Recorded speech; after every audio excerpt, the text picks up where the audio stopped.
Hello and welcome back to another character creation video. My name's Lumin and today we're having a look at Dragon Age the Veilguard. This is going to be a big one.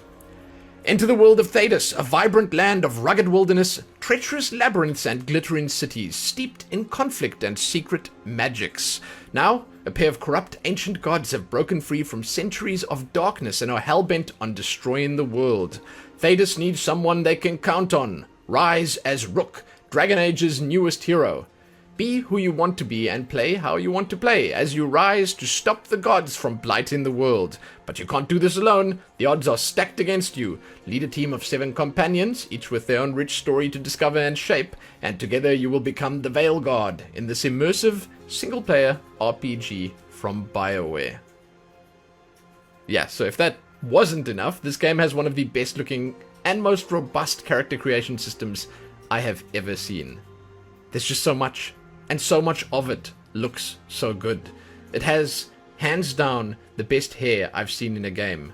And I've spoken about hair in games quite a lot. Yes, there's some nudity, if you want it. You get to see some boobs.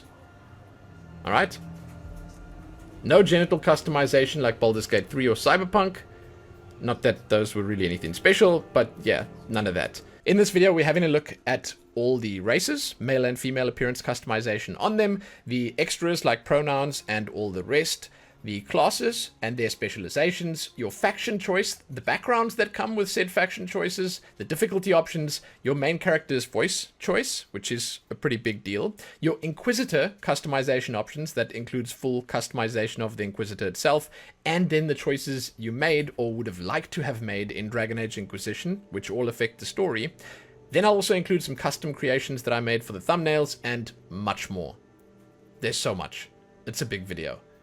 If you'd like to do a deep dive to discover all there is to discover about Dragon Age the Veilguard, you can find some links below, and as always, there will be timestamps. Use them, find what you're looking for, and leave satisfied. Jumping in here now, I'm just going to show you a few extras that are available in the character creation system.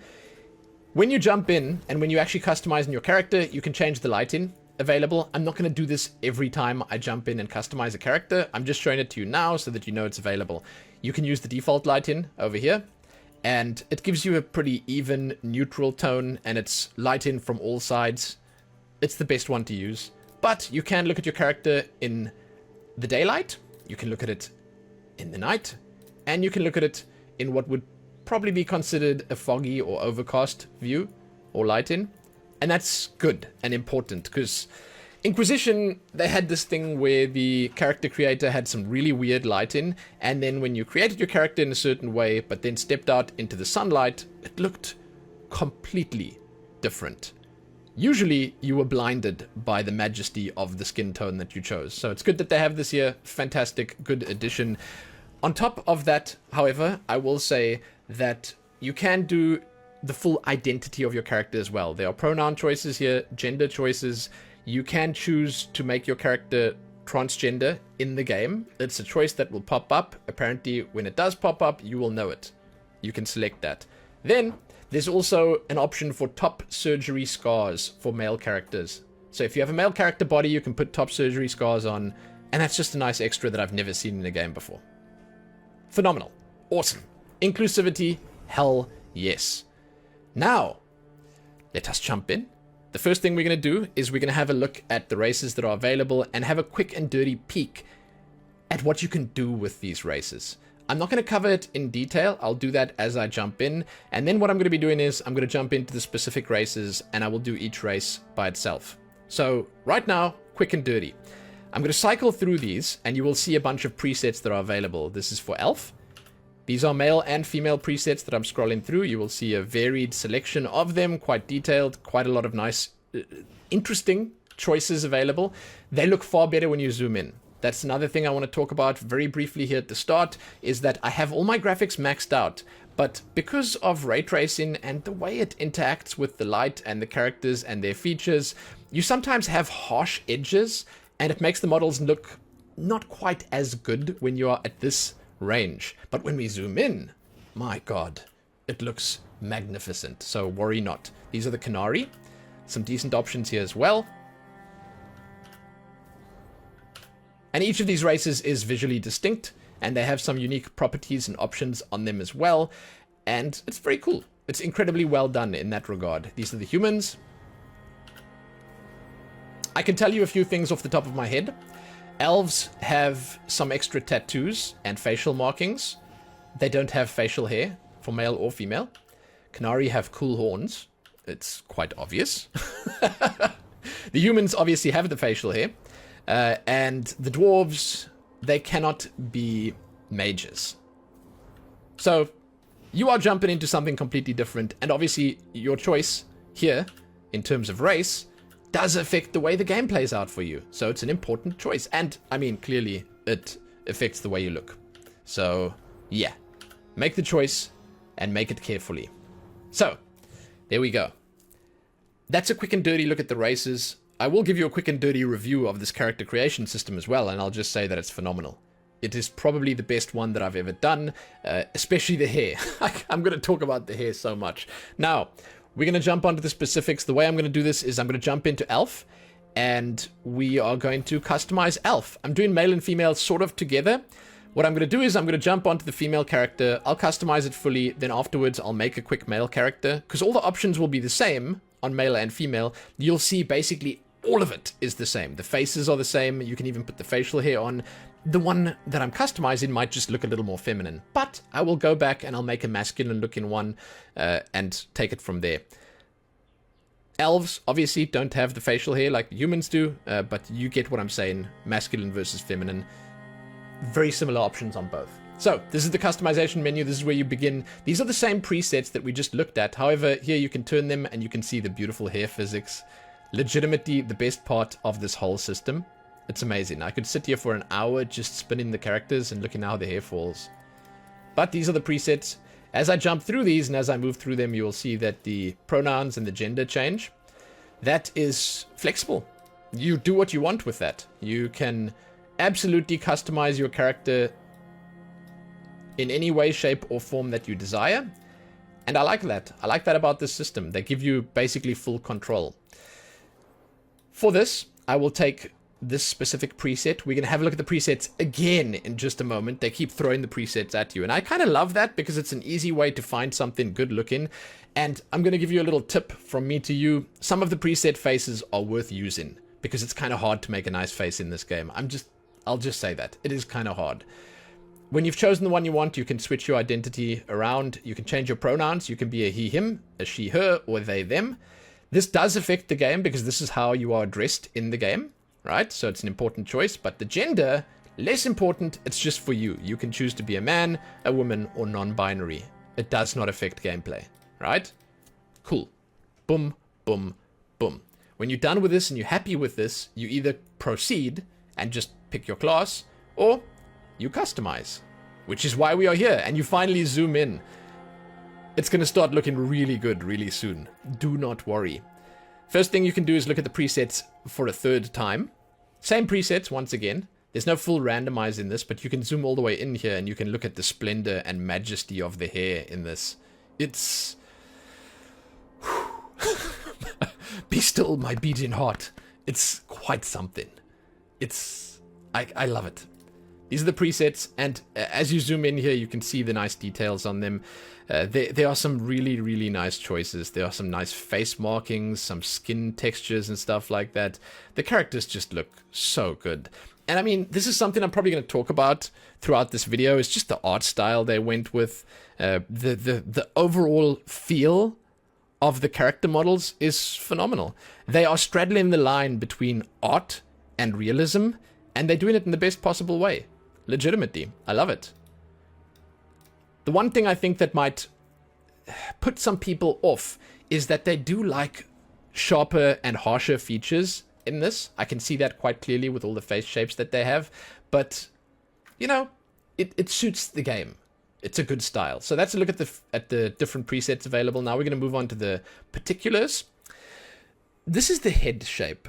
Now, they've got a blend-in system here that I'm honestly not a huge fan of. They recommend that you reset everything here. So yes, you reset it. We haven't changed anything, so it's on default anyway. I'm not a huge fan of the face blend-in system. And I'll tell you, it's mostly because I feel like it's a little too complex. It's a little too much, and it's not quite as clear how it works to a lot of people. The way I will explain it to you, and the way I think you should go about it, is you pull this slider up to the top, or to one of the sides. Then what you do on the other two sides is you choose, as an example, just the last two, right? You choose that one over there and that one over there. That's the last two, but we are 100% on the top one now. That's the face that we show in 100%.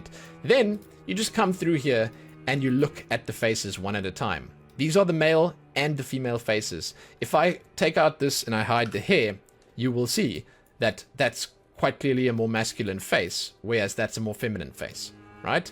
So if you look at the faces like this, you get a good look at male versus female, at all the different shapes available, the different types, and I think that's the safest way of going through it. Now what you can do is you can pick something that you like here straight up 100% and just take that face, or you can pick 3 that you like or 2 that you like and you can blend them together.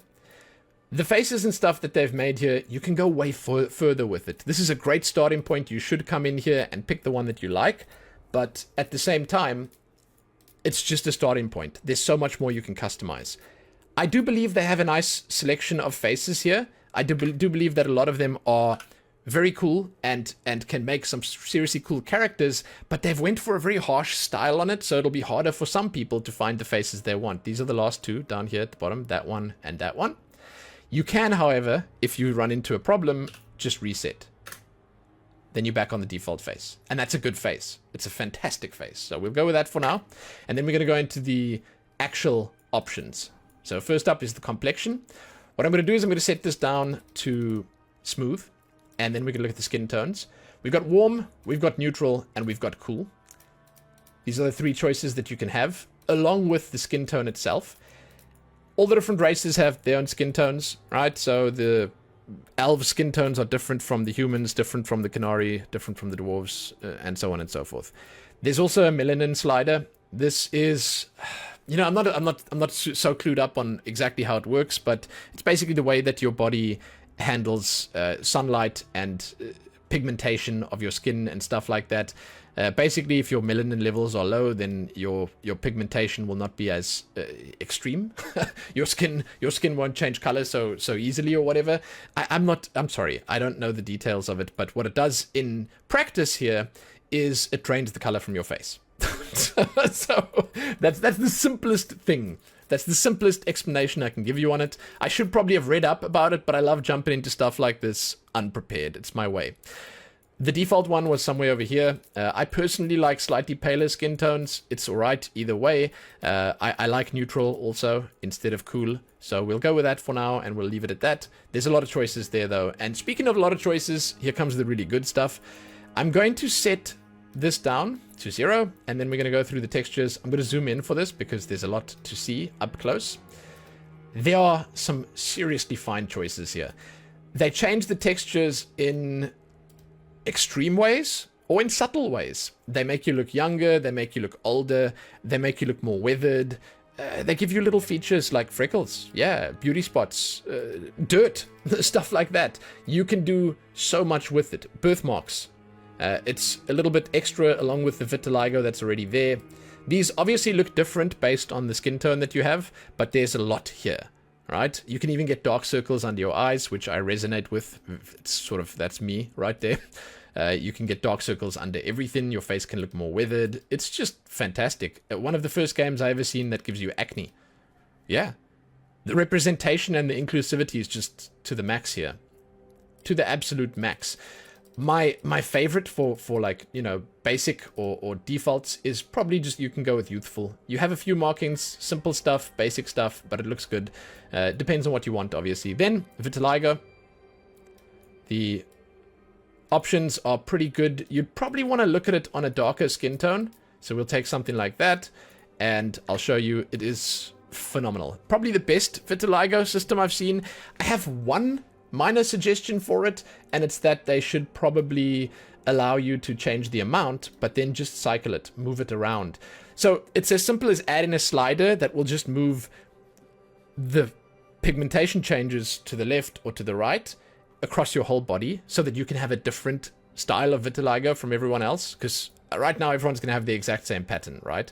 But you can obviously change it with this. You can have more or less, and it's beautiful how naturally it grows, right? So that's a cool system. I love it. They've done well with it. It's a thumbs up from me, right? A total thumbs up from me. Incredibly well done. Then we move on. Forehead and brow. This is where the interesting stuff starts happening. I want to tell you, I did Monster Hunter Wilds recently, and I really appreciated the fact that they highlighted the areas that we're moving. Now, you don't need it here. You don't need to highlight it, but it would make it better if they had shown you, like, if they either highlighted it or made little marks where exactly you were moving it. Because sometimes, like this for instance, someone might do this, and you might be like, huh, where's it actually moving? Well, you know, you got to turn it, and you got to look like this. There are a lot of options in this game, and I really mean a lot of options in this game. And I think that with the sheer amount of them, you can get a little lost. There's just so much. Especially just this, like the head options. Just the head options alone, there's so much. And if you go through here, it's quite easy to accidentally do something a little too extreme, or leave a few options where they weren't before and just completely mess everything up. So, yeah. It's complex. However, that little reset button bottom right over there is obviously going to come in handy all the way through.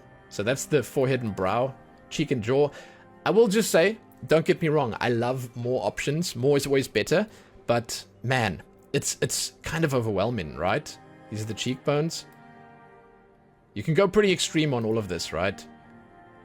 And if you want to see extreme, I would say you check out the custom creations that I made. It's the gauntness of the cheeks, the jowls,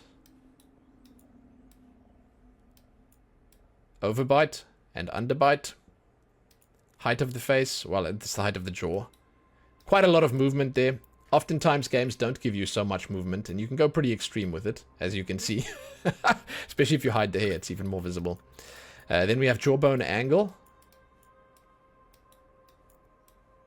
the back, the position, and the width. That's more visible from the front, obviously. There you go. I will, for safety's sake, just reset it. There you go. Chin. Characters in this game have pretty significant features, so all of these things, they come together to make it pretty insane how much you can actually move. You can go full on, like, Giga Chad with your chin and your jawline and stuff like that, and it's cool. Again, it's nice. There's even a double chin option over here, which is kind of cool. It's nice if you want to make a slightly heavier character. Then there's a larynx set in. This is your Adam's apple at the bottom. You can make it sort of more protruding, more pronounced, or you can take it away entirely. And then finally, the scalp option. This actually pops up later again. What this is it is a way to just customize the top of the head. I suppose it's mostly for different hairstyles. So the idea is that certain hairstyles, you might not like how they look by default, and you can actually customize this by moving things around a little bit. Because as you can see, when you have the hair on, it moves certain parts of the hair around in certain places. I guess you can use it to basically like cut out any clip-in that's happening or something like that. But you can also go to the extreme with this and make like a bulbous head here. Like if you pull it all to the top, then, well, needless to say, I think these two need to go to the bottom. There we go. It's quite a lot, right? So be careful with this one, but use it if there's any fine-tuning that needs to happen. And that's actually the end of the head options. Now we're going to move on to the body. This is kind of fun. There are presets available. Okay, so you get to pick different presets. You get to choose here if you're going to have a masculine body type or feminine. I mentioned at the start that you would probably want to, if you want to have the top surgery scars, you probably want to get a male body type here so you can put those on, otherwise you can't. And you probably want to line it up with your other choices there. Now, I'm just going to change the undergarments quickly. I have removed nudity for the purposes of this customization because I, a couple of times, accidentally had the boobs just pop out. I mean, like, come on. Like, let's be real here. In any other situation, if I'm not recording a video for YouTube, accidentally having boobs pop out, that's fantastic. Right? That's fantastic. But in this specific situation, it was not ideal. So I turned it off. It resets the armor when you come in here, which is kind of annoying, but you can still look at the basic body types. You can see there are slightly bigger ones, slightly smaller ones. When I do choose one and go into it, then you will see I can change the undergarments again. But they have a great selection here. They don't let you go too heavy. This is obviously going to be different based on the race that you're playing on. We are looking at the elves right now. They don't let you go too heavy. This is pretty much the top end of heavy. And the other top end of heavy would be this one. So if we're looking at the female heavy, then you can come in here and you can take the undergarments on there and you can check what it looks like. It looks good. It's very natural. And then you can change the body shape as well. However, for this, I'm going to jump in there quickly. I'm just going to select the basic. Let's take the female one for now. I'm going to probably do both. So, well, we can start with male. It doesn't really matter. Then I'm going to change the undergarments to this one so you can see the body. And then we're going to change the body shape. So this is actually a good use of the triangle slider. You have the muscular option at the top, the rounder option at the bottom, and the skinnier option on the left side here. And you can sort of play around with it and put it where you want it. However, you can do more. I also like how they've highlighted the body here so you can sort of see the options better based on just the options that you have, and it doesn't get sort of obscured by your skin tone that you've chosen. I'll leave it in the middle for now, and then I'll show you the proportions. Height. Not a massive difference there. Shoulder width. Chest size. This is a male, obviously, just keep that in mind. Waist width. Hip width. Glute size. That's the posterior dimensions. And the bulge size. Right here at the front. It's kind of... yeah, there it is. Alright. Then, if we jump back onto the female one. Let's take this one. The default one is a little skinnier, as you can see. We'll change the undergarments to that. Body shape. Here we go. I like how the muscular body shape looks here. I actually like how the bigger body shape looks. And I like how the skinny one looks. I think they all look decent. Let's put it in the middle. Body proportions. Height. Shoulder width. Looks pretty good. I think it looks better with the broader shoulders. Chest size. You cannot make big chests. The game just doesn't allow for big boobs. The boobs are a little bigger when you put more weight on the body. I'll show you in just a moment. But you can't make big boobs. Not like massive knockers. Okay. You got the hips here. The glutes. And then, yes, the bulge size is on the ladies as well. There you go.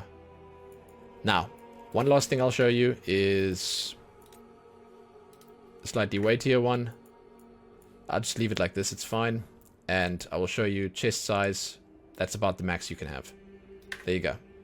Alright, now I'm going to go back to the starting preset over here. And I will just leave it on that one. You can do your skin tone again here, if you'd like to do that. Unnecessary if you had done it before, but you can. And that's it for the body options. Now we're going to move on to the eyes and the eyebrows. This is pretty intense. Once again, there's a lot of sliders here, and there's a lot that you can do. Nice big eyes, very visible. I dig it. A lot of movement on them. This is the left eye up and down. This is the right eye up and down, so you can have some asymmetry here if you'd like. You can obviously just not. There's the depth. Tilt. And then the eyelids. That's left. And right. And then the hood. And then reset. Because you know I messed that up. I'm sorry. Eye color. And jump in here. You can do heterochromia right off the bat if you'd like. I'm not going to show you how heterochromia works. It's just having one eye different from the other. Okay? Color presets. They have some decent options here. This gives you a good look at what you can do, but there is obviously more. So they have a nice selection. It's not grounded in reality or anything. There's violet hazel, there's black, there's pink. You've got some interesting options. But you can take one of these. Let's take, as an example, the blue, and then you can customize it further. You don't have full RGB or anything, but it's close enough. To be honest, like, it's good enough. There's a lot of nice options here. The saturation can be increased along with the brightness, then you can have nice bright eyes, or you can take it down and they can be slightly less so, but you're going to have to do that on all of them. So basically you'll come into all of them, you'll choose to bring this down, you'll come in here, you'll choose to bring it down as well, and then altogether it'll be slightly less. I didn't save it now, did I? Let's see. Oh, it's just the color there. So you basically have to fiddle, you have to do all three at the same time. I think it's very good for customization, but it's quite hard to actually get something, you know, working there. The brighter colors, if you, as an example, go for something like that one on all of them, they look quite nice. As nice, I would say, as you could expect from something like this. I'm not sure why that's not saving.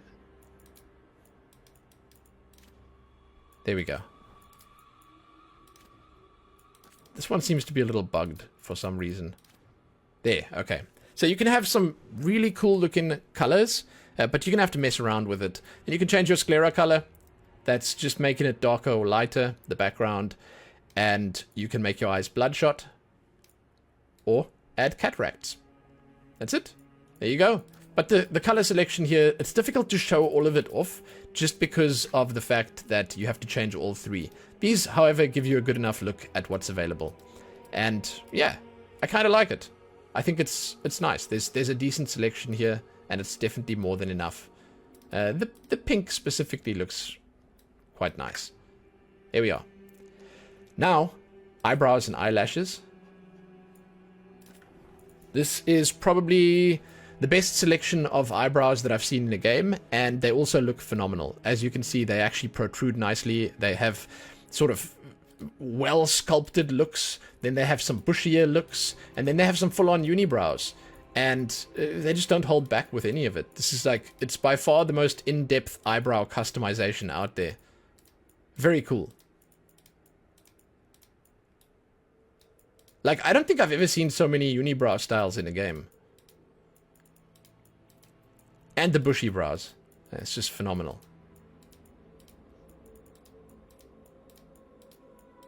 They got these teeny weeny little ones, like this one over here. They've just got everything. Yeah, I like this one the most, so I'm going to take this. You can change the color on this. I believe that you really should have given us the hair options first, so that we could do the hair immediately, because it's like the best part. But I'm going to go through all these colors in the hair options, so for now, I will just very briefly scroll through these, and I'll show you what they look like. But we will look at it in much more detail when we get to the hair. Because like, this is kind of pointless, you know? There's a teeny weeny little display of what's available. You can see some of the nicer, slightly more out there colors here, but still, I do believe it's better to look at this when we get to the hair options. If you match to hair, then it sets it back to the same, and that's cool. Then, eyelashes. Some pretty alright choices here. I mean, I'm not some, like, eyelash guru that knows all about good or bad eyelashes, but I know that this does look pretty nice. So there we have it. Some pretty big ones as well. Overdone a little bit, but then also some more subtle choices.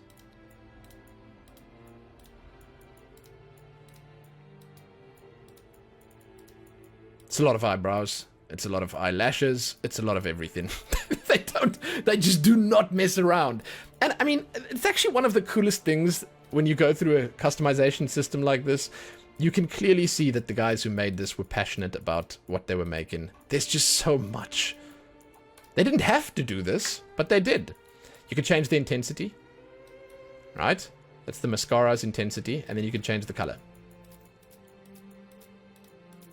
Gotta be careful with this one. You can do some really cool stuff with it, but if you're not careful, it can look a little out of place, right? So if you take, as an example, this blue, and you pull it all the way to the top, that's a bit intense, right? So be careful. Be careful. You have been warned.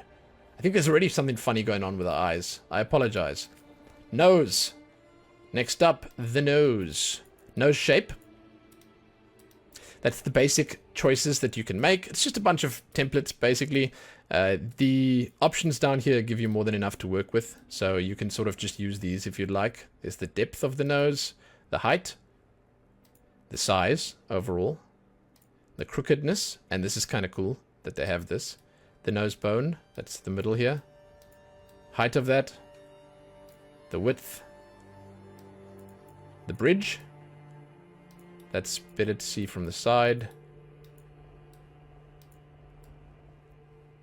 Pretty cool. Let's put that back over there. This is the width of the bridge. Depth. Then the nose tip. Some good tip options here. I love how you can wiggle it from side to side. Like that. You can make it look like your character's been in one too many bar fights, which I really appreciate. Nostrils. Pretty intense how far you can move that as well. And that's it. It's great. Really good nose options. Mouth. Zoom, zoom, zoom. I'm going to say here that I'm going to preemptively strike with this and say I struggled a lot with the lipstick in this. I will say that. It was kind of difficult to make the lipstick like super visible when we get to the makeup. This is your mouth width, depth, the position, kind of important choice, then the overall size, the lip thickness. She looks like she needs smaller lips. That's cool. Upper lip size, lower lip size, and then the corners up and down. There you go. Let's just reset it. Play it safe. Play it safe. Ears. For this, I will want to hide the hair.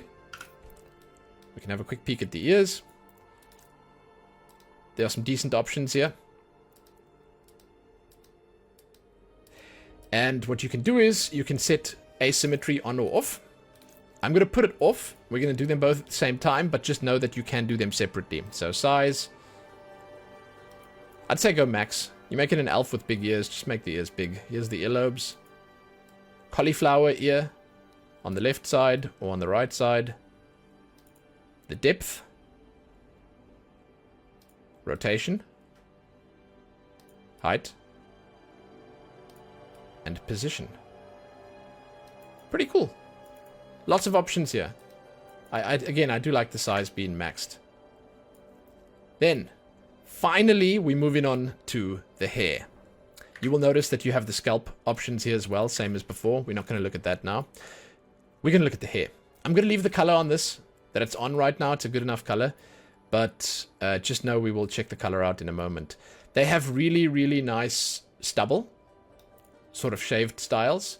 They did it incredibly well, the texture work on there. This is some of the best short shaved hair that I've seen in a game. Even though it's not really that impressive technically, it just looks realistic.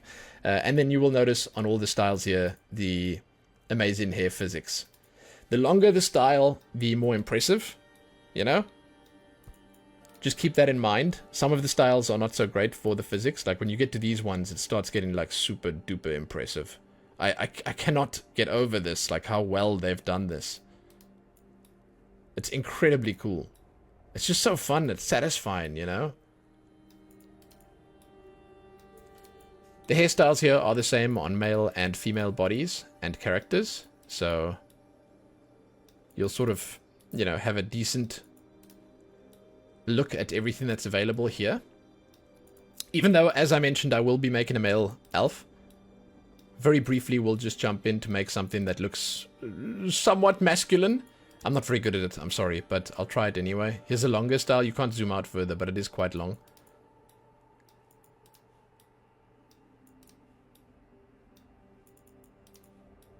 There you are.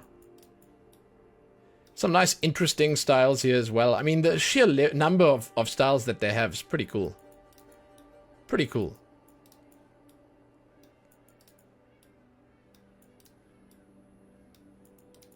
There we go. The afros. They probably could have quite safely gone a little bit bigger with the afros. But, yeah, whatever. You know? It's good enough. Some really nice and interesting textures here. Again, the short styles look really good. And for the elvish characters, I think that a lot of the longer styles are perfectly acceptable on the male characters as well. Like, they just look good. And they make sense. They obviously have all the years to grow. This is incredibly well done, the way that they've blended the hair into the scalp over here.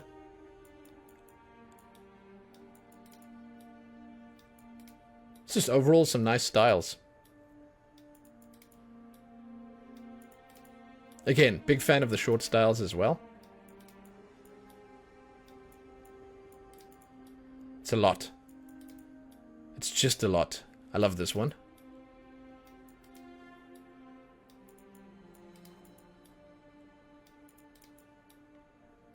You got good representation here, where you have basically a decent number of options, you know, for a decent number of character types.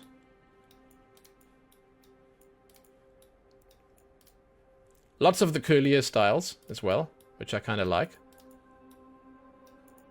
And on top of all of this, and yes, it's a lot, there is obviously the color options as well. Like, you can take it that step further. This is really nice.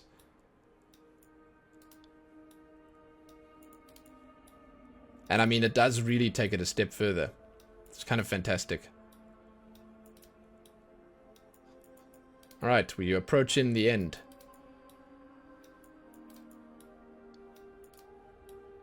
Here we are. For the purposes of the video, we will go back to something sort of like this. Doesn't really matter overall. Because I don't actually remember what the default one was that they had. I can just press F and I can reset if I like. Then we look at the color. The colors are a little deceiving. I'll say that straight up, because it's not one-to-one. What you see here is not what you get here. They're actually quite a lot brighter. And funny enough, this game has some of the nicest hair colors that I've ever seen in a video game. Because each of these colors you can take, and then you can slide the saturation and the brightness up, and it becomes so much more.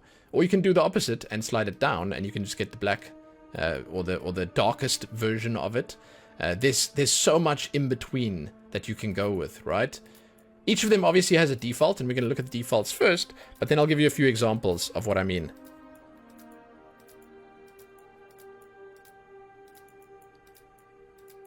So I would say, hey, grounded in reality, but there's no such thing. With hair, you can dye your hair. In real life, you can dye it. In games, they let you dye it. It's like, hey, just add the fun hair colors and let people have fun with the fun hair colors. And they did that here. There are some seriously beautiful colors. Let's look at this one, for example. Saturation, you bring it down. You can make it sort of more of like a rosy pink kind of color. You can take it the brightness all the way down. You can bring it to black, or you can bring the brightness up, and then it brings it back to that pinky color, and you can add the red, and then it's just like beautiful. And like, as an example, let's say this one. It looks like a normal sort of, hey, almost gingery type style, but if you pull the saturation all the way to the top and the brightness all the way to the top, it's just so vibrant. Like this one, as an example, is one of the most beautiful colors I think I've seen in video game hair. Then, the brighter colors, like these ones, the beautiful blue, the beautiful like cyans and the greens that they have here. It's really nice. Some really, really nice options. They don't give you a lot of extras where the hair is concerned, but again, I think it's okay. I think they give you enough really good stuff to make something really nice. Right? It's cool. So I would say of all the parts in this system that could be sort of talked about or improved upon, I would say the hair is probably both the best and the worst, because it would be nice if they gave some highlights or some blend-in options or something like that. But at the same time, we have been spoiled so with this that I don't need to ask for that at all. I just love this. I take it, I'm happy. So let's leave it like that for now, and then let's move on. We're not going to do the scalp again, to the makeup. Starting presets for the makeup here. This is basically just a good starting point if you want to put some basic makeup on. Some of it's a little bit more than basic. This gives you a good look at how the lipstick looks here. When I jump in and I actually try to do the lipstick myself, just know it's going to look terrible. It also gives you a decent look at some of the glitter you can put on your character.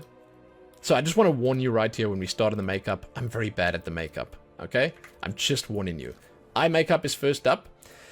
We're going to just go through these options here. I'm going to set this is the eyeshadow, and that's the second color, and then is there a third color? No. And then that's the glitter.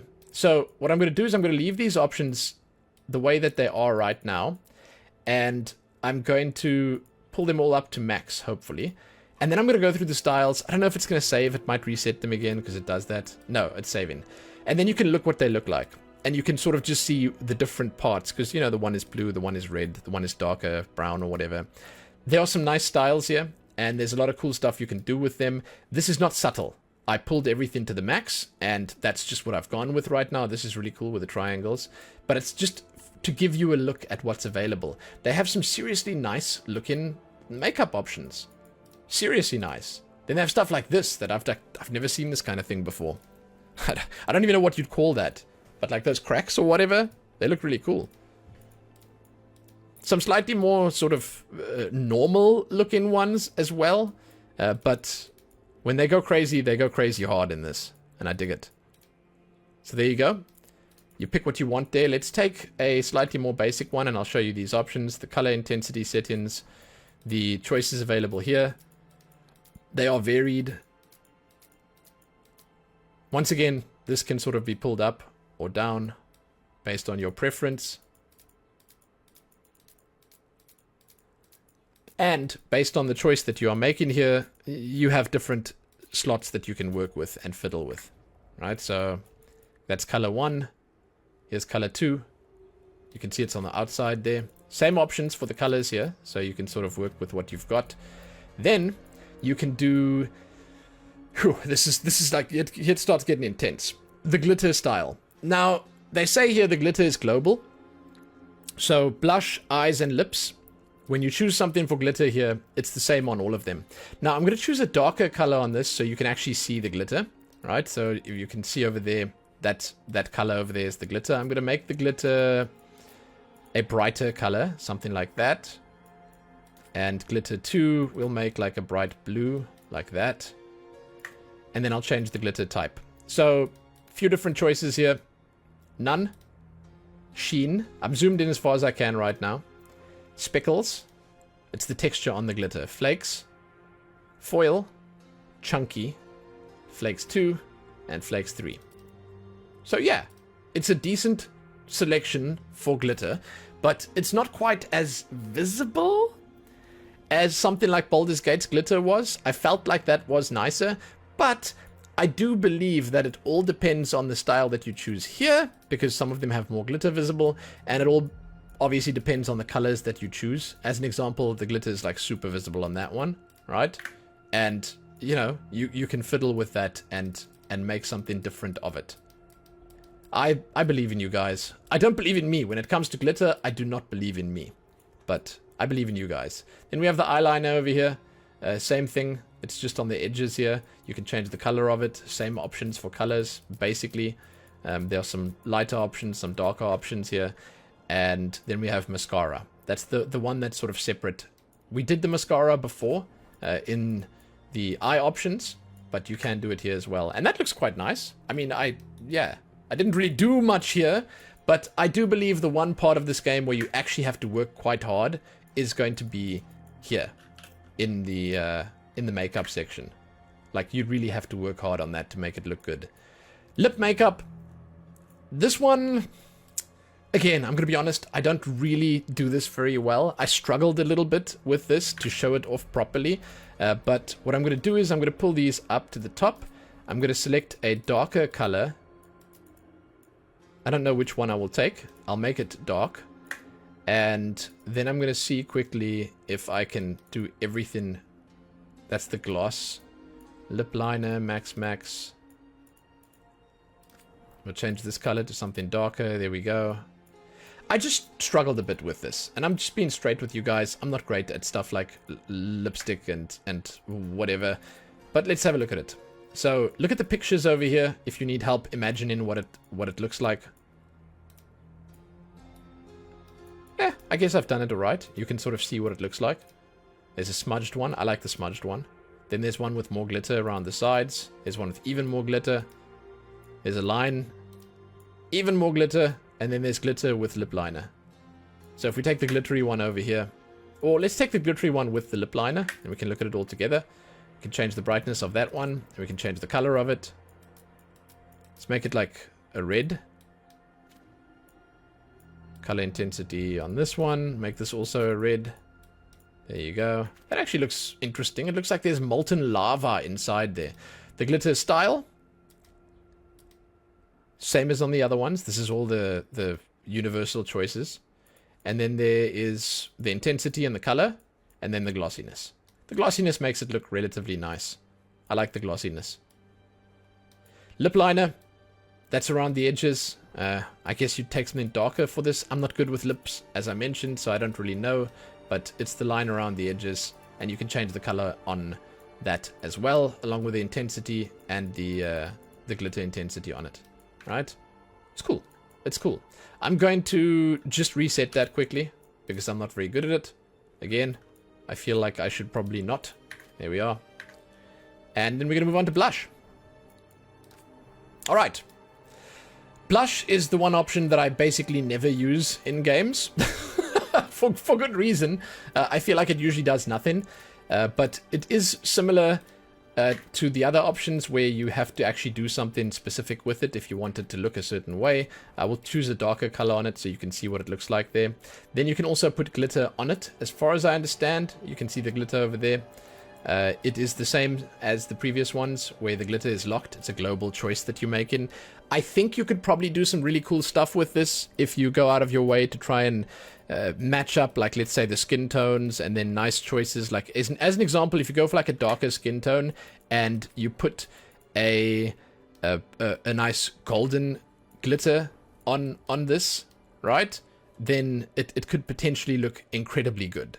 It could be very, like, contrasty, and it could look phenomenal. I'll show you what I mean quickly, just because it's, you know, it's possible to do that. But it's something that you'll have to work on and figure out for yourself. I might use some of it when I do my thumbnails. I'm not 100% sure on that yet, but for now, we'll turn that off and we will keep going. That's the makeup, all of it. Now we're going to move on to the tattoos, scars, and paint. First up, tattoos. The elves have more tattoos. I'm going to go through the basic tattoos. I'm going to turn... I can't turn the hair off here, but you'll probably see enough of each tattoo to understand what they look like. Each tattoo has 3 different zones. 1, 2, 3. And you can hide or show those zones. So this one will be 1, 2, 3. This one will be 1, 2, and 3. And so on and so forth.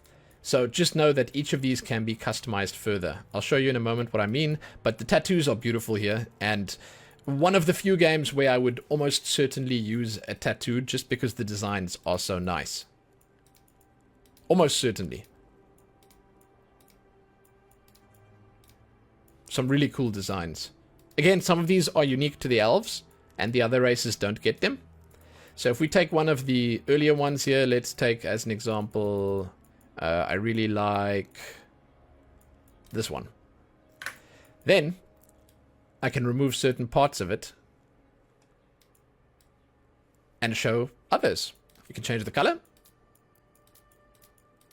This you'll obviously want to do if you are using a different skin tone. I mean, like a darker skin tone would probably look better with the lighter colors here.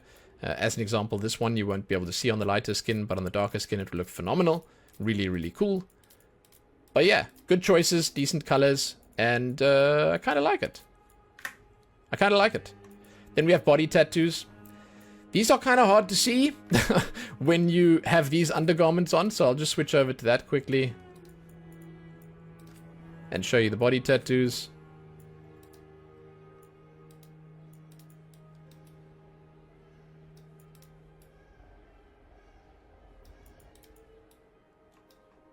Zoom in a little bit.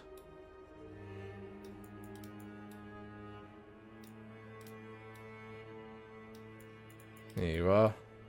Some nice tattoos here. They've overall just done a really good job with this. Like, there's no two ways about it.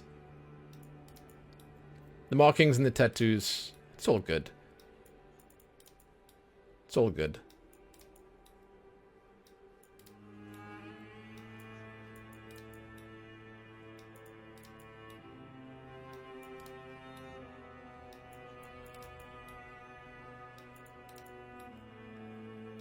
And there's a lot of detail here. If you're looking for detail, you can zoom in and check these all out. But there's a lot of detail. With these, you have all the different slots. You can take every single one. This is the chest. That's the back. This is the left arm. As you can see there. This is the right arm. Leg. Leg. I don't think I've ever seen such an interesting tattoo system, because they actually have all these different modular parts that you can customize, and then you can change the color much like the ones above. It's very good. it's very well done. You can't move them around. You can't like fully create your own tattoos, but the ones that they do have here, you can customize to your heart's content. And the coolest part about all of this is that with all these different modular bits and pieces, you will look different from anyone else that's using it because there are so many different combinations available, right? So yeah, it's kind of sick. I'm going to reset here quickly because we're going to move on to, well, I can't really reset it easily. But we're going to move on to the scars now, and we want to be clear for that. Here we are. Scars. I probably want to hide the hair for this. Alright. Let's do it. Just taking the hair off completely. So we can look at the scars. These are around the neck. Can I change this here? Let's make it a little darker if I can. There we go. I don't know if it's going to stick with that. Yeah, it is. Okay. That's fantastic. Wow. Damn. Nice looking scars. Not as nice as Monster Hunter, but they are pretty cool. And they have some extra options here that you wouldn't expect to find.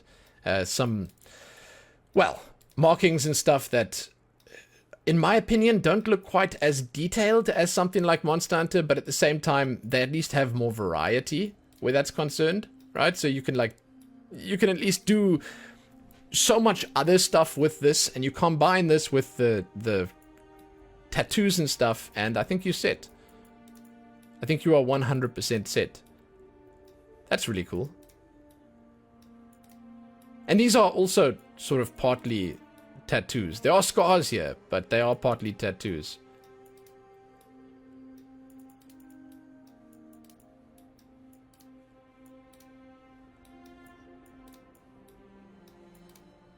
That is the lot of them. Now, if we take one of these, then I can show you the customization. There's the intensity. It's basically the opacity. Discoloration. That's just to make it darker again. Then you can do the color of the scar. Saturation on it. The brightness on it. Then the smoothness. The smoothness, to me, it seems like it adds a glossy texture to it, which is kind of cool. And then there's the body scars. I'm going to pull the slider up and make them darker as well, so you can see them all.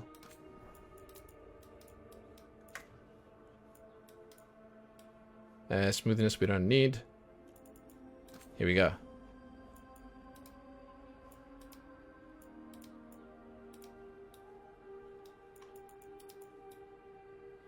Pretty cool.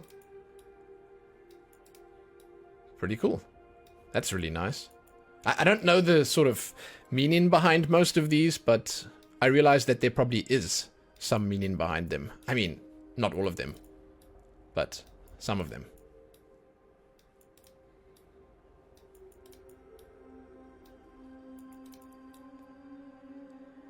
It's like scales.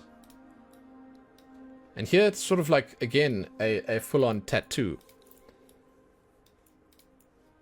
Very cool.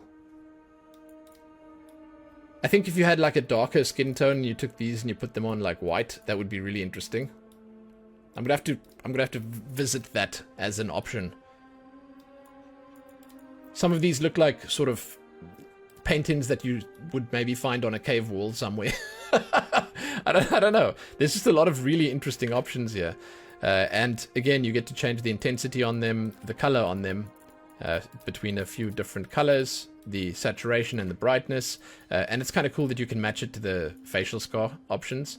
Then you can do discoloration on the markings along with the smoothness. That's the gloss that I said. Then you can turn on top surgery scars. Very pointless. If you're on female, it doesn't actually show, but on male, it does. Our final option, we're going to take the scars off quickly, is paint.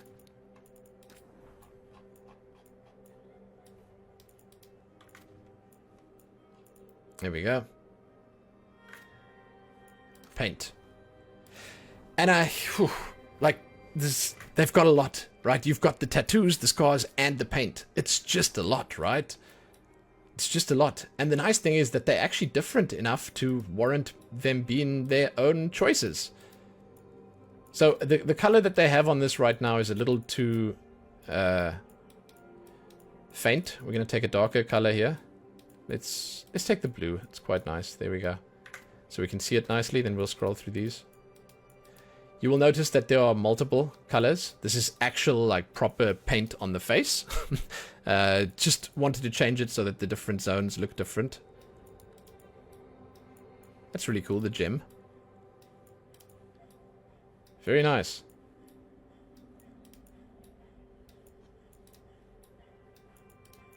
Damn. See, this is like, it's insane. It's insane. You throw in all of this on top of what there already is. So let's take the first one over here. That one's good. And I'll show you the color presets. They have combinations, basically. White lily, black orchid, multicolor, rose red, golden daffodil, bluebell, leaf green, Neveran panoply, Ravani dawn, Dalish autumn, Antivin kiss, blighted crown, Tevinter glory, and Anderfell's pride. It's all really cool. You can change the intensity on this different colors, and then, as I mentioned, you can change the colors themselves.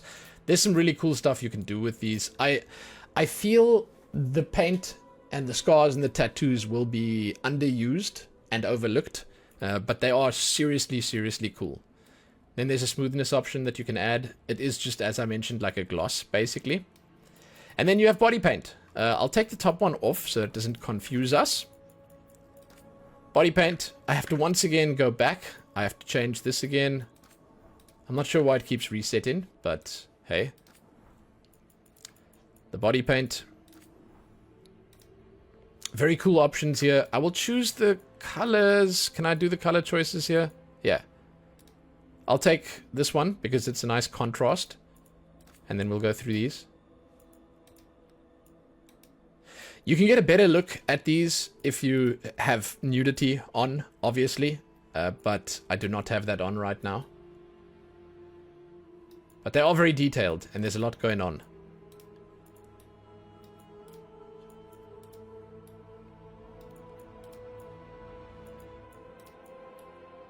Damn, look at that. Cool. Cool, cool, cool. For these ones, you can do the intensity on the colors separately, and you can also do the smoothness on them. And that is... Whoop. That! Let's put the hair back on. So our character looks like what she's supposed to look like again. Oh, that's fine too. I mean, anything really is fine. The hair is... Oh, it's so good. It's so good no matter what. And when you get to the end there, that is actually it for the female customization. Now what I'm going to do, before we continue to the next race, which will be the Qunari, is we're going to have a look at male. So I'm going to go back to the beginning. Back here at the appearance presets, we're going to jump into Elven male customization now. I'm going to select this fellow right here, and we're going to customize him. But before I do that, I will just say, if you jumped here via a timestamp, or if you're wondering why I'm doing it slightly differently than usual, all the options are basically the same across the different genders on the races. So the Elven females and the Elven males, they have all the same options. All of it's the same. You are basically customizing an elf. And that's it. And that's cool. I love the way that they've done it. But because of that, if you want to see the full customization, just look at the female customization. It's all there. You'll see everything. On this, what I'm going to do is I'm going to jump in. I'm going to show you a couple of Elven males. I'll show you all the important options. I'll show you the faces that you can pick. You will obviously see the presets in just a moment. And then I'll show you the body options that are available, and so on and so forth. Definitely stuff like the hairstyles as well. Do not worry. You'll see all you need to see. All right? So, let's get started. This actually looks like a very good starting point for an Elven male. I do see them looking something like this in my head. You can pick your identity, your pronouns here, he, him, she, her, or they, them. This is how people address you in the game. It's quite an important choice. The gender choice is slightly less important. This is just how you see yourself. You can be a man, a woman, or non-binary. And that's that. Let's jump in and customize. Now, the presets available, there are some decent male ones. Most of them have long hair, as you can see. None of the shorter styles. We are going to jump in on, I would say, this guy first. I actually kind of love this look. I think it's amazing. Then we're going to look at the head shapes that are available. This is a morph-in triangle. The way it works is you put 3 faces in and you can morph between them. Quite a drastic difference between some of these, especially if you turn it a little to the side. You'll see how much it actually moves around. What I will do is I'll just go through the faces like this by showing you what's available. I'm 100% on face number 1 now, so you will see just the face that I'm selecting here. And then I'll just stop when I see one that I like, and then perhaps we will morph it a little to see if we can improve on it, make it perfect, make it the way we want it. The elves are all about the angles. Sharp features everywhere. Speaking of which, I actually really like this face. Yeah, you know what? I think we're going to take 26 and 27. And we're going to morph them. So we got 26 at the top already. Down at the bottom here, we've got 5. Let's see. Let's just check what 5 is, and we'll have a look if we want to morph into that. No, let's take 6 down at the bottom. And then down here, we'll take 27. There you go. Now, let's have a look what we can get. Look at the brows. It's kind of fascinating how it... Wow, how it moves. It's really cool. The technology we have access to nowadays is just phenomenal. I actually think I've got a really sweet spot here in the middle. That's incredibly cool. Check it out. Wow, there you go. 26, 27, and number 6. Right there in the middle. That's a really cool face. Right, now we're going to jump onto the complexion. The skin tone's available. There's a decent number. But again, you are playing on an elven character here. You are a little limited by that fact. With this hairstyle, I think you're better off going with something a little lighter. We'll go for a cool skin tone. We'll pull the melanin down. That makes you even paler. And we'll leave it at that. I'm going to zoom in all the way. And then I'm going to look at some of these complexion choices.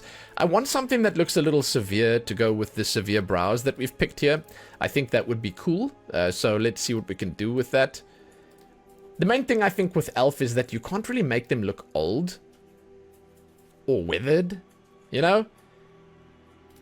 The dark circles kind of help. I feel like maybe the dark circles might be a decent choice. There are withered options here, but they don't look all that withered, which is a bit of a pity.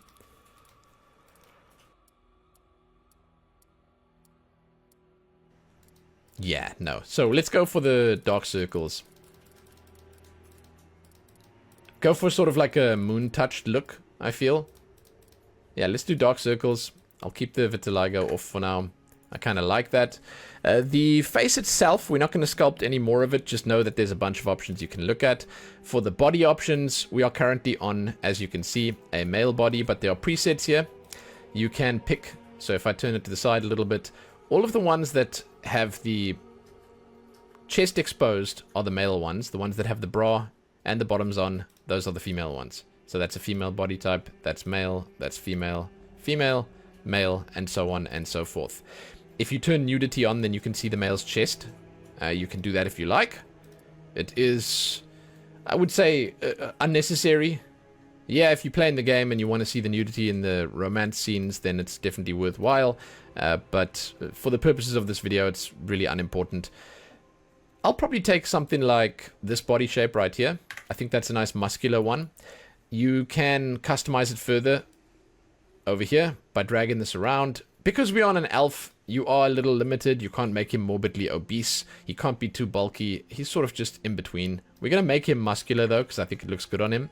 Then you can do the proportions. You can actually customize some specifics here. You can make the height of the character, the shoulder width. I like wide shoulders. The broad shoulders look good. You can change the chest size here. The waist width is a little lower down. There we go. Hips. Glutes, we want those maxed out, of course. And then the bulge size, we'll max that too, of course. There we go. Then we have the skin tones here again. We're not going to change that. I think with the eyes, you know, I'm kind of happy with the shape, and I really like what we've done with the eyebrows here. However, I will say that I do believe we could change the brows to, yeah, a little finer. I like the notches on this one. I'm going to leave it on a dark color because I think that looks kind of nice here. You can change a lot more there, obviously. For the eye colors, we're not going to go with heterochromia right now. The presets, You know, we can go for like a full, as I mentioned, like moon-touched sort of silver-white look. But honestly, there could be more to it. You know what? Let's do something weird. Let's go with cataracts here. I actually think that suits it quite nicely. Yeah, our character's blind. Of course he is. Well, that's part of the backstory, didn't you know? Now, we're going to keep going here. And I'm going to have a look at the hairstyles. This is probably one of the main points that you're going to get stuck on when you're trying to make a decent looking character. And the reason for that is because there are so many good hairstyles. There are just so many nice hairstyles in this game. They have a great selection of long styles. There are some good short styles as well. I do feel there are better long styles than short styles, but yeah, overall, there's definitely enough of both. And I mean, for an elf character, I think it's perfectly acceptable to go for a longer style. I mean, we have sort of something here that looks... It doesn't really look like, but it feels sort of like a Sephiroth vibe. If we do Sephiroth from Final Fantasy VII here, we could go... I mean, we'd need to make the face even more angular, but we're not going to do that right now. But we could go for some super long hair. I think that might look nice. This actually looks kind of nice too. Perhaps we could go for like a young Elrond, you know? Obviously the hair color is kind of wrong right now, but that could work. That could work.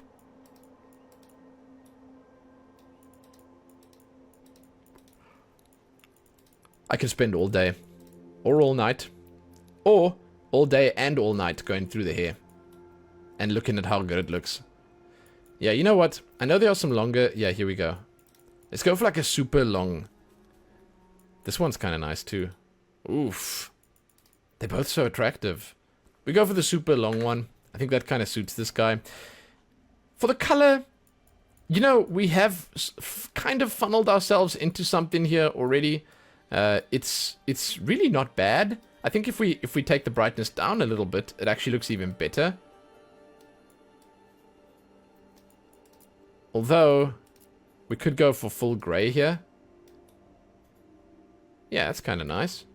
Now, I'm thinking we might want to throw some tattoos on. I don't know if this guy would be the kind of dude that would have like elvish tattoos, full-on elvish tattoos. He might have like sort of a mixed bag. We're going to want to go for like a black because we've got this monochrome look going right now. So we'll do that. Let's just look at what would suit him. I think a lot of these might suit this guy. Something calculated, something mathematical maybe.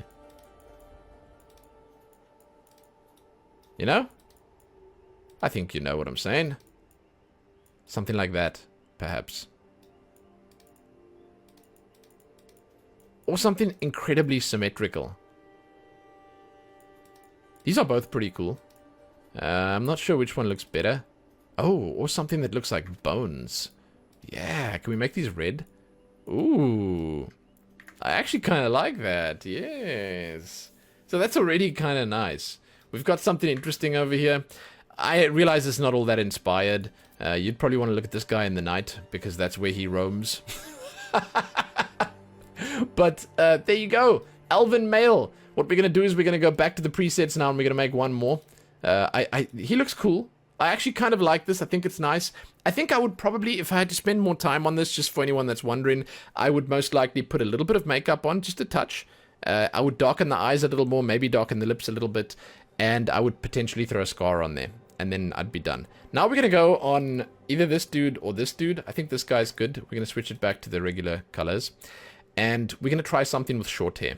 Right? So you've seen me now looking at all the body options, the head shapes and stuff like that. The head shapes might still be important here.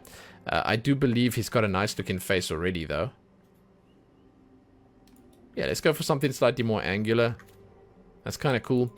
You can obviously go hardcore on this. If you go like with the jaw, you can pull it all the way out. Not the cheekbones. We want to do the jaw, the width. You can go like full... Boom, boom, boom. David Coulthard Giga Chad style. There you are. It's actually pretty impressive, to be honest. Wow. I mean, that, yeah, it's a bit much. It's a little bit much. Little bit. Just a little bit. I'm gonna go back here quickly. No, I didn't want to go back there. Head shape. Let's swing this around again. Oh. Dude, that guy's kind of dashing. But no, let's go for a slightly different one. Then we're going to jump onto the hair. And we're going to go for a shorter style. Let's see what looks good on this guy. I think that the shaved styles might be a little... It's a little too much off the top. These ones, not so much. Not so fitting. The regular styled ones, that's not bad. But no, I think we might be wanting something more like the Mohawks. This is alright. All these elves look so disinterested. They just don't feel like being here. Oh, here we go, here we go. Yeah, that's kind of nice. There we go. See, this actually looks kind of nice on this character. Then again, I actually feel like this other long style might look good too, this one. Yeah, man. Very cool. Decent. There's actually a bunch that would look nice on this. This is actually kind of nice too. This one's kind of... Let's take this one for now. In terms of the colors, I actually do believe the darker hair looks good on this character. There's a reason they chose it. So we'll take the saturation down and the brightness down, and we'll just make it like completely black. Then let's look at what they have on the tattoos. And what we're going to do is we'll take this off. And then let's try something like face paint. Because I think the face paints can be kind of fun. Right? Just to see if we can sort of complete the look a little bit.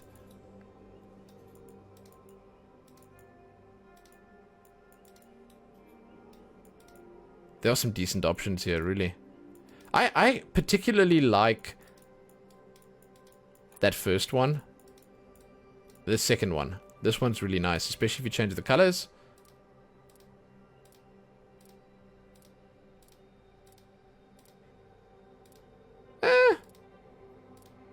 Maybe not so great on this guy.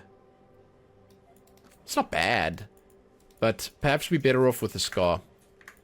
Let's have a peek. So, facial scars. Let's get something that actually looks like a scar. So, something like this. Let's push this up.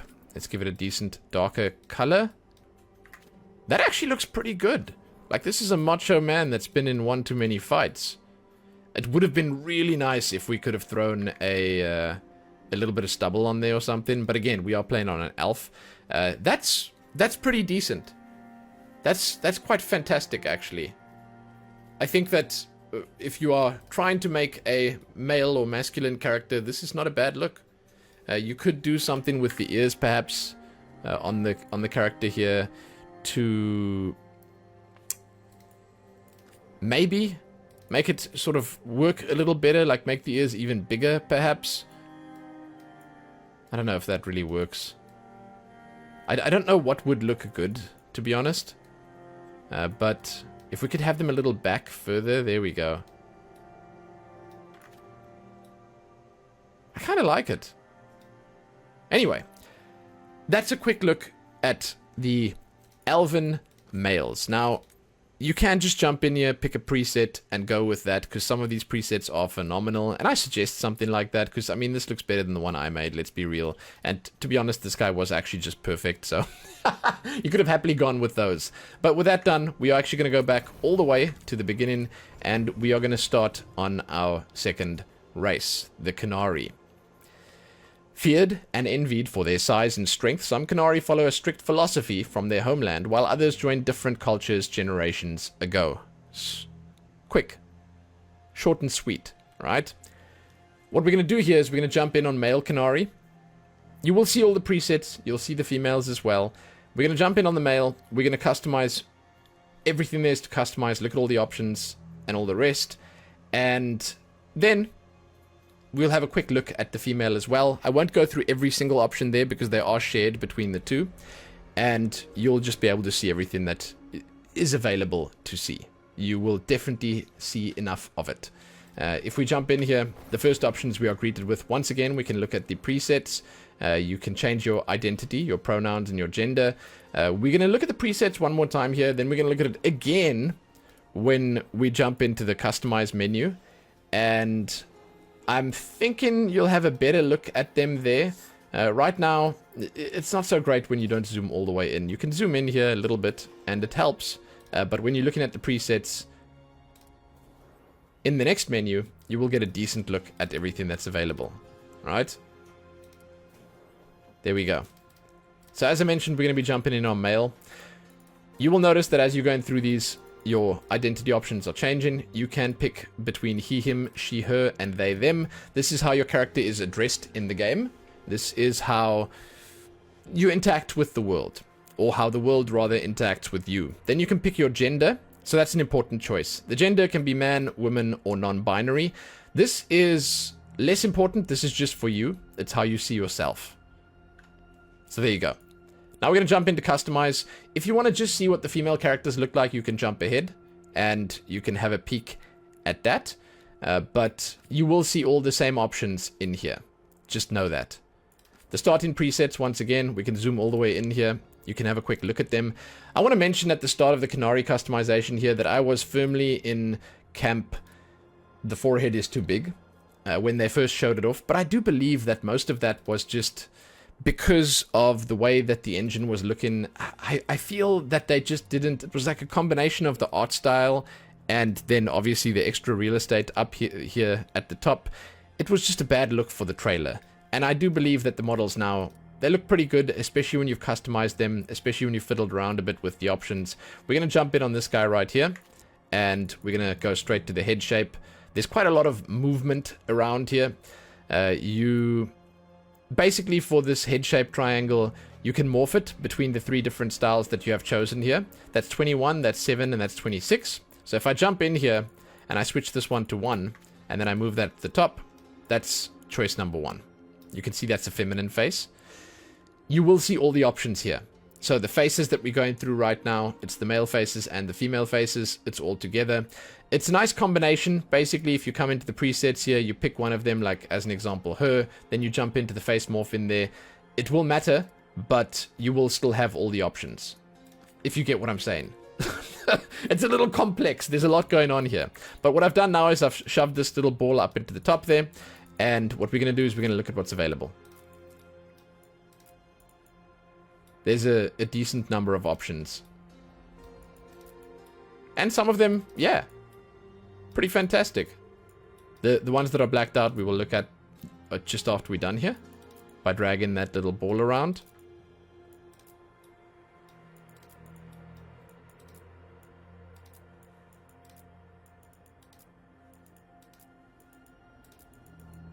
I feel like we won't have a problem making a macho looking character here. I think that a lot of the faces are pretty heavy set where the Qunari are concerned. And I mean, that's probably a good thing, because that's probably what you're going for. Here is face number 7. And there's face number 26. I'm going to go for, to be honest, I kind of like face number 7. And I'm going to combine it with face number 3. And I'm going to combine that with, let's try the middle now. That's sort of like, I feel like that's a nice neutral point for us to go for. There we go. Now, complexion. Skin tones. You have a choice between warm, neutral, and cool. As you can see over there. It's quite impactful on Qunari. It's a little less so on the other races. And I think that makes a lot of sense, because you have more sort of leeway in the skin tone choices here. It's sort of comparable to Tiefling from Baldur's Gate or D&D, but not exactly. Tiefling can go a little more extreme. We're going to go on neutral for now, and then I'm going to show you the skin tone choices here.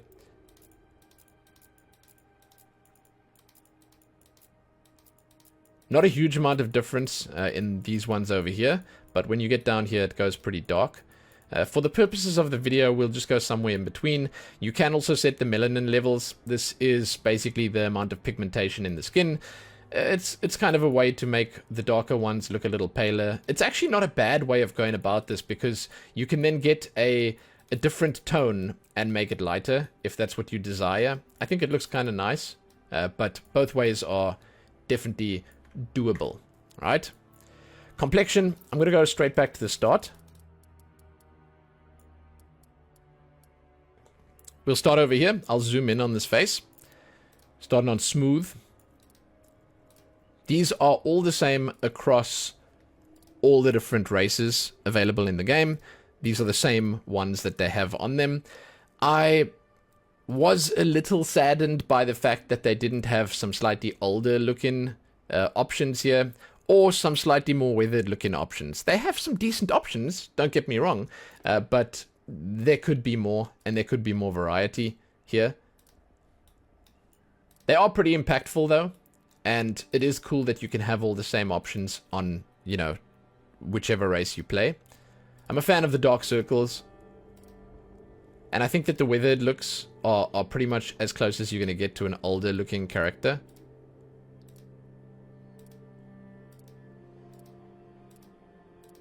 For this video, we will go with... let's go with even or rugged. I think even was pretty good. Or I think we started on youthful. Let's go for youthful 1. You can put vitiligo on.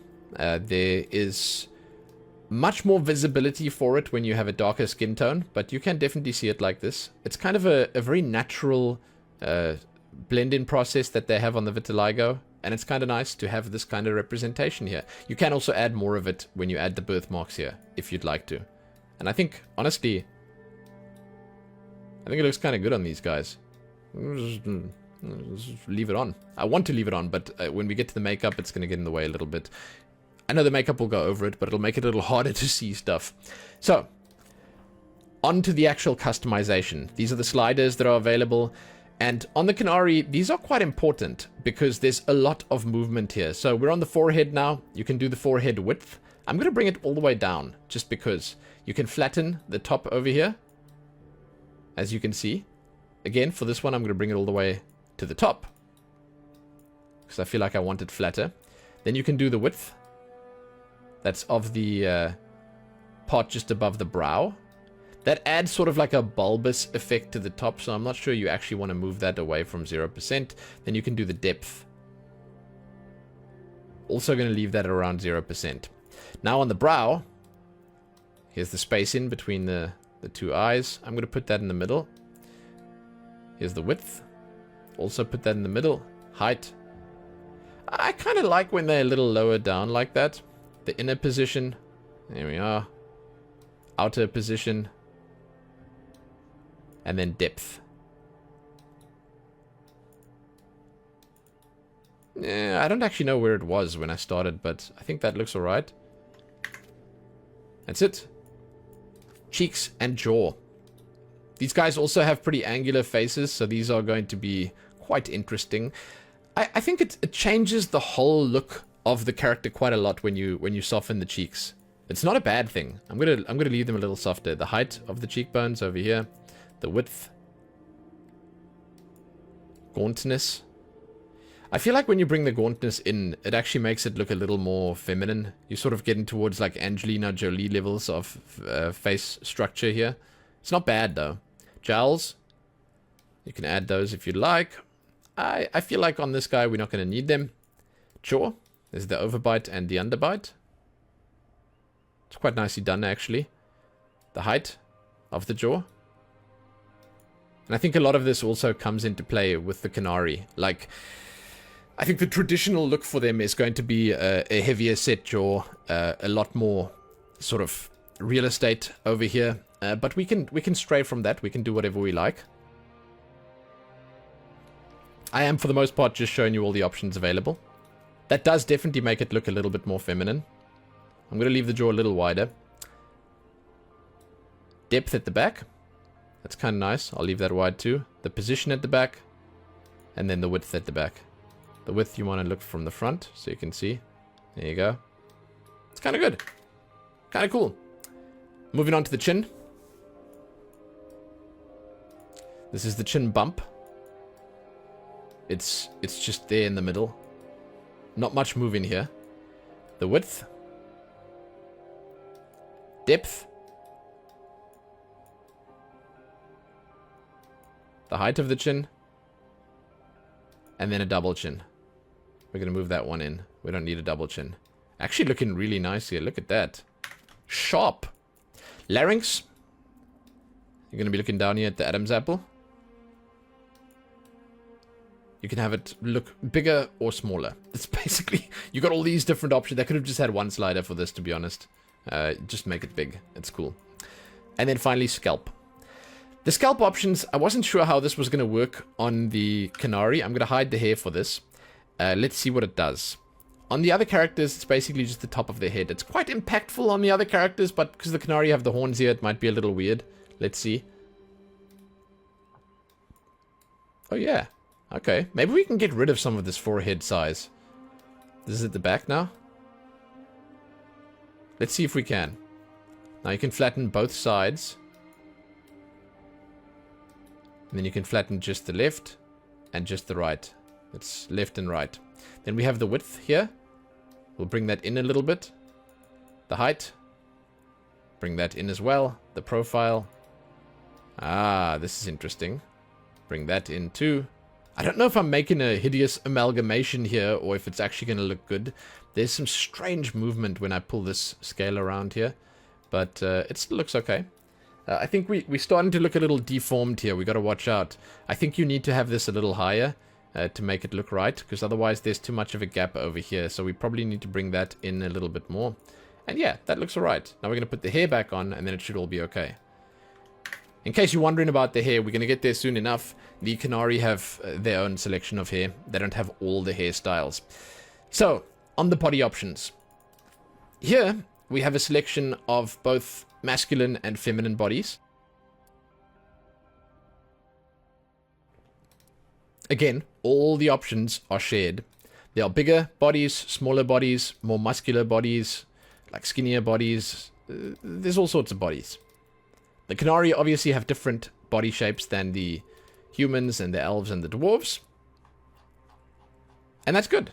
We're going to take the default one, the basic one, and then we're going to jump onto the undergarments over here. You can select whichever it is you like. If you are playing with nudity on, then you can also select one that is the same as this, but without the top on. Body shape. Here we go. This is a slider that will basically give you the extremes. That's the biggest you can go. That's the skinniest you can go. And that's the most muscular you can go. We're going to put it somewhere in the middle for this character. Body proportions. This is where you'll take it one step further. So you take it to the heaviest and then you add extra weight here if you'd like to. You add extra height here if you'd like to. And so on and so forth. You can even change your chest size, even on the male characters. Waist width. Hip width. Glute size. We're going to max that because we need it. And then bulge. I like how it just like hides away when you pull it back. There you are. Those are the body options. They once again present you with the skin tone here. Yeah, you can do it. I feel like maybe perhaps just because of the way we've set our character up, we should probably go for a slightly skinnier build. And we should probably change the shoulder width a little bit as well. Just because I've got a slightly more delicate face, you know? It's fine though. It's fine. Again, you can do the skin tone here. We've already done that, so we're going to skip through. Now, eyes and eyebrows. For the eye shape, this is some more face customization. We can zoom all the way in here. There's quite a lot of important stuff here as well. You can do the spacing. One nice thing is that you can actually reset after you've fiddled with all of this. You can move it up and down. You can move the left one up and down, and you can move the right one up and down. It's kind of nice to just have that asymmetry if you'd like it. Then you can move them in and out. That's the depth. Quite a lot of movement there. And then you can tilt them left and right. Well, you know, to the sides. Eyelids. You can customize them by closing them a little bit. Make your character look a little bit more mysterious. I'm actually going to do that. You can change the left one specifically. And the right one specifically as well. And then you can change the hood on the top. That's that part over there. But, again, you can press F at any point to reset. And then it'll put it back to the default, or at least what we had when we came in there. Now for the eye color, you can do heterochromia if you'd like. I've not really used it much, but the way it works basically is you customize the one eye, then you customize the other. It's easy enough just to show it all off at the same time. The color presets for the eyes here are pretty decent. They have some nice color choices. I'll zoom in for them so you can see them. Just know that they are not the most extreme. Like, you can take the ones that they have here, and then you can boost the brightness, you know, the saturation on them, and they can be a little bit more visible. As an example, we'll take the blue ones, pull the saturation up, pull it up, and we'll go into the second color, pull it up, and it's already looking a lot brighter. Well, at least it's looking a lot bluer here. The way that the colors work is you have the middle, you have the inner, and you have the outer. You can mix and match them. You can do some really cool stuff. I've seen some interesting stuff being done with the eye colors. They don't give you everything here, as in you're not going to get like full RGB choices, but there are some decent options, and just know that the color you see here can still be saturated more. So like you can get a purple by doing that, or you can take this one and you can take the saturation down and the brightness down, and you can have like basically a black. So just look at the colors and realize that there's more to them. As an example, if we throw that sort of, what is that, corally color on the middle and let's say the outer, you can make some pretty interesting patterns on the eye. And if we go for the inner and we make it like a darker, blacker color, or like a even lighter color maybe, you can do some really cool stuff. If you make it the same, then you'll have all the same color, and it's sort of like a fiery red eye. I like it. The options are decent. Then you can also change the sclera color. That's just basically, I feel this looks good on the Qunari, and I'm probably going to leave it like that. It's just the white. You can make it black if you'd like. I think it looks good. However, if you don't like that, you can make the eyes bloodshot. Also looks decent, and you can add cataracts instead. So overall, the eye options are like, they're good, but they're not the most intense or impressive or expansive that I've seen thus far. But they are good. There's more than enough here. And I think that if you are looking to make a decent looking character and you fiddle around a little bit, you'll find what you're looking for. Eyebrows and eyelashes, I think this looks really good. There's a great selection here. Some of the best eyebrows that I've seen, obviously.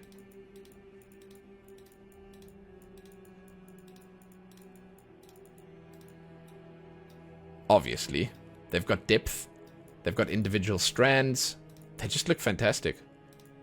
It's really great. There are also a bunch of really nice unibrows. I respect that. But they do have nice big bushy brows.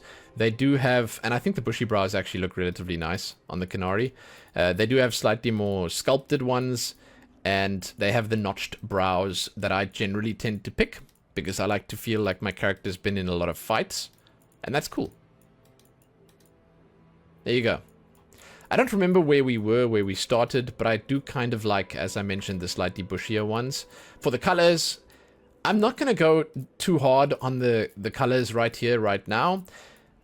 I will show you by scrolling through them quickly what they look like, but just know that we're going to have the exact same color selection when we get to the hair section, and I'd rather look at that. If I was you, I'd say just go and check that out, because there's a lot more to see there. There's a lot more real estate to work with, but these do look okay. And if we're going for something darker, you know, we can just as well do it here. I think it looks good. Right? Eyelashes. We'll zoom in for those. We want to turn the intensity up for that. It's the mascara.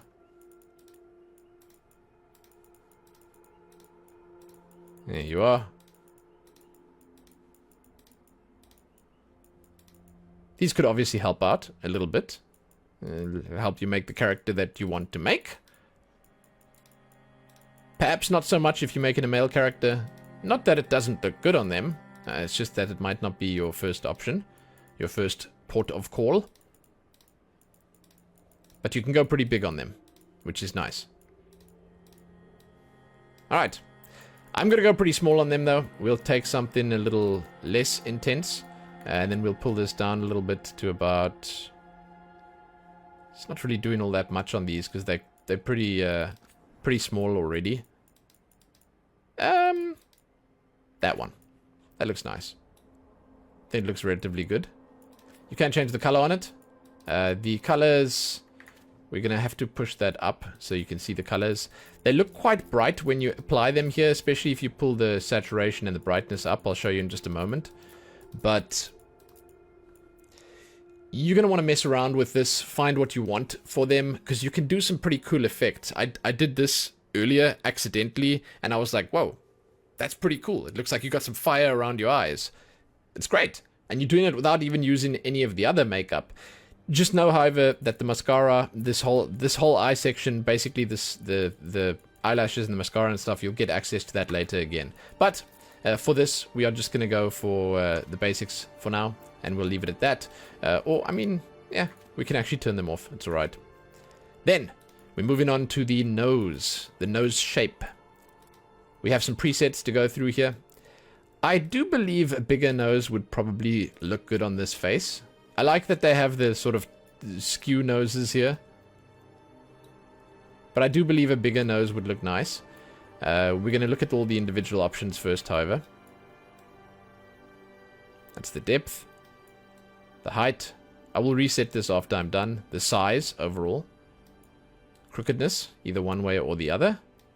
Depth, again, this is of the nose bone at the top over there. The height. The width. And then we're moving on to the bridge. It's like the most nose options you've ever seen in a video game. You can even have a crooked bridge. So you can have the nose tip go the one way, and then you can have the bridge go the other way. And honestly, like, I've not seen that before, but it's kind of cool. Like, you can have, like, a weird little curvy nose.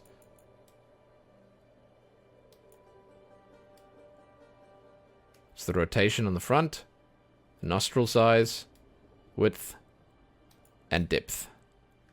It's pretty cool. And honestly, I mean, like, this is nice. I'm not even going to reset it.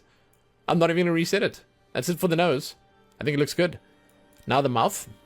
This is the shape and the protrusion of the mouth. Here's the width, depth, the position, up and down, the size overall. I think it looks good in the middle. The lip thickness. I think he looks better with smaller lips.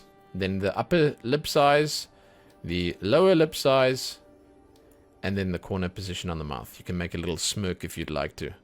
It's pretty cool. It's pretty cool. And honestly, I think the character's looking alright. I don't know. Ears. I was kind of curious. I had not seen these ears yet, especially considering we've got the horns and the ears to customize. So ear shapes, here we go. They've got some pointiness to the ears, which I kind of like. And they got some size. Let's see how big they can go. Yeah, that's not bad. We'll make them big. Earlobe size. We'll leave that smaller. Cauliflower ear left. Cauliflower ear right. You can have asymmetry on or off. I'm going to turn it off for now. The depth of the ear. That's just the back corner there. The rotation. That turns them in or out. I think we'd probably be safest just leaving it sort of a little in. Like this. The height of the ears. And then the position. That's forward and back. If you look at it like this. There you go. Alright. Cool. I mean, does it look wrong with, like, massive ears? Not really. We'll leave them a little bigger. There we go. So, now on to the exciting stuff. The exciting stuff being the hair. And, finally, the facial hair. I am a little weirded out by the fact that they don't have facial hair in any of the presets. So, Qunari have their own hairstyles, as you can quite clearly tell. This would not work on any other. And this is one of the sections that's completely unique for them. That one's pretty excited to see us. But there are some nice styles here, and the hair physics are pretty great, regardless of the fact that there's less. I really like this one.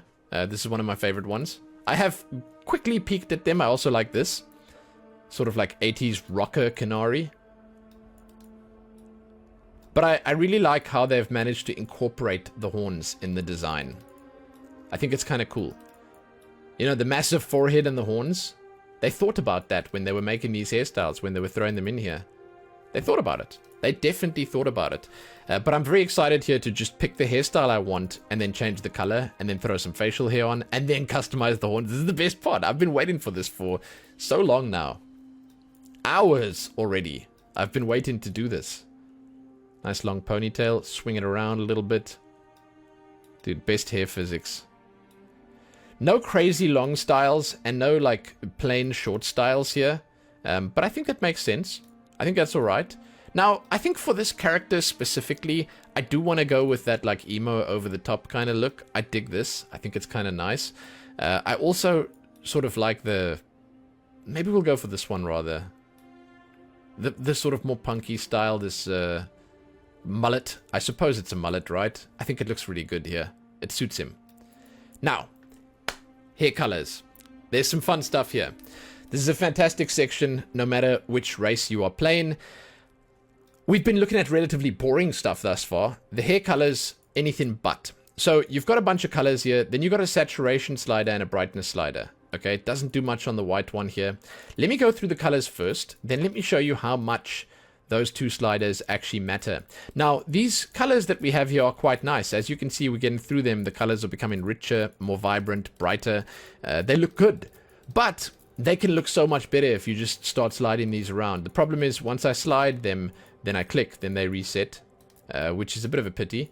But just keep in mind that all of these can be changed like that. And down here at the bottom is where the exciting colors are. And I'll show you what I mean by that in just a moment. These are decent colors here, but if you go on one of them, and then you pull the saturation to the max and the brightness to the max, then you have some seriously cool colors.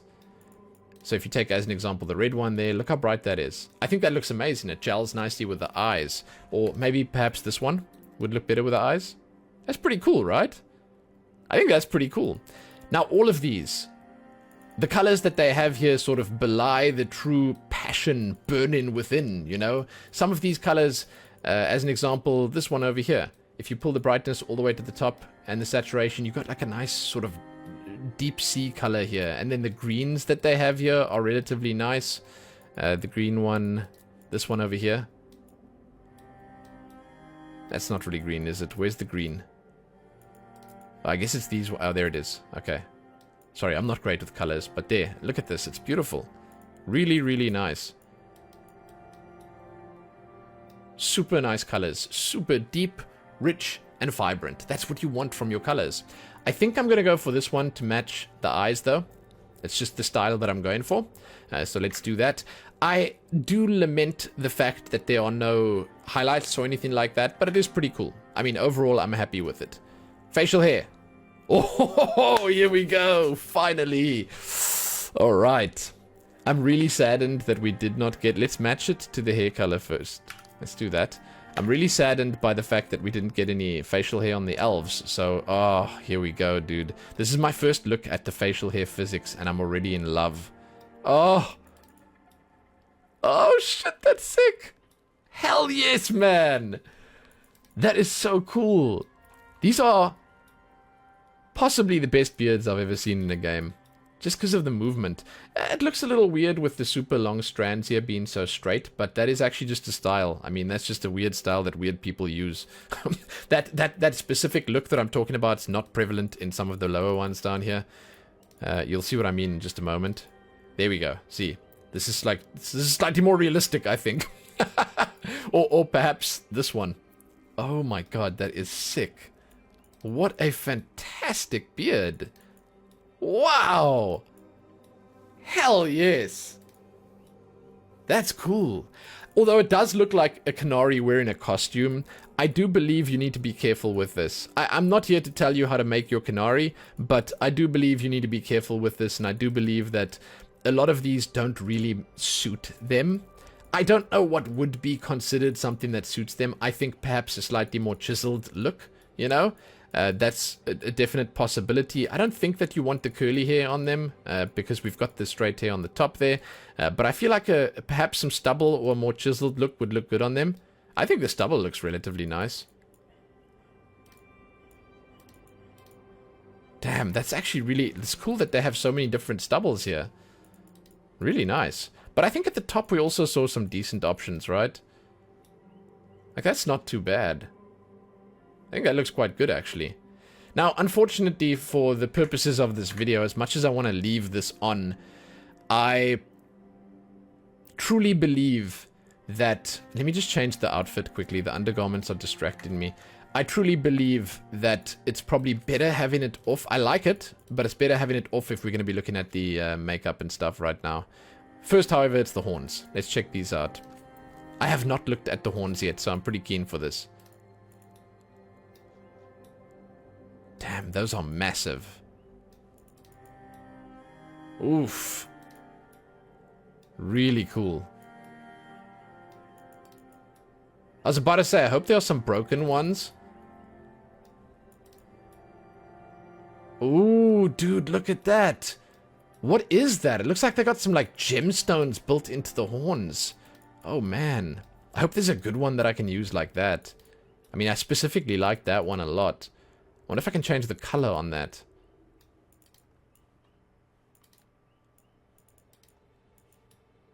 Pretty cool. Whoa. That's... oh, that's so cool. That's really nice. Oh, man. I dig it. I'm probably going to go for one of those. Like, there's just no two ways about it, right?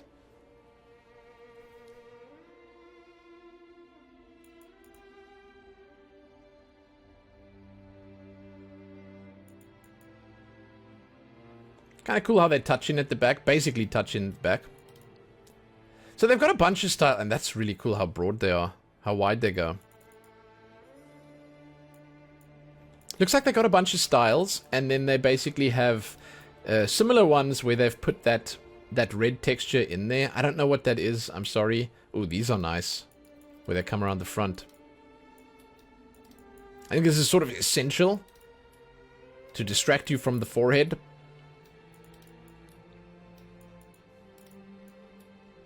Dude, the horns, yeah. Really nice.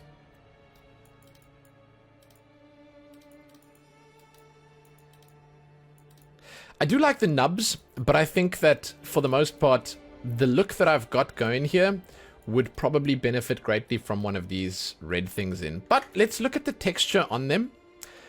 Material. Oh, it's crystals. Ooh, look at this. Wow, dude. That's really sick. Look at all those options. Heck yes, man. You can even have like an ivory one. Like a super white one. I think we're going to go for the standard one. Because it matches the hair quite nicely. Metal type. You're basically just choosing the color of the metal. We'll take a gold color. And then the crystals. Fire opal. Can we zoom in on it? Oh my god. Amber. Peridot. Emerald. Topaz. Wow. Sapphire. Tanzanite. Amethyst. Pink spinel. Ooh. Onyx. And diamond. Yeah, obviously we're going to take the fire opal because it matches what we've got going here. That's pretty amazing, right? So in terms of the metal that we choose in here, go with like a gold. That's really, really fun. I dig it.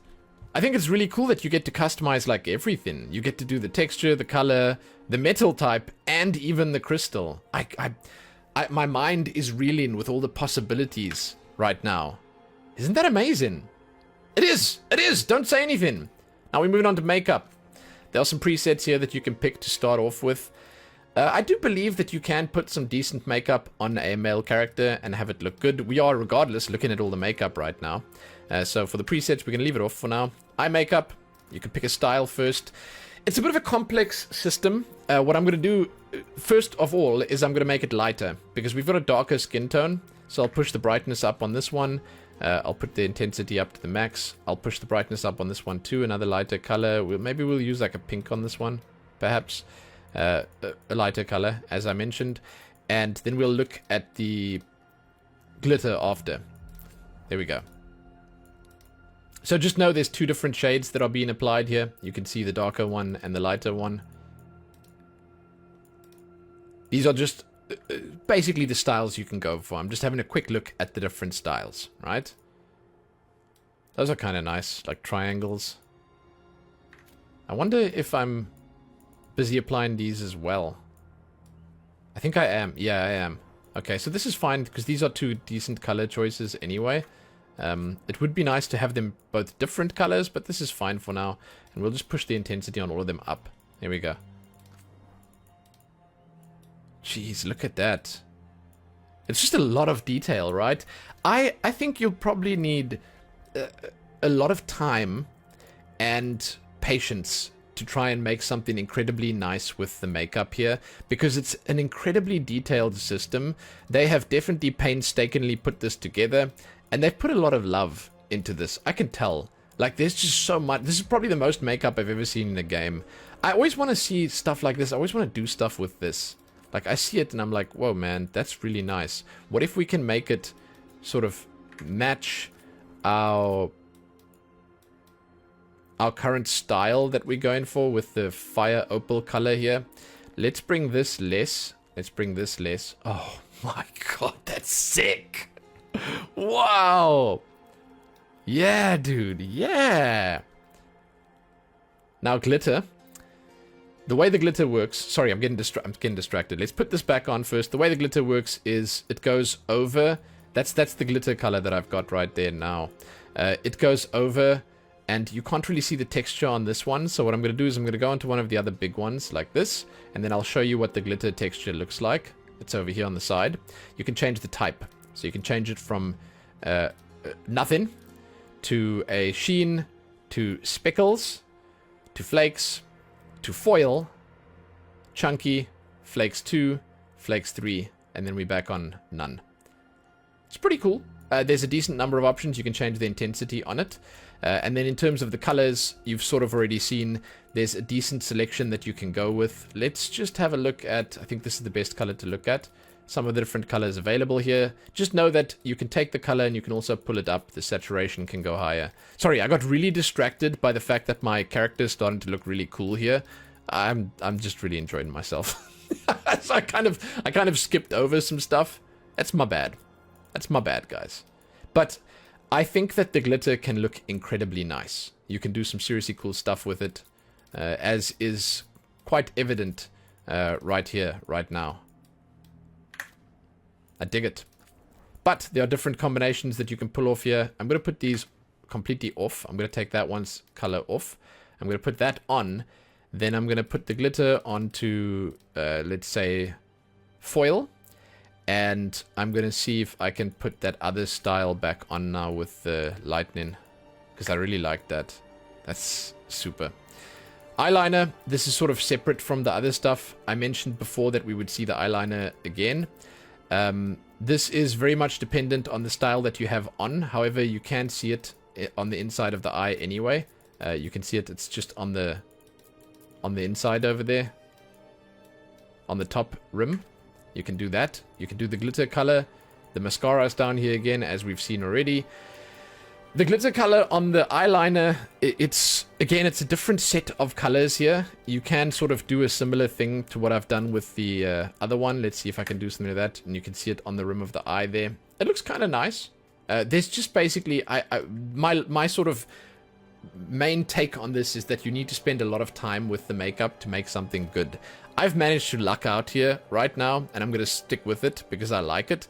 But overall, there's just a lot that you can go with. We're going to go on to the lips now, however. The lips are also very difficult for me. I'm going to show you the basic lip styles that you can go with here. But then I'm going to show you a couple of different options available, because there's glitter on this as well, and a bunch of other stuff. We'll take the first one for now, or at least let's take this one with the lip liner on. I struggled a bit with this on the other characters that I made, but they did have a paler skin tone, so it was a little difficult to see what I was busy putting on there. So I'm going for this one, so you can just see what the colors look like. Then I'm going to scroll through it.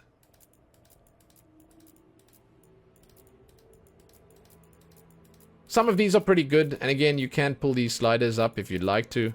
It's obviously part of it. You can make it more impactful a look. I'm going to go with these for now. There are two colors that you need to combine here. It's color 1 and color 2. The one is there and the one is there. It's the outside and the inside. We're going to match them for now and just see what it looks like. Then, the glitter. It's currently on like a brownie color. I'm going to set it, much like on the eyes, on the same kind of orange or maybe a red there. And then I'll try and change the type here so you can see it. very difficult to spot it on the lips. As you can see, it's like barely changing, and I'm zoomed like basically all the way in. I struggled with this. When I showed this off on the elf side, I struggled to show it off effectively. I don't know, man. I don't know. It's just one of those systems where all of these different options come together to make it very complex and kind of hard to basically nail down a very specific look. The lip liner is that part that goes around the edges, as you can see. You can also change the color of that. It does change around it a little bit what the color is as well, but it can bring the look together if you know what you're doing with it. I don't know what I'm doing with it, so I'm just showing you very haphazardly how it can change. Then you can also do glitter on it. So it's super duper intense. There's just so much involved here. Overall, for me, it's sort of like a, hey, let's not do it kind of situation. I think it's overly complex, the makeup, specifically the lips. But I do believe that I'm saying that mainly because I don't know how to do it. So please, I believe that you guys can go in there and prove me wrong. Blush. This is another option that I barely ever use. There are some decent options here compared to what I usually see in games. There are some nice triangles that you could possibly do something cool with. But blush for me has always been, once again, hit or miss. I'll choose one of these that sort of covers the whole thing, and I'll show you what you can do with it. The intensity. We're currently on like a red color here. You can change that, obviously. There are a bunch of different choices.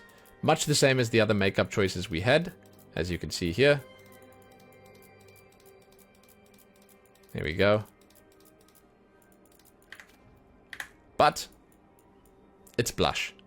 You can throw some glitter onto it. I'm not entirely sure how that will look. Let's have a peek. Maybe the blush needs to be a little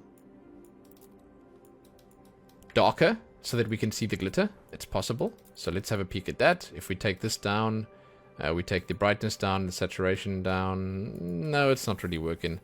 So this is exactly the problem I ran into before. Is like there it is, I got it. Okay, there's the glitter.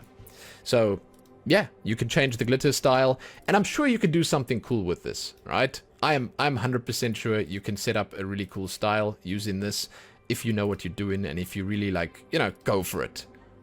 But it's difficult. So good luck with that. Like, just good luck with that. That's the makeup done. We're going to move on to the tattoos, scars, and paint now.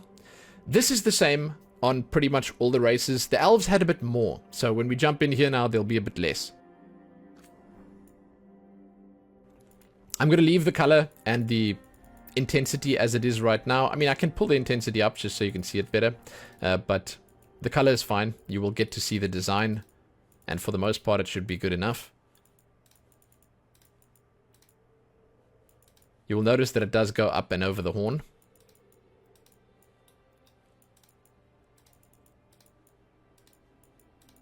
I think that perhaps on a Qunari like this, you could probably get away with using one of these tattoo styles and it would look good. But all the elvish designs, the elven ones are just gone. They're not part of this. Like, I think as an example, this one looks phenomenal. If I could make this like an orangey color, it would look really nice. But there's the problem. This is one of my biggest complaints. I feel like on darker skin tones, they should have this look a little nicer, look a little better, quote unquote. Because when you pick like these, basically the brighter ones, they just don't shine through. However, the face paint does, so it might be intentional. I still believe this looks quite nice if you pull the brightness down and you leave it like that. I think that looks relatively good. But that's the way it works. You pick your design over there, then you can do the intensity on different parts of it. Let me change the color to a darker one again so I can show you what I mean. There are 3 different parts for each design. It's the 2 cheeks here and then the main design. Each of them has their own 3 parts. As an example, this one, left, right, and the main design again. It's pretty cool. It's a very decent system that has a lot of customization and customizability available. And then if you throw in the fact that you can also do it on the body, it's pretty cool. So for my character right now, I'm going to take this one. I'm going to pull the brightness down, and I think that looks relatively nice. However, what I'm going to do first is I'm just going to go back to the body. I'm going to take undergarments. I'm going to put this one on so you can actually see the body tattoos. Because that's what we're doing next. Body tattoos.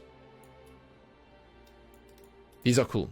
And they work in the same sort of similar fashion where you have sliders for all the different body parts. So keep in mind, chest, back, arm, leg, leg. You can take any number of them off or keep any number of them on. And honestly, that makes that the amount of different combinations available is probably in the millions for this. I kind of like this design. It matches what we have on the face, but it's probably in the millions. You are going to be able to just go crazy with it, because there's no way if you start customizing it in that way by removing certain parts, there's no way you're going to overlap with someone else's designs. In other words, you will never see another character that looks like you if you just put a little bit of effort into the customization.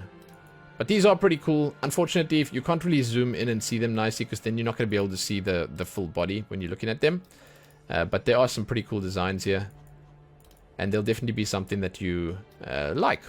I'm going to go with one of these that sort of match the stuff that I've got on the top. That looks kind of nice. As I mentioned, you can sort of take different bits and pieces of these off. These are the arms. There's nothing on the left arm. But yeah, there you go. The left leg. There's nothing on the right leg. The color, we'll make that the same as the other ones. These are a little bit brighter, which is interesting, but we'll make it the same as the other ones. There you go. And that's it for the tattoos. Scars now. Now I gotta remove the tattoo. As much as I love my tattoo choices here, now I gotta remove the tattoo. So that we can see the scars. Because the scars are pretty cool too. For the scars, what I'm gonna do is I'm going to push this all the way up. The smoothness isn't important. I will choose a darker color. There you go. And then we can look at the designs.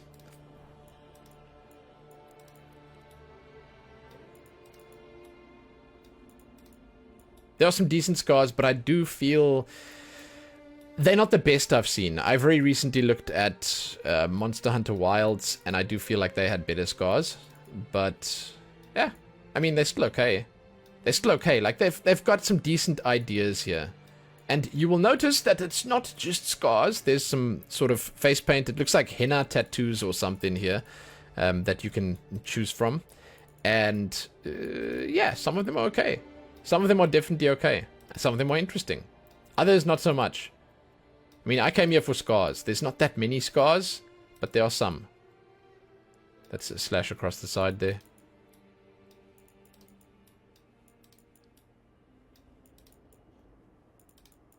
It's alright. I feel perhaps for what I'm going with here, this is the one I want to go for, right? I don't know. Maybe you can sort of make something that looks similar to what I'm going for here. If I choose the colors right. I don't think there's a color that will look the same as what I've got. But perhaps, you know, we can just leave that on. It sort of matches the eye stuff that we're going for. Yeah? But your options are intensity, the two color choices, and then discoloration. The discoloration is sort of the interior color, and then the intensity is the overall color. Or is this the exterior? I'm not sure. But, or vice versa, basically. Smoothness, it basically adds like a glossy sheen to it. When you have a darker color on, you can see it more clearly. But, yeah, that's basically what it does. I'm gonna go for... I'm trying to decide what I want to actually do. The darker one looks kind of nice. For the body scars, I'll choose the darker color again, just so we can see them. Saturation, brightness down. We'll leave it on that for now. Intensity up. Here we go.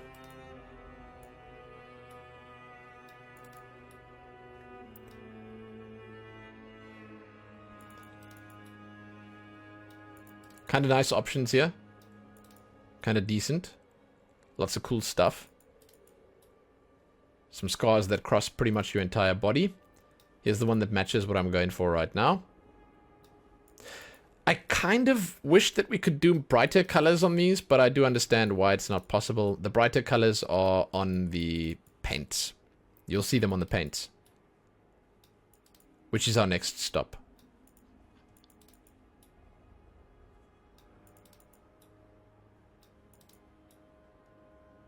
That's a really nice one. Very cool.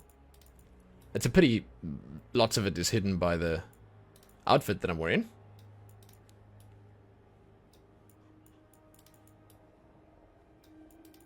But there you go.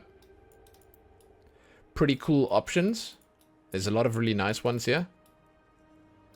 It's actually easier, I suppose, just looking at the pictures over here. But there you go. I will leave this off for now, just because we are going to jump into the, as I mentioned, the face paint next. But this is the same way that you do the other ones. You basically have intensity, which is the opacity. You can do the colors, the discoloration on it, which is the interior colors. And then you can do the smoothness, which makes it look more glossy. Then you can put top surgery scars on here. You can't see it because nudity is off, but it just puts 2 little scars underneath where the breasts would have been. Right? Okay. Now, on to paint. Let's just take the body stuff off. The paint is really nice because it is super bright. So if you pick a nice color here, like White Lily, you will see that the paint is all consuming. It's quite cool.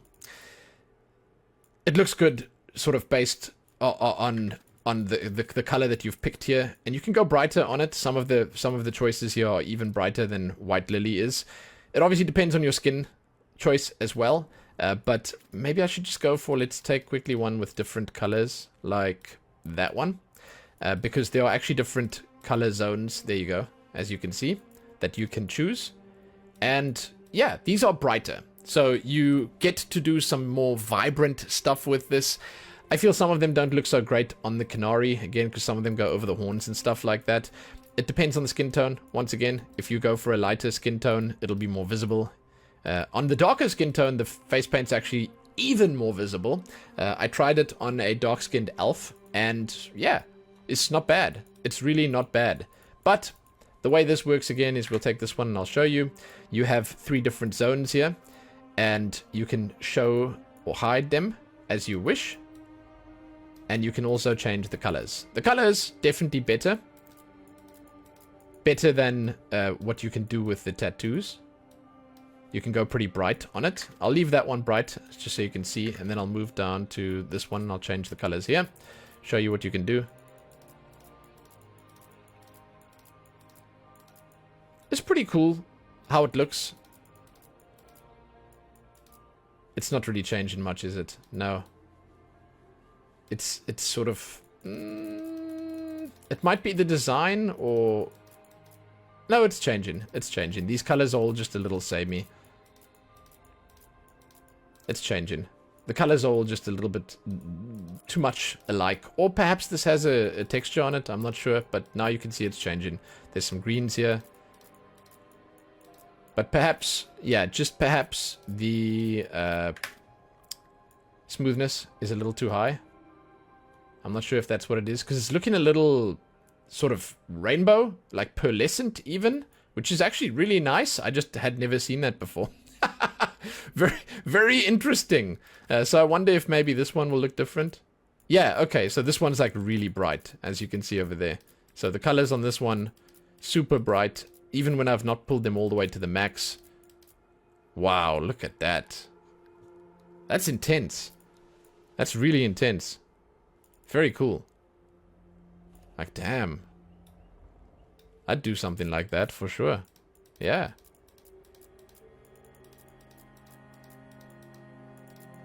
Very cool. But that's the way the face paint works. The body paint works in a similar fashion. I'm going to turn that off first, and then I'll show you. Very much the same. There are a bunch of really cool designs here as well, with different color zones that you can interact with.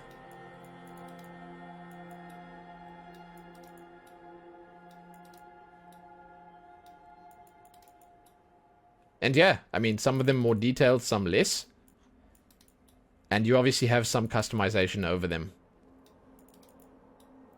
In that you can hide some pieces and show different pieces.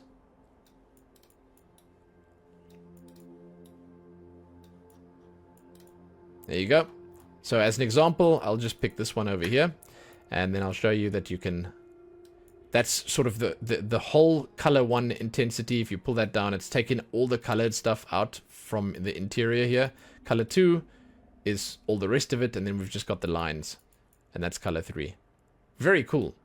Very, very cool. And then you can do the smoothness as well, like you can on the other ones. That just adds like a sheen to it. Like that. There you are. And that does actually bring us to the end of the Qunari customization. I think a lot of sort of a lot of what you're looking at here could perhaps look a bit better if you had the armor on the character as well. I want to just say that. I want to point it out. But I really like the character that we made here. I think we've made something really cool. He looks very interesting. I would have put the facial hair on this guy. Absolutely. And I think it would look kind of nice. I'm not sure which one I would have used. I think I would have probably gone for something like this. And I think it would have looked nice. And then I probably would have done even more with the tattoos and stuff like that, gone a little bit more extreme. But honestly, I'm kind of happy with this, and I think this looks kind of nice. Now, however, what we're going to do is we are going to back out all the way over here, and we're going to select a female. And we're just going to have a quick look at what is possible on female Qunari. I'm not going to go through every single option, so if you jumped in here using the timestamps, just know that if you want to see all the Qunari options being customized and tinkered with, go to the male customization because it's all the same. It's just the Qunari customization. This is just the female example that I'm showing you, and you'll see it all there.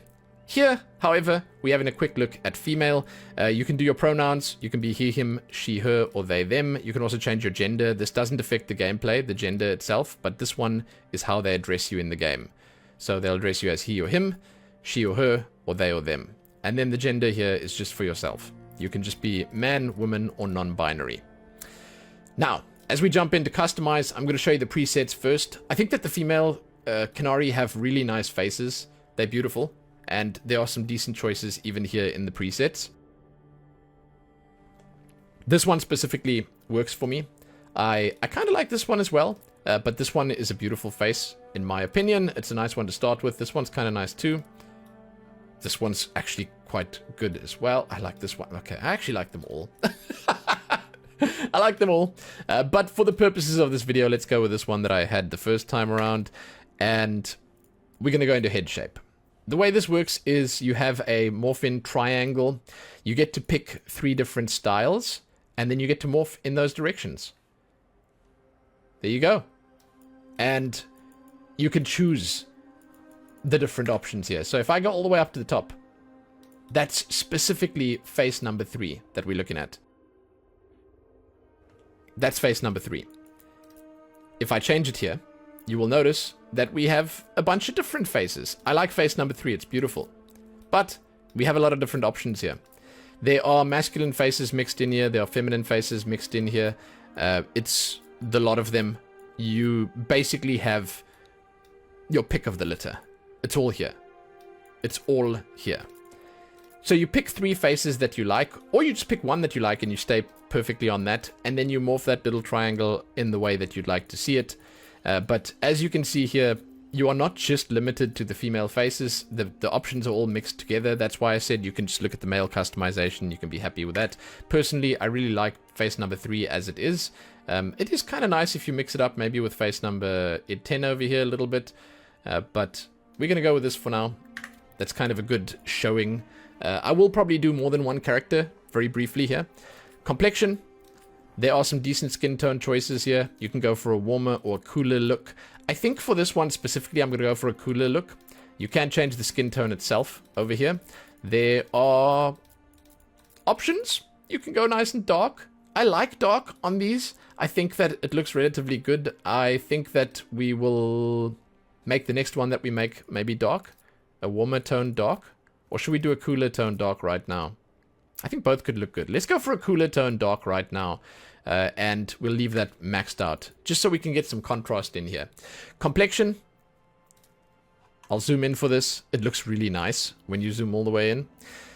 There are some decent choices. There are some good options that you can go with. A lot of them actually change the skin quite a bit. And honestly, I feel like they're better than on the elves that we've already looked at, because it feels like they are more varied here. It's the same options, but on the Qunari, I feel like they look a little bit better. So we are just customizing a female Qunari here. I'm going to pick one that I think works. There's a lot of good ones here. I'm going to pick one that I think works.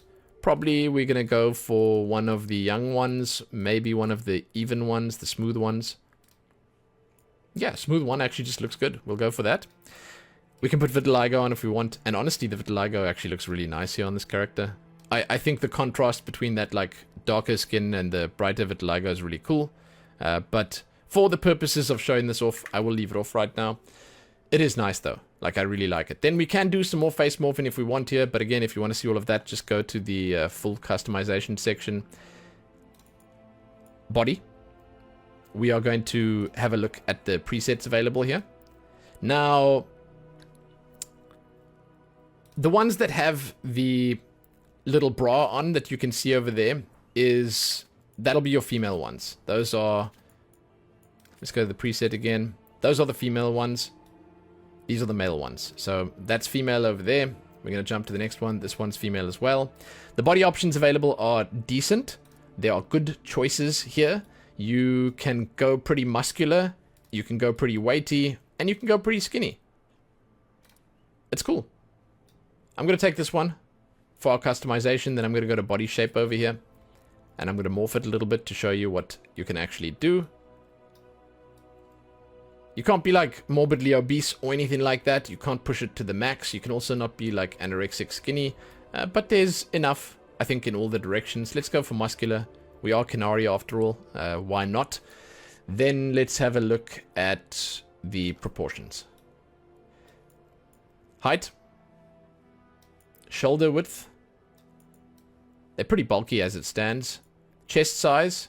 They can be a little bit bigger than the elves, which is cool. The waist width.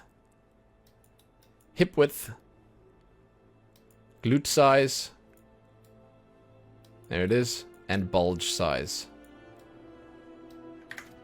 There we go. Pretty nice. She's stacked. I like that. I really like that. Let's check the eyes out. I just want to make a decent looking character. I'm going to go for light eyes. There's obviously a lot of good choices here, but I think that I want to have some contrast, and I think that what I'm going to go for is for blue, and I'm going to make them lighter. So saturation, brightness, and saturation maxed.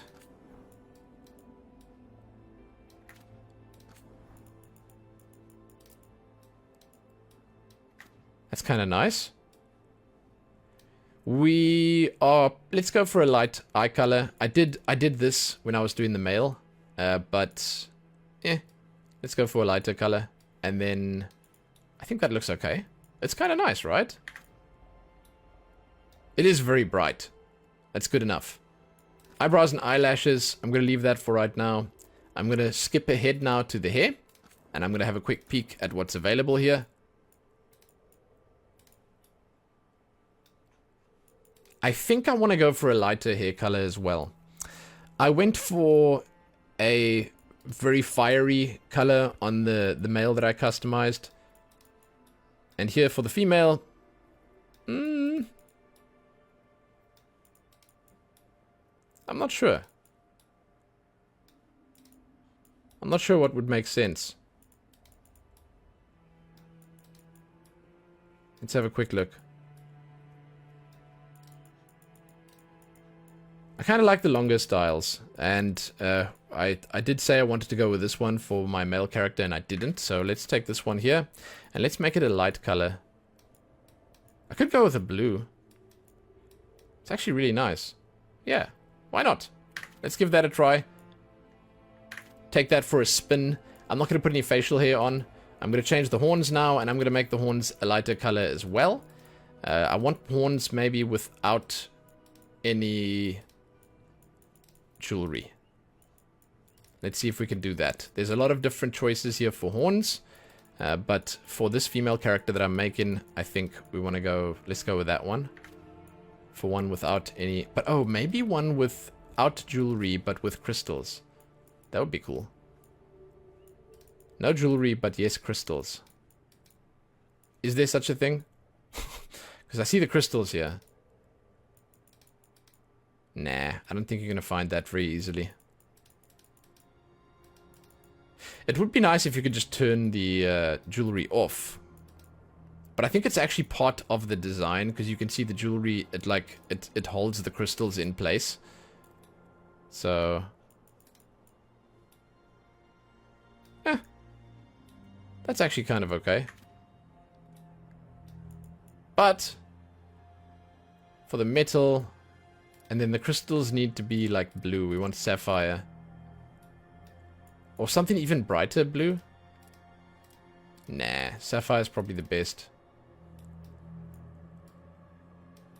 Yeah, I don't know. I think the crystals are nice, but I think that the horns a little smaller would be good. So something like that. It's pretty cool. Huh. But perhaps just because of, and I'm changing my mind a lot here, but because of the fact that we have... oh, that's nice. There we go. Never mind. It looks good. Now, a little makeup. So, I don't know what a good way would be to do a subtle makeup. There's already blue. That matches sort of what we've got going, right? A good way to go about this would probably be, let's change the lips to having something slightly more focused. Ooh. That's kind of nice, right? There we go. Actually, really not bad. I'm thoroughly impressed by what I've thrown together so quickly here. It would, again, just look way nicer if I could throw a suit of armor on, you know? But let's have a look at the tattoos quickly. I wonder if you can make any of them blue, because this is just a really nice look that's come together quite quickly here. Perhaps we'll go for these ones. Can they be blue? Ooh, blue. Dude, not half bad. Now, perhaps we'll just take the one on the forehead away. No, it actually looks quite nice. So that's just good. There's no point in going for the paint or the scars right now, because it will it'll just overlap with the tattoos I've put on. But that's a pretty nice looking female Qunari. Now, the one thing that you could change to sort of mix up the style more is just the hair, because that is one of the biggest and most deciding factors. But overall, yeah, that's pretty cool. That's pretty nice. Now, I'm going to do one more, very briefly. I would say that this is probably the final result right here. This is what I'd be happy with. And I think there's a lot to be happy with here. I think that looks good. And if I was to go back here to the presets, and I was to choose, let's say, a lighter one, this could be kind of fun to have a look at as well. If we take a lighter one and let's make the face slightly more delicate, if that's possible. Let's move this up to the top. There we go.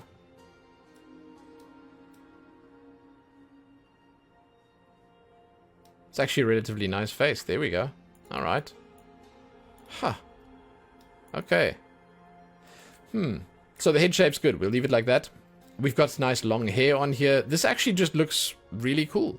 Now, you can mix things up, I suppose, if you want to make another female character that looks sort of a little different by throwing a slightly different eye color on here. Maybe something a little... darker. And then let's go with a black hair.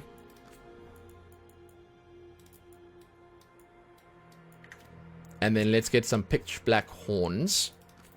I'm going for a very certain and specific style here. This might not appeal to everyone, I apologize.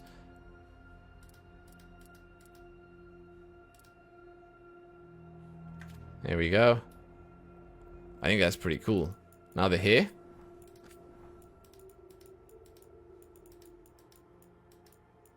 I actually think the hairstyle we had was pretty good.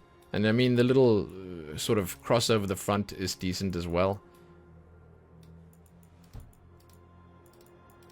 Not the greatest showing for a female character. Now, the hairstyles that are left here aren't that great for this. I actually think this one is perfect. That looks relatively nice. It's a little more punky, maybe.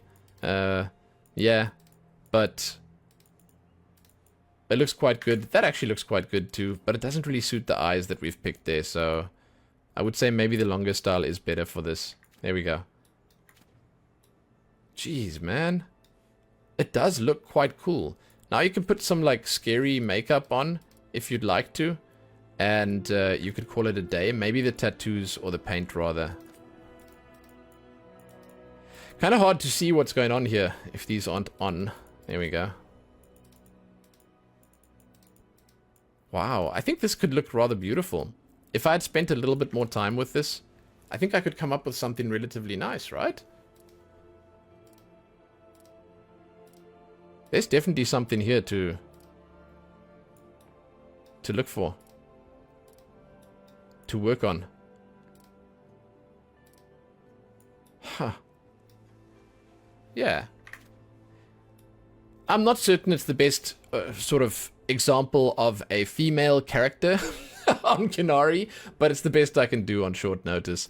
I think that the presets that we have here are probably the best options, though. They have some good-looking characters. This one specifically is kind of nice. I do like how the vitiligo looks on them, but there you go, guys. A quick look at the female Qunari in Dragon Age, the Veilguard. Now we're going to go back. Next up, we have the humans. An ambitious and prosperous people. Humanity's various kingdoms are the ascendant powers of this age. Usually when you jump into like a fantasy world, the humans are the weaklings, common dime a dozen. Ascendant powers. Well, we're going to jump in now.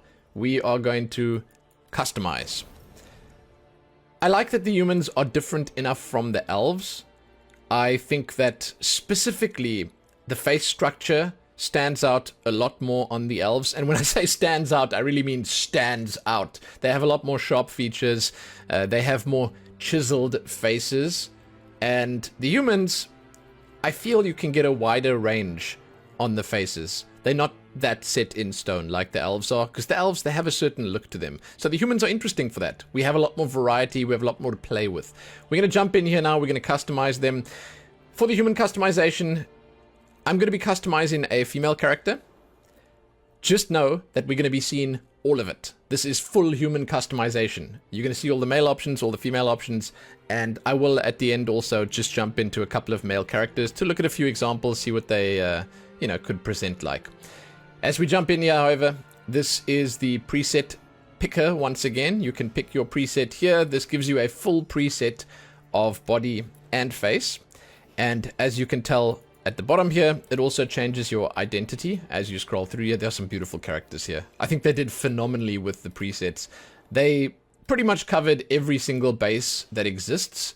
And I get the feeling they invented some new ones. It's very impressive. Like, I want to say the people that were in charge of diversity at BioWare, they should get a raise. They should get multiple raises because they've done really, really well. So, identity. You can be he, him, she, her, they, them. These are important choices because this is how people address you in the game. So, pick these with care. Your gender is less important. This is how you see yourself. It doesn't affect the game or the gameplay. You can pick between non-binary, man, or woman. It's pretty cool. Pretty cool. It's nice. More options, better. There's really no two ways about it. We're going to customize this lovely lady right here. As you zoom in, man, the game just, it looks so good. You zoom in even more, and then you zoom in even further, and the details, they just don't get less. They get more. It is truly something to behold. I'm so impressed by what they've done here. I'm actually curious. I'd love to come back here and just look at this on like 200% resolution, just to see like, what it looks. I'd love to see on a 4K monitor. Anyway, okay, sorry, I'm getting distracted. Back on the presets. Here, we are actually just picking the head presets. You will notice that the body itself isn't really changing. It's staying the same. Yes, the skin tone changes, but the body doesn't.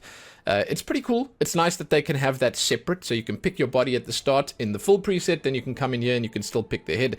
I just want to point out how phenomenal the texture work is, specifically on the darker skin tones. I realize the texture work on the lighter skin tones is the same, but on the darker skin tones, you get to see those details because of the lighting. It is crazy. And this, it's a work of art. Just look at her eyes. Just stare into her eyes for a moment and take in all the details. It is incredibly well done. I love it. They do have a thing for dark eyes here, however, don't they? I find that curious. I do wonder if the presets, if I back out, perhaps have different eye colors. I'm just noticing that for right now, for the first time. I wonder if all the humans, there's a lighter eye color. No, they don't have the same. There's a blue one. Aha! Oh, I was just being selective. All these ones from this point on have darker. Interesting to notice that. Her eyes are basically black. But look at the texture work. And oh. Have you guys seen the hair? Have you seen the hair? Oh, man. It is so good. I've actually looked at a couple of cutscenes in-game, and the best part is that it looks like this in the game as well. There's no funny stuff. There's no, like, random hiccups in the hair. No, it just looks like this the whole time. Oh, it's amazing. Okay, we're jumping in on her. Just know that you can jump in on all of these different ones here. And from my time testing and from my time in this character creation system now, and it has been quite a lot of time. I've spent, like, over 3 hours in here already. I've noticed that the preset that you pick does play a relatively large part in the next part, the head shape over here. And basically, you should be careful with what you select, because it will change the way the face looks a little bit. Now, if you fiddle around here and you pick sort of the right combination and then you still fine-tune it, you can basically make any of the faces that are back in the preset menu over there. You can do it. It's just, this will give you that head start, that leg up when you're trying to make what you want to make. Basically, this is a head shape transformation triangle. What you can do with this is you can drag it around and morph it towards the different faces that are in these corners. All right, so what you have here is a lady with eyes that are a little more sunken in, a slightly larger nose and a sharper chin. Then you go over this way, you can see that the forehead pulls back a little bit, her eyes come out a little bit, the nose gets a little smaller, most of the front of the face is a little forward. And then up here we have a slightly more Asian appearance, where her nose is smaller, her lips are a little bigger, and, you know, the eyes change shape slightly. It's very impressive the way that they've done the morph in here. And I mean, just sitting here and pulling this around and seeing all these changes happening in real time, it makes me just think about how far we've come with character creators. You know, over the years, how much things have changed. And we sit here and we're like, oh man, there are no nice faces here, but we're not sitting here thinking like, oh my god, look at how fantastical it is being alive today in 2024 and playing video games. So basically, the best way I have found to check these faces out is you pull it into one of the corners, then you use that corner to just look at the faces. That's it. There are some masculine faces in here, there are some feminine faces in here, there are bigger ones, there are smaller ones. It's pretty fantastic. There's a grand selection. And if you find 2 or 3 faces that you really like, and you throw them into that triangle, and then you just morph them around a little bit, you can probably just get something that's a sweet spot between them. Or you can just do what I've done right now, and you can pull it all into a corner and take it from there. I think that the best faces will be found in between, if that makes sense, where you will have to give a little bit more effort to actually find them. As an example, this one for me is too angular for what I'm going for, right? Fantastic face. I love the high cheekbones. I dig the way that she has so much definition on her jawline without it being too big or bulky. Beautiful face. But it's not exactly what I'm going for. So I'm going to look for one that's a little rounder, perhaps like this one. And it's going to combine nicely with the one that I have up at the top here. I'll show you in just a moment. This guy over here. So then we're going to try and find a nice sweet spot here that we like. I actually think slap bang in the middle. That's actually really nice. Yeah, let's go with that. So, you got a lot that you can do there. However, that is just the start, because There's a whole bunch of sliders that we're going to jump into now throughout the system. That is your starting point, and that will get you started, you know, in the right direction. Let's look at the complexions over here quickly. For the skin tones, I have noticed that the humans can go a little darker than the elves, as in like the darkest one that they have here. It feels a little darker, but not by much. It's like it's very close to the same. It's sort of, you know, it's not as much as I would like. It's enough, but I do think that they could have gone a little darker. However, I will say that when you pick one of these here and you back out a little bit and you perhaps just look at it in different lighting, it is dark, but still it could have gone a little darker. It's a very minor complaint, right? It's a very minor complaint. I just think that the black skin tone should be a little blacker. At least the amount of options we have here should be a little more. That said, we're going to go for something tanned, but not too tanned. You can make it warm, you can make it neutral, you can make it cool. I think that's nice to have as an option. You can slide the melanin over here. Basically, that's what's responsible for the pigmentation in your skin. If you have less of it, then you are paler. If you have more of it, then you have more of a color. It gives you those rosy cheeks. But in combination with this, you can sort of take a darker skin tone and then you can still slide this around a little bit. And you will notice that it gets a little darker on some of them. There's a lot going on here. That said, let's look at what's going on there. These are the complexions, starting from 1. I'm going to zoom in a little bit so you can see all the details. There's a lot of details. There are a lot of perfect skins here, but there are some that actually have a lot of character. And I do think the one thing that we are sort of missing here is an older skin.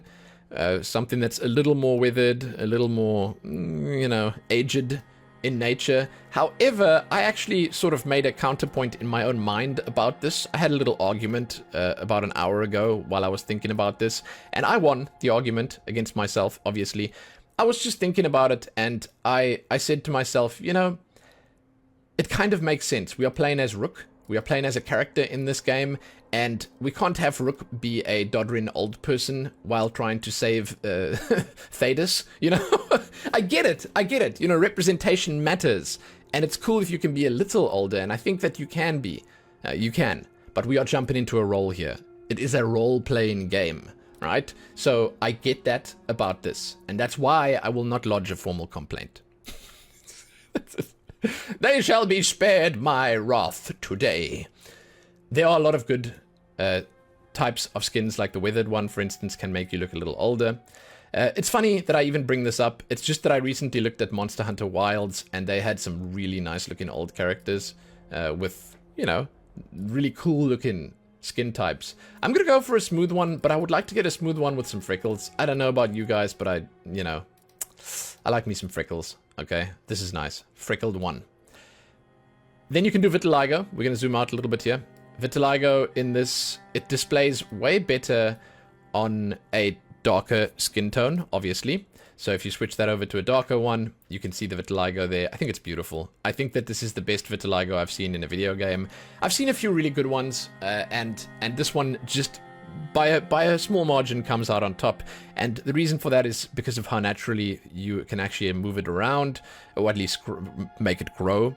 I believe they should allow us to move it around a little bit, because the pattern is always the same on all the characters that you make. So if they could just have a slider to move its position, that would be fantastic. I don't think there's anything holding them back from doing that. That's literally one of my only complaints. I won't even mention that in the outro because it's so minor a thing, but that would be cool. So that's the vitiligo. We're going to go back on a slightly tanned skin over here. Maybe a warm complexion would look good here. I don't know. But for now, we're going to leave it like this. And we're going to jump into the sliders. These sliders, I will go through relatively quickly. I'll just show you how much they affect the character. And they do affect it a lot. They do. This is to flatten the forehead. And the cool thing is, when you get to the end of this, you can actually just reset it if you'd like. That's very important because, well, you know, you move these things around, you forget where they were, and it is very bad for the bottom line. You can end up with something that's just so far off that it makes no sense, and you don't know how you got there. These are very good. These next few are fantastic, actually, for setting the tone You know, as you enter a room and you see your character's face in that cutscene, you can make them look more caring and curious. You can make them look more serious. Maybe a little meaner, if you'd like. You can really set that first impression up whenever you enter a scene. And I like that. The eyebrows are very important like that. So that's it. I'm going to reset it now so that we do not mess anything up. We're going to jump into the cheeks and jaw. Here we go. The cheekbones, as we've seen, they can go pretty high. The height of the cheekbones. The width. It's kind of crazy if you move them all out. It's like, yeah, man, you can go too far in this system. It's quite easy. If you want to see going too far, you look at the end of my video where I've put the extra characters that I made for the thumbnail in. I will definitely be making one that's gone too far. I like doing that. And you can see just basically what's possible. It'll most likely be a dwarf or a human, I think. Just because they have features that are suited to twisting a little bit. But this is one of those situations, once again, where you can actually go too far in a massive way. And, well, look at it. just look at it. Then we've got the jawbone angle. This is at the back. You can have it left or right. The position. That's more in or out, or I guess you could hold up and down, and then this is the width. I kind of like it. We're going to reset it, though. Then we're going to go chin. Zoom in on that. The chin bump is this little spot in the middle here. The width of the chin. The depth. It's quite a bit, the movement. The height. And then the double chin. Also a cool option to have. Because you can at least make a decent looking, like, heavy set character. The larynx is down here. You're going to be looking at the Adam's apple. Nothing too special. Barely anything you can do with it. Not a... Honestly, I'm not even sure why they really included that. But, I mean, I guess it's okay. I will say the words again. More options, better. That's it. So, nothing to complain about. I'm kind of happy that they put this in. However, this is something that I'm not sure I sort of knew I needed this until this point. A scalp customization slider, like, you know, a set of sliders here that are dedicated to making sure your hair looks right on your head. Basically, what you can use it for is when you've chosen a hairstyle, you can actually move this around to make sure there's no clip-in. You can move it around to make sure everything looks right. Or if you've got a bald character, you can make it look like you have some real big brains in there. You can make your brain cage really swell, and then you can swell with pride. You know, that's cool. But it's a useful set of sliders. It actually has a really good use because you can go too far with it as well, as you can see over here. Which is not to say that's, like, you know, wrong. It's just that you can really slide it as far as you like. But there are some interesting looks that you can make with it, and it is a good set to have, especially when you are working with hair. So if you have a hairstyle that you're going to be using and you won't switch away from it, then that's a good one to have. Now we're moving on to the body. The starting presets over here are pretty good, pretty varied and interesting. For humans, I get the feeling you can go a little bigger. I don't know if this is a fact, because I've not, like, one-to-one checked it, but I get the feeling that the humans can put on a lot more weight than, as an example, the elves. And I get the feeling that the dwarves are going to put on the most weight, if they'd like to. But you can have some slightly bigger bodies. I do recommend, if you are jumping in here, that you change the undergarments to the female one, so you can at least see what's going on with the bulk of the character's body. If you'd like to, you can also turn the... it keeps resetting, though. You can turn the nudity on, and then you can look at them without the tops on. But basically what I'll do is I'll go through the female bodies quick, and then it'll stay on this. So if I go female body, female... But it keeps switching off. Okay, never mind. Never mind. You're just going to have to imagine what it looks like underneath. Let's go through the bodies. They have muscular bodies. They have bigger bodies, bulkier ones. That are, well, slightly more heavy set, ones that are just straight muscular and lean, taller ones, shorter ones, and then super skinny ones as well. I think that there's a great variety, but you don't need to use these. You can just select one and then you can customize it yourself. That's what we're going to do. The undergarments, you have these two choices, and if you turn nudity on, then you have a third choice that just has the short shorts on and nothing on top, so you can do that as well. Body shape, this is a set of sliders that you can basically drag around. The body shape, as far as I understand, can be combined with the other sliders we're about to look at to make basically any of the bodies in the presets, but I haven't 100% confirmed if those choices actually matter. In other words, you know, I don't know if you need to take a preset and then go, say, for instance, to the biggest one here to get the biggest possible look. It doesn't matter at the end, though. Basically, pick a preset you like and go from there. I always like muscular, so I'm going to go for muscular, and then we can work on the proportions. Height. I like shorties. There we go. I feel the shoulder width, generally, if you put muscles on, you want to go a little further on it. Chest size. There you are. When you turn the muscles off, then, well, the chest feels like it gets a little bigger because the muscles get a little smaller, but the boobs in this game are a little on the small side. And that's fine for me. It's just obviously not what everyone else wants. They could have given us a little bit more in terms of the bust size. I like it though. I'm happy with it. I love the body shapes that they have, and the representation where muscles are concerned, it's pretty phenomenal. The waist width here, hip width, glute size. You should always have this on max because it's the glutes. And then the bulge size, I'm going to tell you right now, you should probably also just have this on max. All right. Then you can do the skin tone here again if you'd like to. That's just the same menu we went through before. You can do that again without the complexion, obviously. Then we're going to move on to the eyes and the eyebrows. Let's zoom all the way in. First, we have the eye shape sliders over here. We'll move on to the colors and all the rest soon. There's one thing that I actually found was missing here, and I thought it was like a bit of an oversight, but there's no eye size. There's not a plain just eye size. Like, I mean, they have even everything up until like left up and left down. That's like the most random thing ever, but they don't have just plain eye size. Here's the depth, the tilt. I kind of like that. Leave it tilted. The distance you have here, that's basically your eyelid vertical distance. You can basically squint. You can look a little bit more mysterious, or you can look more like deer in the headlightsy. Then you can do left separately, right separately, and you can change to make it hooded. I think this all looks pretty good, and I'm going to leave the eyes most of the way, like that. Alright, eye color. Another part of the game that I think is both good and not the best I've ever seen, where you can have heterochromia, of course, so you can sort of, you know, do what you want with one eye and then customize the other one separately. They have some good presets here that I feel are pretty much everything you'd want, right?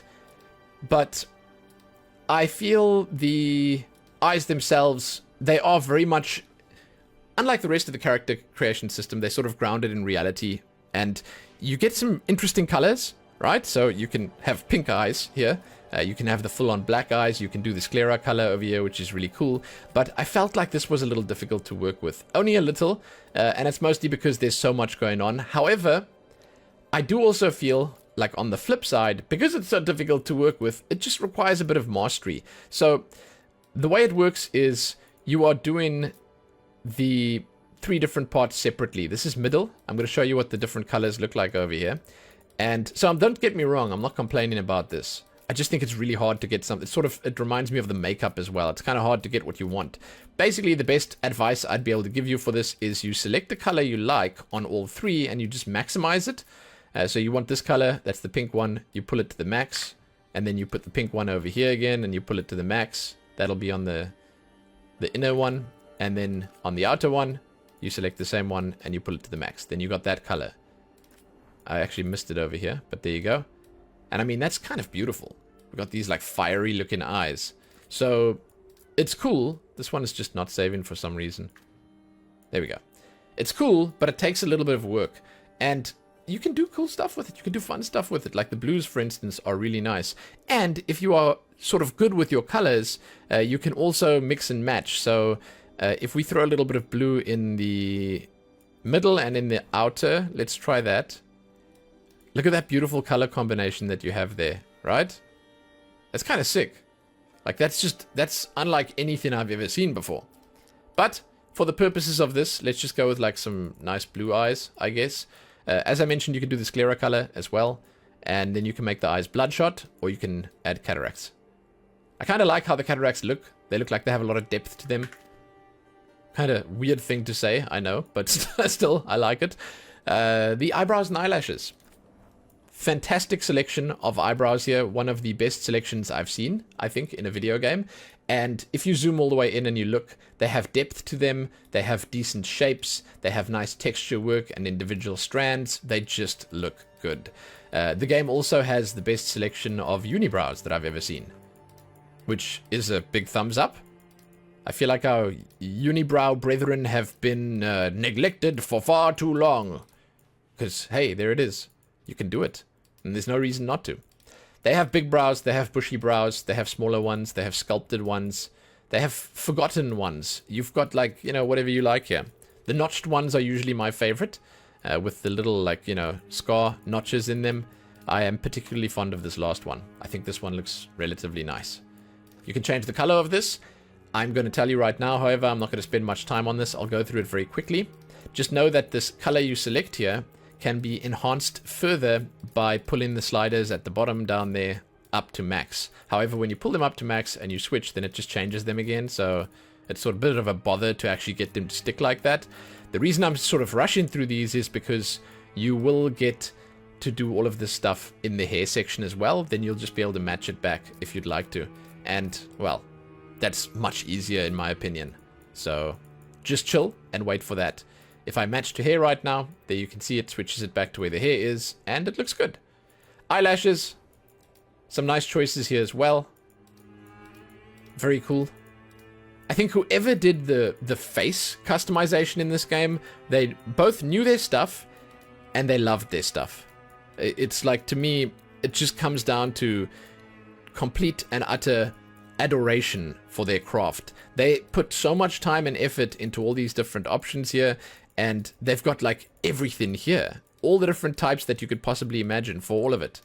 And then, you know, with that said, Lumen goes and turns it off. No, I'll pick a basic one like this. That's a little too basic. A little too basic. We want something. There we go. Let's go with that. But you can change the mascara intensity on it. And you can change the color on it as well. So the colors very bright here, actually, when you choose the mascara colors. They shine through quite nicely. But this is one of those little sort of danger zones that I will always point out, where I will say, if you do this wrong, it can look super tacky, so watch out. This is one of those spots where I would be like, hey man, tread with care on this. Because for me, it's kind of difficult to do this. I don't know, I'm not very good at it, but it is probably just for me. I don't have a good eye for it. Now we're going to jump onto the nose. Cool thing about looking at all this stuff here is that just know that all of it is the same on male and female. Like, you've even got the same noses on the males. It might look a little different based on the face that you picked, but it's nice to be able to look at it all in one. The nose, by the way, movement is just kind of insane. There's so much that moves around here. Most of the stuff on the face is like that, but the nose specifically can get really big, or it can get really small. And they have like 3 different parts of the nose that you can turn left or right. And to me, that's like super impressive. We're looking at the bridge now. Well, it's not the bridge, it's the bone. They call it the bone. The bridge is separate. There you go. That's the width. Now we're on the bridge.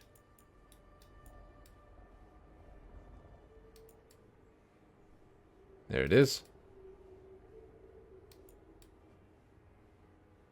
Pretty cool. I'm going to reset it afterwards. Look at that. Look how flat you can go versus how sharp it can go, how pointy. Up and down, left and right. I love the left and right. I think it's so cool. That's the ultimate in character, having like a nose pointing in one direction or the other.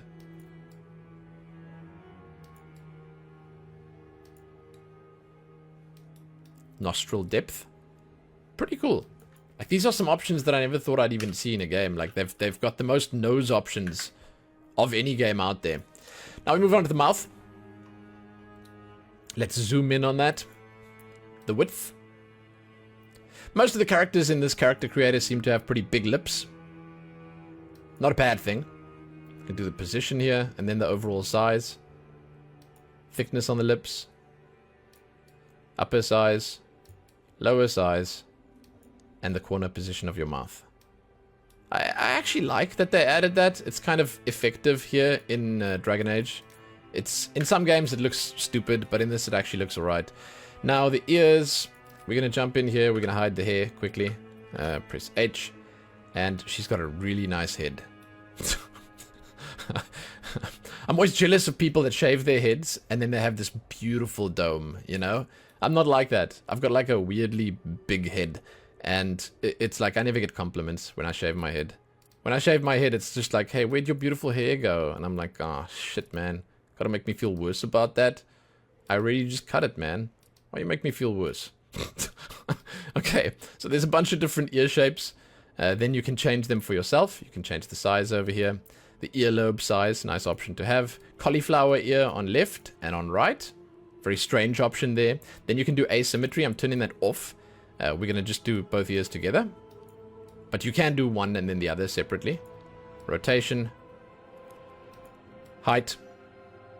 And position. There we go. That's just forward and back. So, forward and back. I'm going to reset this though. Again, just because I never know if I'm messing something up. And now we're moving on to the best part. I love this part. Well, actually, it's like the whole hair section. Not just hairstyle, but facial hair as well. Oh, the hair in this game. It is so good. It's a pity we had this style, because this one doesn't have so much to swing around in the wind. Hair time. We're going to look at the styles first. Then we're going to jump onto the colors. Game has really nice short hairstyles. Super, super duper good looking stubble.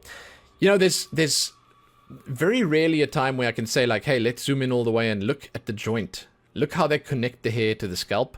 It's so well done in this game. And it just makes it look good, especially on the shorter styles. And then on all the other styles, you've got this amazing hair physics that, I've said it many times, but I'll say it again. I could sit here for like an hour just fiddling with the hair. It's that cool. It really is that cool. These styles, these two over here, specifically, like, it's ridiculous. If I zoom in all the way here, look at the individual strands moving around. I do not know how it's possible. I get the feeling that just the hair on this character is probably taking more computational power than an entire game took a year or two ago. It's insane to me. Or they've managed to optimize it so well and actually smooth this whole process out so much so that it just works. Because look at all these individual strands here. Look at how untidy it looks. Look at it hanging in front of her face. Look at the nice little bits and pieces hanging around the side here. Look at the depth in the color.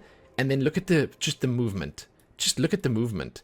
Look how, as an example, you can see through different parts here. You can see straight through to the purple background over there. It's all being rendered. Every single hair that's on this woman's head. So when you spin it around like this, it moves around in such a satisfying fashion. I was actually scared when I first jumped in here to swing it around like this. I thought I'd crash my game, you know? I thought and if you do this and you like smack her face with it, it's yeah. I'm sorry, I'm finished, I'm stopping. We've actually got a beautiful character here. I love this. I think we've done really well. Like, this is somewhat what I would make if I was making a character. I generally tend to make, like, human female, maybe elven female. Now that I've actually seen the Qunari, I'm thinking to myself, maybe a Qunari. You know what? I can't say. Maybe I'll make a dwarf as well. This game just has so many nice-looking characters. The hairstyles that they have here, they went full-on diversity, and that's great. They also went full-on representation, and they also have a decent number of long styles and short styles, which is great. I do think if you wanted to say anything about it, perhaps one or two more sort of cow-licky, standing up at the front styles, you know what I'm saying? But otherwise, yeah, they've nailed it. It's like, this one looks a little weird. I'm not sure what's going on there. But for the most part, they've just got everything here. It's just awesome. It's great. And where hair is concerned, I do believe we are looking at the new gold standard right here. I do not think that this is going to be bested anytime soon. At least, I'm going to say I hope it won't be bested anytime soon. They need to hold the throne for a little bit. However, you know, we are consumers, we are gamers, we want the best, we want it all the time. So if someone can look at this and be like, wow, we should make hair like this in our game, and they do it, and they actually pull it off, and they make it better, I'd like to see that. But I'd like to see them try. Because, like, oh my god, This is just, it's phenomenal. And, you know, it comes down to the little things, the small details, like these hairs sticking out along the sides here, like the way that it connects, that's beautiful. Wow, that is such a nice hairstyle. The way that it connects to the scalp, the way that the hair just rustles around a little bit when you move your... Oh, it's just... I love it. I got a thing for it, you know? I do. Even the shorter hair does that. You know, it's sort of like this immensely satisfying feeling, because I've made so many videos about character creation systems. It is so satisfying to see someone get it so right. That's basically what I'm trying to say here. And I mean, like, all of it, right? They've got all the different styles. They got the afros, they got the dreads, they got the braids, they got the long styles, they got the short styles, and they've got this amazing physics to just bring it all together. It's insane. I'm just trying to see, like, nope, nothing moving there. It's a habit at this point. But I go, look at this. Look how many. We've got like almost 100 hairstyles. This one's one of my favorites right here. I'm probably going to... Maybe I'll pick this. I don't know. No, but I also like that other long one that we had.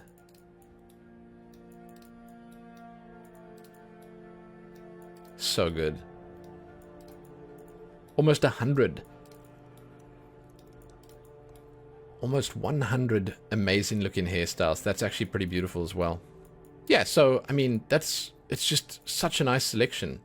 I feel this sort of wavy hair suits our character relatively well, but because of what we are doing here, and because of the fact that we still need to roll through the tattoos and the markings and stuff like that, I do believe there is some sense in keeping it out of the face. So what we will do is we will first look at the, you know, the extras, the face stuff, the tattoos, the markings, the scars. Then we'll come back and perhaps put a different hairstyle on, just because we want to. But these, there are so many nice ones that I could pick and be happy with here. So many nice ones. I mean, obviously these long ones, they stay out of the face a little bit. Let's take this. I'm kind of enthusiastic about this one. Let's look at the colors now. This is actually surprisingly one of the more interesting parts of the customization system as well, just because of how nice the color looks. So I'm going to give you a bit of face, and I'm going to give you a bit of the hair as well. There are a lot of fine choices here, but I would like to also point out that the saturation slider over here, maybe not so much on the white one, and the brightness slider, they are very helpful in all of this, because they can take what is a pretty boring color and they can turn it into something that just looks fantastic. Which is evident when you get to pretty much these colors over here. You just pull the saturation all the way up and the brightness all the way up, and my god, what a beautiful color you've got right there. Right? Right. It is so cool. So just look at these and know that they are more than what they are right there on the head right now. I'm also quite glad that they didn't shy away from doing some decent, interesting colors, you know, like, as an example, these ones. There's blues, there's some greens here. They have some nice reds and sort of orangey, goldy yellows as well. They have some pink, which is just perfect. I think it suits Dragon Age really well. And all of the colors, because of the depth and just the sheer level of detail on each of the hairstyles, they look so good. They apply so well. Like, you'd expect this to be a little over the top, but it's not. It's just not over the top. And that's probably because of all the nice work on the hair. The nice texture work and all the rest. Even the green is just, like, phenomenal. My favorites are probably these two at the end here. This one and the red. I think the red is just really nice. Jeez, dude. There's so much you can do with this. For her specifically, let's go with something interesting. Let's do this. I don't want to pull the saturation all the way to the top. Maybe that looks good. Yeah, let's go with that. I'm not gonna touch it anymore. So in terms of hair colors, great. There's no highlights or anything like that, which could bum a few people out, but I feel like most of the hairstyles have built-in highlights. Now we're gonna jump onto facial hair. Know that this is possible on your female character because you have all the options. I'm gonna match it to our hair quickly. And it's as simple as that, by the way. You just jump into the color, you click match to hair, and it's done. Just know that this is all available on the male characters, and we are just looking at it on the female because why not? I will look at it on male as well, because, you know, that's maybe what you want to see. But you will be happy to know that the beards have physics too, and they look great. Some of the best beards in video gaming. I think that because, once again, they used such nice texture work on the hair, such nice individual strands, so much of that physics nonsense that they so love in this game, because of the care and attention they gave to all the hair, the beards are just, once again, gold standard stuff. The styles that they have here are amazing, but mostly the presentation, the way the beards look, you know? Some of the best I've seen. Some of the absolute best I've seen. I love it. And I also love, it's sort of a minor thing that a lot of people might not even realize, is that they have different styles of beards as well. Where they have the straighter hair, they have the curly hair, they have the wavy hair. They have basically everything that you could imagine in real life. They have it all here. I even see at the bottom, there's the sort of wispy, like, hey, I'm struggling to grow the beard, please don't say anything about it kind of looks here. And it makes me feel seen. And I dig it. The beards are just a big thumbs up. We are making a female character here, feminine in style, so we are just going to forsake the beard at the moment, and we'll keep going. You got the scalp options here again. There you go. You can change the hair stuff if you want to, but now we're going to jump onto the makeup. I do feel like after I've looked at the beard right now, there's something going on with my character's face a little bit. I'm not sure if it's just me that sees it. Maybe you guys can weigh in and tell me if you're watching this. I feel like we've got like a 5 o'clock shadow showing on the character's face right now, and it's sort of distracting me. You know? It's like... it's like the character creator knows that there was a beard on there. Let me just go back to my complexion to see if I'm tripping here. No, maybe it was there all along. Like, legitimately, maybe it was just there all along and I didn't realize. It just feels like now they're like, hey, you had a beard, so now we're going to put some of this, because I think it's changed. I don't know. Anyway, let's keep going. It's not important. The character looks amazing. For your makeup, you have some starter presets here, and they are okay. I think they give you a good enough look at what's available, but I'm going to give you a disclaimer as I jump into the makeup section now. I don't know what the hell I'm doing here. I'm sorry. I am so bad at makeup, IRL and in games. It shows. However, I've done this a few times now, and I know that the best way to go about it is to turn the colors up, right?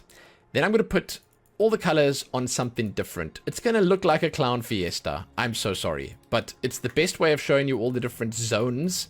We'll do like a red on this one. We do a blue on that one. And I know it's not blue. I know. Okay, I know. Then we turn the glitter up, and we'll leave it on the basic one because we're going to look at the glitter. We'll put it on sheen. And then we're going to change the glitter to something nice and bright as well. Then we'll go through, once everything's been set up like this, then we'll go through all the options, and you'll be able to see basically what's going on. The eyeliner, I'm not going to put glitter on there because I want it more visible. I'm going to leave it dark. Now we're going to go through these options, and you will see all the different color zones. That's the sea green that we chose over there. You can see the red on the outlines over here, and then the glitter on the eyelid, right? Lots of glitter over there on top of the red, and you can sort of see now for yourself. That's beautiful. Wow, that's really nice. Damn. Oh, that's also... You know what? I just chose the perfect color. It just matches the hair, doesn't it? It looks good. So yeah, you can see where all the different color zones are, and you can then see that if you jump in here and you really pay some attention to it, I really like this, you can probably come up with something super cool. You can make your character look like an absolute bird of paradise in the best possible way. Yeah, I really like this one as well. I used that on my Qunari that I made earlier, and it looked so nice. Oh, that's beautiful. You know, the glitter and that orange color, the sort of goldy orange that I put with it, it is contrasting so nicely with the hair that I've chosen that I'm actually on the verge of swelling with pride. I've made some good choices for once in my damn life. I love it. I love it. And I would say that this character actually looks good with some of these options on. Like that one, for instance. Now, if you do keep going, you can change the style of the glitter. I'll zoom in if you can sort of feast your eyeballs on this. You can change the style. It's just the texture that they use on the glitter, and it can make it sort of look more splotchy, more speckly, more chunky, more flaky, and so on and so forth. I feel the best ones for me are just normal sheen and then maybe hardcore foil, because it gives you sort of this nice like painted look, but you can make anything work. You can change the intensity on it. You can obviously change the intensity on the other parts here as well, but you can change the intensity on the glitter. You can obviously change the color on the glitter. There are a bunch of nice, decent colors here. Then the eyeliner is the eyeliner. You don't really need to know much more about that. It's basically, it's on some of the styles, it's quite visible. On other styles, it's less. It's sort of on the line over there, and you can barely see it. When you go on the brighter colors, you can see it at the back there. It is obscured a little bit by the choices that you make in your mascara and so on and so forth, but the eyeliner is quite minor on some styles, major on others, and you can also put glitter on there. Speaking of mascara, here it is. You can change the color here if you'd like. It looks a little tacky on the lighter ones. I think we've done well here, and I don't want to break it, so let's leave it like that. Now we're going to move on to the lip makeup. This is another part that I struggle with tremendously. I'm going to do the same thing, however, where I will pick, let's say, a green one over here, and I will pick a red one on this, so that I can show you the different parts. And hopefully, if we choose the glitter on something nice and bright, then we can also show the glitter off on there. Two different types of glitter. We'll go with a red. No, we'll go with a yellow on both. That kind of yellow. And then the glossiness we'll put up. That's basically just the glossiness. Now let's look at the styles. Oh, and I think the liner... Yeah, it's already on. There we go. Let's check what we got here. So the glossiness, you can see what that is. I can take it off if you'd like to see it without the glossiness first. I feel that the lips don't look as great as the rest of the makeup for the most part. And it's not just the colors that I've picked. It's just that I feel they aren't on enough. They're not thick enough. They're not sort of visible enough on most of the designs. These ones are great. But most of the earlier designs just don't look that special to me. But we picked this one quickly and I can show you. You can take the different zones off. You can tell that it's taking the red off in the middle there. It's taking the other color off, which is sort of a bad color to have, I think. We should take a red here as well, so you can see it better. There you go. And in this specific situation, the glitter is showing quite nicely, as you can tell. So if we take that off, it's a little bit more plain. And then the glossiness is just glossiness over everything. Lip liner is that line around the outside. You can change the color of this to basically anything you'd like. All the makeup has sort of like the one, like, they've got this selection of colors that they have the same ones on all of them. The best place to show it is here on the lips, because they're quite big. But we are basically changing the lip liner now. Problem with changing the lips themselves is that you also run into the issue where you have two colors that you have to change every time. So if I go for like the blue lips here, this is now the glitter, and we change these to the blue as well. Well, this is not the blue specifically, but the bluest one I can find. Then you'll see we have a slightly bluer style. There is some pink in there, however, which is the glitter over here. So we'll take that off, or we can change that to this color, I suppose. Yeah, it looks okay. It looks all right. I just want to say I struggle with this, and I feel like you guys might be able to jump in here and make something way nicer. I have had some luck with these ones. I kind of like this, and I like having glitter on there that sort of lends itself to the rest of the look that I've got. So throwing something like that on there would be nice, but then I'd have to put the intensity up again. Yeah. I mean, it looks alright. I don't know. I'm just not a huge fan of how the lips work overall. I can't get it to just look good, you know? But that's, again, it's a me thing. So if you guys jump in here and make it work, please let me know. For now, however, I'm not going to use this. And instead, let's look at the blush. Another system in games that I never use. So for the blush, I'm going to set it on a darker color quickly. We'll take the brightness down. It's sort of like on the verge of being black, right? This one on the verge of being black. There we go. And I'll leave the glitter on that color, and then I'll show you what these look like. They are what they are. You have a lot of choices here of what you can do. You basically have some flexibility, but overall, it's just one of those really difficult things to work with once again. I like that you can put glitter on here, and you can sort of make the glitter match what you're going for the rest of your style, if you'd like to do that.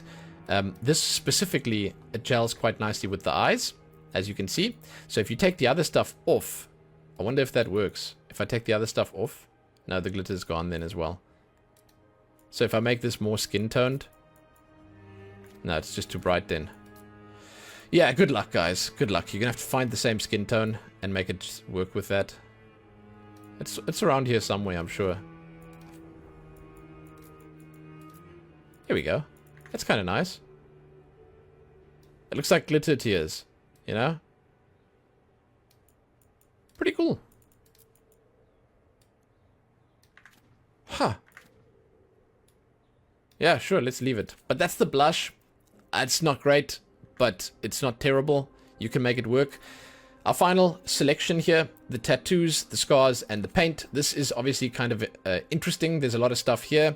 The humans have slightly less tattoos than the elves. They have the most, especially on the facial here. But it's the same as the Qunari and the Dwarfs. So what I'm going to do is, I think this is probably fine. I'm going to take the stuff off the cheeks just so you can see properly what's going on there. As much as I like having the blush on the cheeks, take it off so we can see.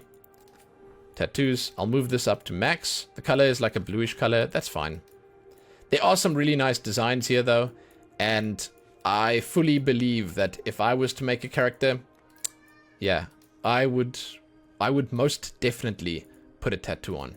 They have awesome, like that's for instance like really nice. They have awesome designs. Really cool. And they are customizable as well, which I will show you in just a moment. You can change the different parts you can add. There are 3 different slots that you can sort of show or hide. And then obviously there's the color. I do not like one part about this, that the lighter colors don't show all that well on pretty much any skin tone, dark or light. But I feel it's okay because the paint shows very well. So the tattoos are only really available as darker colors. Not bad. It's okay. That's fine. But again, it could be cool if we had a little bit more flexibility in actually having an option to use like white, you know? I've tried this a little bit, and I found that if you take the saturation down and the brightness up, it looks decent, but it's still pretty faint, and it's kind of hard to see, you know? So, yeah, that would be cool. But overall, the tattoos on the face, they look good. And you can customize all of them in the way that I just showed off by basically dragging these sliders one at a time. Body tattoos. We're going to pull these all up so you can see what they are. Just know that they are divided. So same as how we just did the top, you can hide certain parts of it. So as an example on this one, you can hide the chest part, you can hide the back part, you can hide the left arm part, and you can hide the right arm part, and so on and so forth. So each of them has these unique settings on them that you can modify. And they all obviously also have front and back designs. There we go.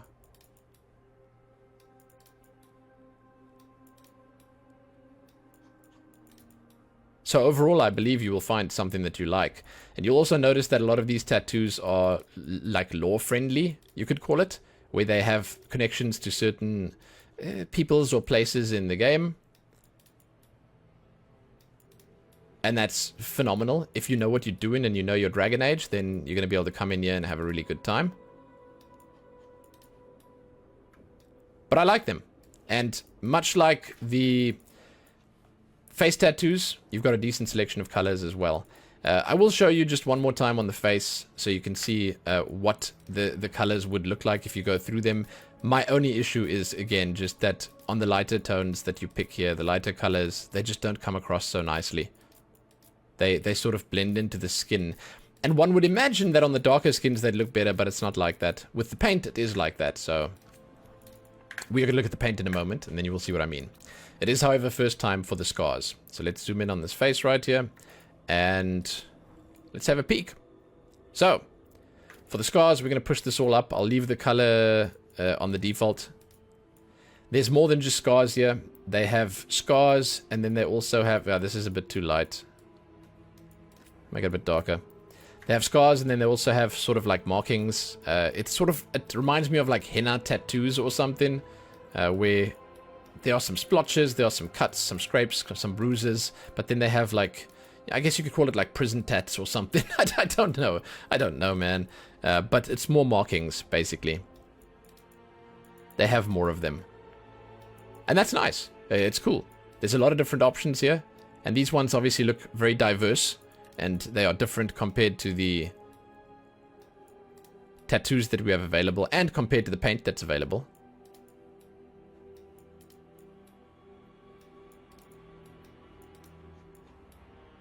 It's on the side over there. On the chin, over the eye, and over the lip. I obviously love the one that goes over the eye, and I believe you can do some cool stuff with this, as one usually does. You can come in here, you can go over there, you can do, you know, this one, and then you can, yeah. You can do the thing that you do, where you put a cataract on the one eye. What is it? Left cataract. There you go. And bloodshot. And then you got a very sort of specific look going. I mean, that's kind of cool, right? I may have gone a step too far here. It would be cool if we could have moved the scar around a little bit. But you get the idea. You can obviously do fun stuff with it. In terms of the colors on the facial tattoos, or the scars, there's not a huge selection. But they are all sort of grounded in reality enough so that you can make it look like a real scar. It's kind of cool. It's well enough done. There is a intensity slider, which is just the opacity. Then there's a discoloration slider, which is basically an outline. So you can have it be more intense with this, or less intense. And it's good. Then the smoothness is basically just a gloss that they put on it.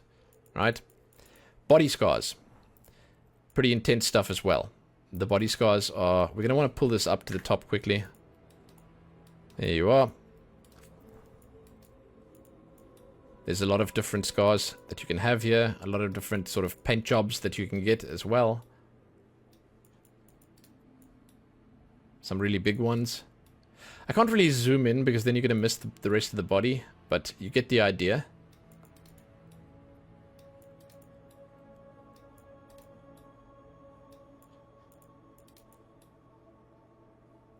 It's burn marks. It's cool. Yeah, and there's a lot. There's more than I expected there would be. And for these ones, you don't have control over every little bit and piece. That looks like a map, actually. You more so have control over, again, the inner and the outer. And then you can make it smooth and you can change the colors. It's cool. It's cool. Lots of different scratch marks and bite marks and stuff like that. You can give your character a lot of character with these, for sure. And I mean, some of them are great. I would definitely use one if I was making my own character and if I was sort of going for it fully. Then you can do top surgery scars. It makes two little scars under where the breasts would have been if you have a male body shape. On female body shape, it doesn't work. It doesn't do anything. Our final stop is the paint. So, let's have a look at what it's going to look like. For the paint, I will tell you that you are working with way more color. I'm going to choose here one. Let's go with a colorful one before we even start. Ravani Dawn. You are working with way more color here, and I dig it. No, Ravani Dawn might not be a good choice because it sort of clashes with our skin. That's a good one. Antivin Kiss. You have 3 different zones you can customize. You can see the 3 different colors we have right here, but they are bright. So no matter your skin tone, the paint is bright. And you can put any color on it and it will translate nicely. You will see it visibly. However, there's a limited number of styles. As you can see, there's not that many that you can pick from. These are probably the most impactful ones, the ones that cover the whole face. You can do color 1 intensity, color 2 intensity, and color 3 intensity. And yeah, the colors, they display well. As you can see over here. When we get to these later ones, you will see it goes really bright. And I believe that you will probably be able to make a really, really, really striking character with this, especially if you go with it on a darker skin. Because if you go as an example like this bright green, it's basically a neon green. It looks so cool. Like they knocked it out of the park with this one. It's such a bright color. It's so vibrant. It's awesome. Awesome. Body paint, similar thing. I'm just going to turn this off so we don't get too distracted by its brightness. The smoothness on there, once again, is just a gloss on it. Body paint. There's a few interesting styles here. They obviously have some stuff on the back too.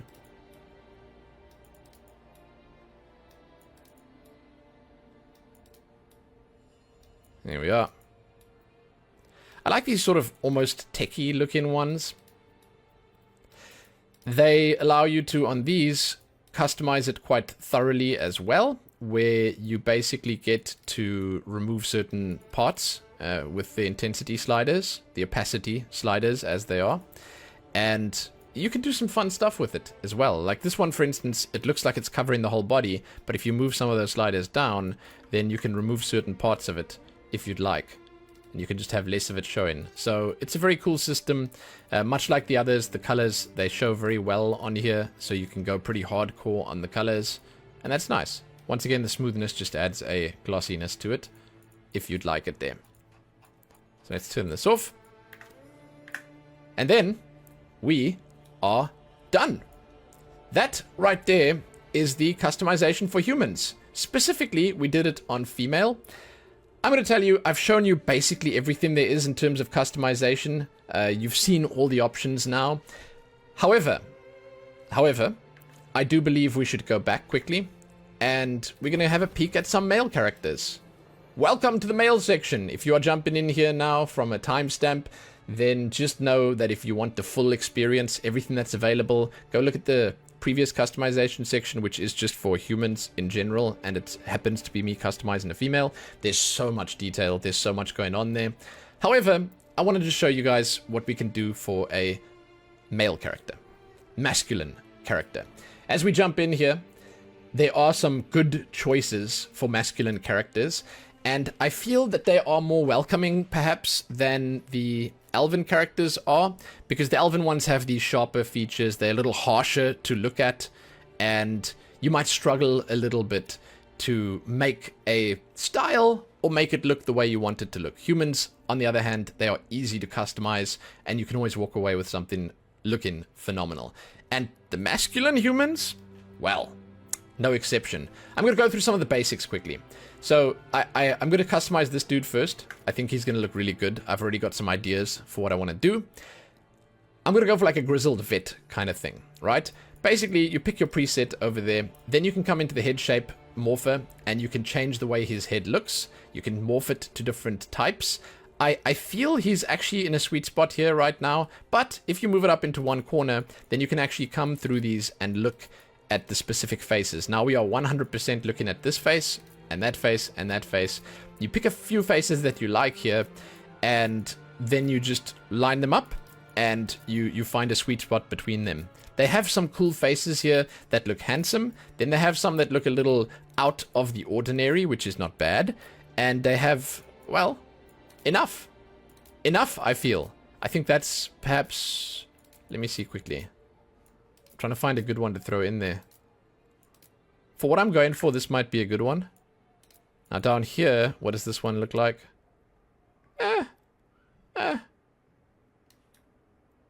That's a good face. Just in the middle of all three of these. So it's taken 40% there, 29% there, 28% there. It's actually really cool how it works. I mean, jeez. We have the technology, don't we? This is even better over here. Yeah. I like this even more. Sharpen the features a bit. Once you've found the head shape that you like, jump into complexion. You pick the skin tone that you want over here. I'm going to go with the darkest one because I'm in the mood for making something like that. You can slide the melanin to make it pale, sort of like a dark light look if you'd like that. But I'm not going to do that, and I want a skin tone that is cool. However, there's a lot of skin tones here, and you can do whatever you feel is right. For complexion, I want to go for something slightly harsher. I keep saying that I want to do that here, but it's just because I enjoy doing that here. There's a lot of really good choices. If you want to see the full list in great detail, just go look at the previous customization section. I'm going to take something that is a little more weathered, because I want to make something like that specifically. I wouldn't mind going for a freckled look either, though, but... specifically for the male customization here right now, I want to go for something that's a little... There we go. Withered. This is nice. This is the vitiligo. You can sort of slide it up and add more or less. This is looking perfect already. I'm not going to customize any of the individual sliders. Just know there are lots of them that you can go for, and there's a lot of stuff you can do with it. I am not going to do that right now. Again, if you want to see that, just jump on over to the other section. I'm going to show you the bodies, however. You get body presets that you can pick from here. You can make your character slightly heavier set, bigger. You can make him skinnier. You can make him taller. You can make him more muscular. You can make him have boobs if you want, because some of these are female body types. But there are a decent number of body types here. And I want to go for something that's somewhere in the middle. So I want to go for a normal looking dude. This looks good. If we want to customize it further, we can use this over here. We can pull it to the heavier side if we'd like. We can throw it onto the lighter side and so on and so forth. But we're going to be in the middle here somewhere, not too many muscles or anything like that. That's perfect. Then you can also customize the proportions of the body. You can do the height, the shoulder width over here, the chest size, of course, the waist, the hip width, the glutes, which is the posterior dimensions, and then the bulge size. There you go. He's well endowed. We'll go with that. Now, I kind of like what we have already. I want to put some striking eyes in. So I'm going to go to the eye color quickly, and I'm going to put something like that on because I think it's going to look good. And I'm not going to spend much other time. I'll put Bloodshot on as well. There we go. I'm not going to spend much time with the rest of the stuff here. Again, if you want to see that, just jump on over to the other one. Then we're going to go straight to the hair because this is where the fun is going to start. I want to go for some gray hair because I've not tried something like this before in this character creator, and I think it could look fun.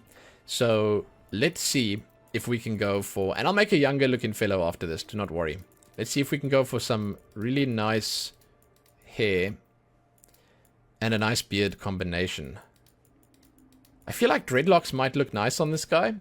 The hair is phenomenal, no matter how you spin it. There is, well, when you do spin it, it's even more phenomenal. There's some amazing hair physics, and I heartily recommend you check it out just for the hair physics.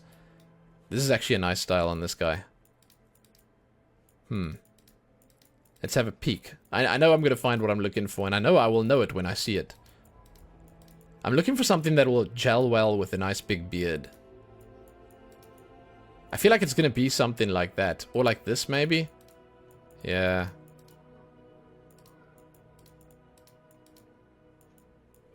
Huh. You know what? Maybe I'll use one of those. It's like, it's very rare that you will actually see someone pick in one of these by choice. I'm just saying. Oftentimes people would stay away from those. I'm taking this one. I'm trying to be different here. And I'm going to throw a beard on there right now. And hopefully we're going to bring the look together with that. First thing we're going to do is we're going to match it to the hair. I will show you the colors in just a moment, because I jumped straight onto gray, and that might not be fair towards someone who wants to see the rest of it. Oh, that looks phenomenal. Look at these nice beards. When I jump onto the next character, I'll show you the hairstyles and colors that are available. Show you some different options there. He has straight hair right now, so we should probably pick a beard that is straight to match it. I think that there are a fine number of... Ooh, that actually looks really good. Dude, there are a fine number of choices here. And I don't want to take one that looks too dwarven. Because I feel even though they aren't really, these ones, they look dwarven to me. They look it. But I love that you can pick this beard and have it match the hair that you would pick otherwise. Oof. This is a lot of good choices to make here. Like, I don't know what I'd go with. Definitely not like a stubble. Although the stubble actually looks kind of nice. But I think we should probably go with something slightly longer. It's actually pretty great. We'll take the big beard. Now for the color, like I said, I'll go into a different one in just a moment. And to bring this all together, let's put some scars on the face. Right? Let's put like a big scar over the top. Yeah, dude. Make it a little shiny. So, this actually does bring me to like one of the complaints I had, where I firmly believe the game could do with, firstly, multiple slots, and then also sort of like an option to make your character older, you know? Just because I think it might look really cool. In terms of tattoos, I don't want anything because they don't look so great on the darker skin tones, but for the paint, we might actually find something that could look good. Now, the paint has different slots, so if I pick one that I like, that just has something on the forehead that I want to keep, then I can perhaps just keep that and drop the rest. I did already see some that are good. These ones, for instance, are quite nice. I kind of like that one. Ooh. Ooh. Now, a white would look nice there, obviously, but I do think that this is an opportunity to throw some color in here. So let's go with like a nice contrast in color. I'm not sure what that would be. Red is too much. The green is also a little much. It would probably end up being like a blue, perhaps. This color is nice. Then we can look which one that is, and we can take the others off. There we go. I think he looks better without the paint. But you get the idea. You can make a pretty cool looking dude. And with just this, if you come back to the head shape, you can morph it into so many different things if you'd like. And to me, that's phenomenal. It's so great that you can move around here and do all this different stuff with it. That might actually look a little bit better. And if you want to just change it into a completely different character, all you do now is you come in here and you change the skin tone and boom, you got something completely different. But that's one look at one type of male character. I'm going to switch again, and I'm going to show you a different type of male character. We're going to go with this fellow right here. I'm going to go to the head shape again, and I'm going to pick something that I like. I'm going to pick something sort of regal. And I think I've already got it. Something more royal. This looks good. I'm going to stick with this face for now. I like it. For the complexion, we've got youthful on already. That's the one I was going to take. Oh, I would have gone with smooth, maybe. Or rich. Perhaps. Yeah, rich is nice. It just gives you a few more shadows, basically, that you can work with. I dig that. I think that's kind of nice. For the body, we're gonna go with a. Let's go with a muscular one. So we'll go to the preset and we'll scroll down. We'll take this muscular boy at the bottom. This guy. That's cool. It's not too important. Then we're gonna give him some nice blue eyes. I'm going to really pump up the brightness on them.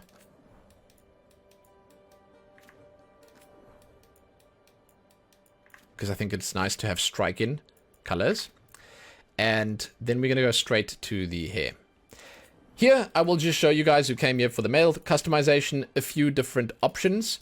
There are some really, in my opinion, nice longer styles that you can happily use on a male character that will look good. I believe that you have a lot of choices, but in terms of the shorter styles, the ones that would suit this character, there are, I would say, definitely enough as well, where that's concerned. There are enough alright choices. There are enough that you could mess around with to sort of find that sweet spot that you're looking for. I think for this guy specifically, I'm going to go for something sort of like this, or maybe one that's a little more, yeah, a little more poofy. This is perfect. I would have gone with one of these mohawky type things because I actually think they look relatively nice. But this is perfect for this guy.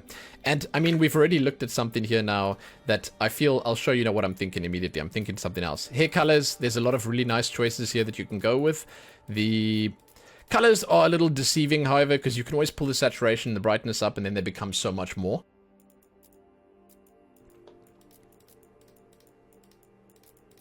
I'm going to think quickly. I think for him, we're going to want to go with like a brownish hair color.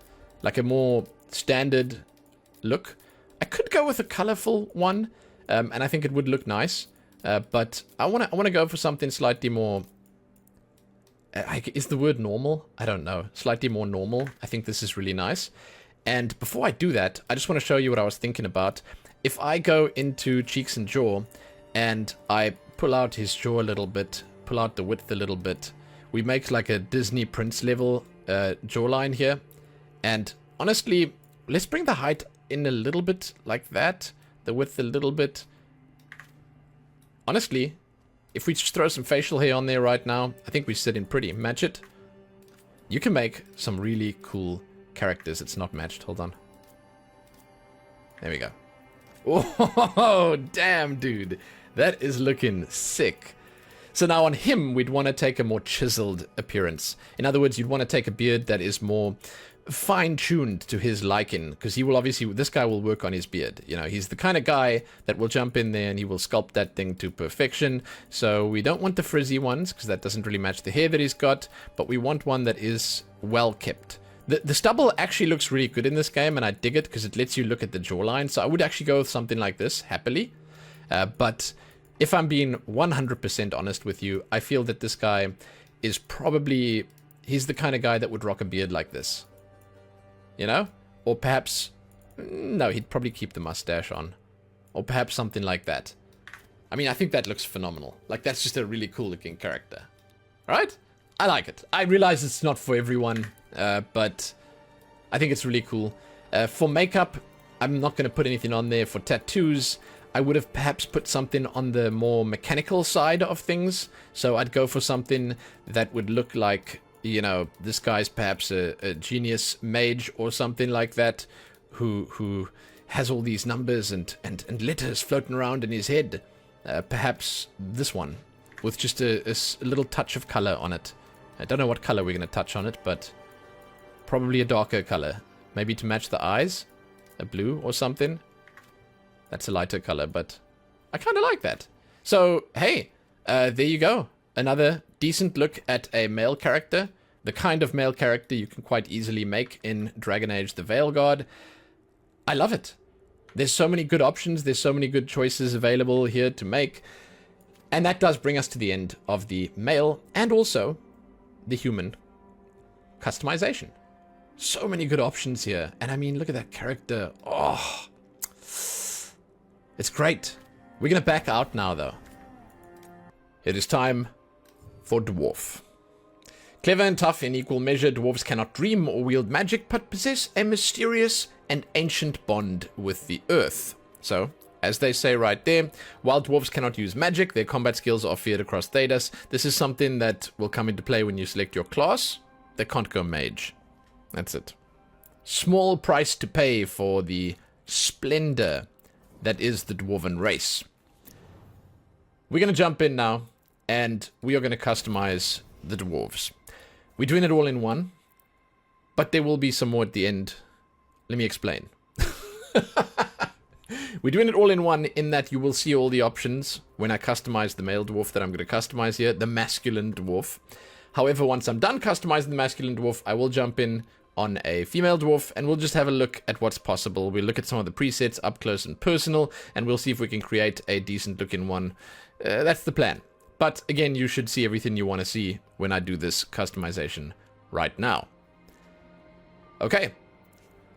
We get to see the presets a whole lot. This is round 2 of the presets. We actually looked at them on the previous menu. We can look at them here again. There are some decent presets available, and while I go through these, I will just tell you that, as you can see, our identity options, our pronouns and our gender are shifting as we select these. That does, in fact, mean that you can choose to be who you want to be in this game. And that's amazing. Yeah. You can do what you like. So, you pick a character, then you can pick your pronouns. You can be he, him, she, her, or they, them. This is how the characters in the game will address you. So it's an important choice, obviously. And then you can pick your gender, which is just for you. This is how you see yourself. You can be a man, a woman, or non-binary. That's it. These options are important if you want them to be. They are unimportant and non-existent if you don't. That's on you. That's up to you. It's all about how you perceive it. Now, we're going to jump in here. I think we're going to customize this fellow. I always have a problem customizing dwarves. Let me tell you what it is. It's the eternal dilemma of, do we remove the facial hair to customize the face? It's a grievous wrongdoing, but we actually kind of have to see the face shape. So what I will do is, and I'll put it right back on. I'm so sorry. I'm going to take the facial hair off. It is a beautiful beard. I love it. It's fantastic. I love how it shakes in anticipation.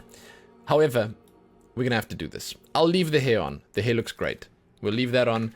I know, I have severely nerfed this fellow, and I apologize, but we're going to do what we're going to do. I'm also, unfortunately, going to take the paint off quickly, just because I do believe that we want to see the face. There we go. There's a lot of smaller things, very fine details that we'd like to look at. Let's jump back in. Oh, I'm going to have to do it again. It's fine. So, speaking of finer details, once again, we look at the presets, and once again, you can zoom in even further than before. I want you just to pay attention to some of the details on this face. Just revel in it with me. It's phenomenal.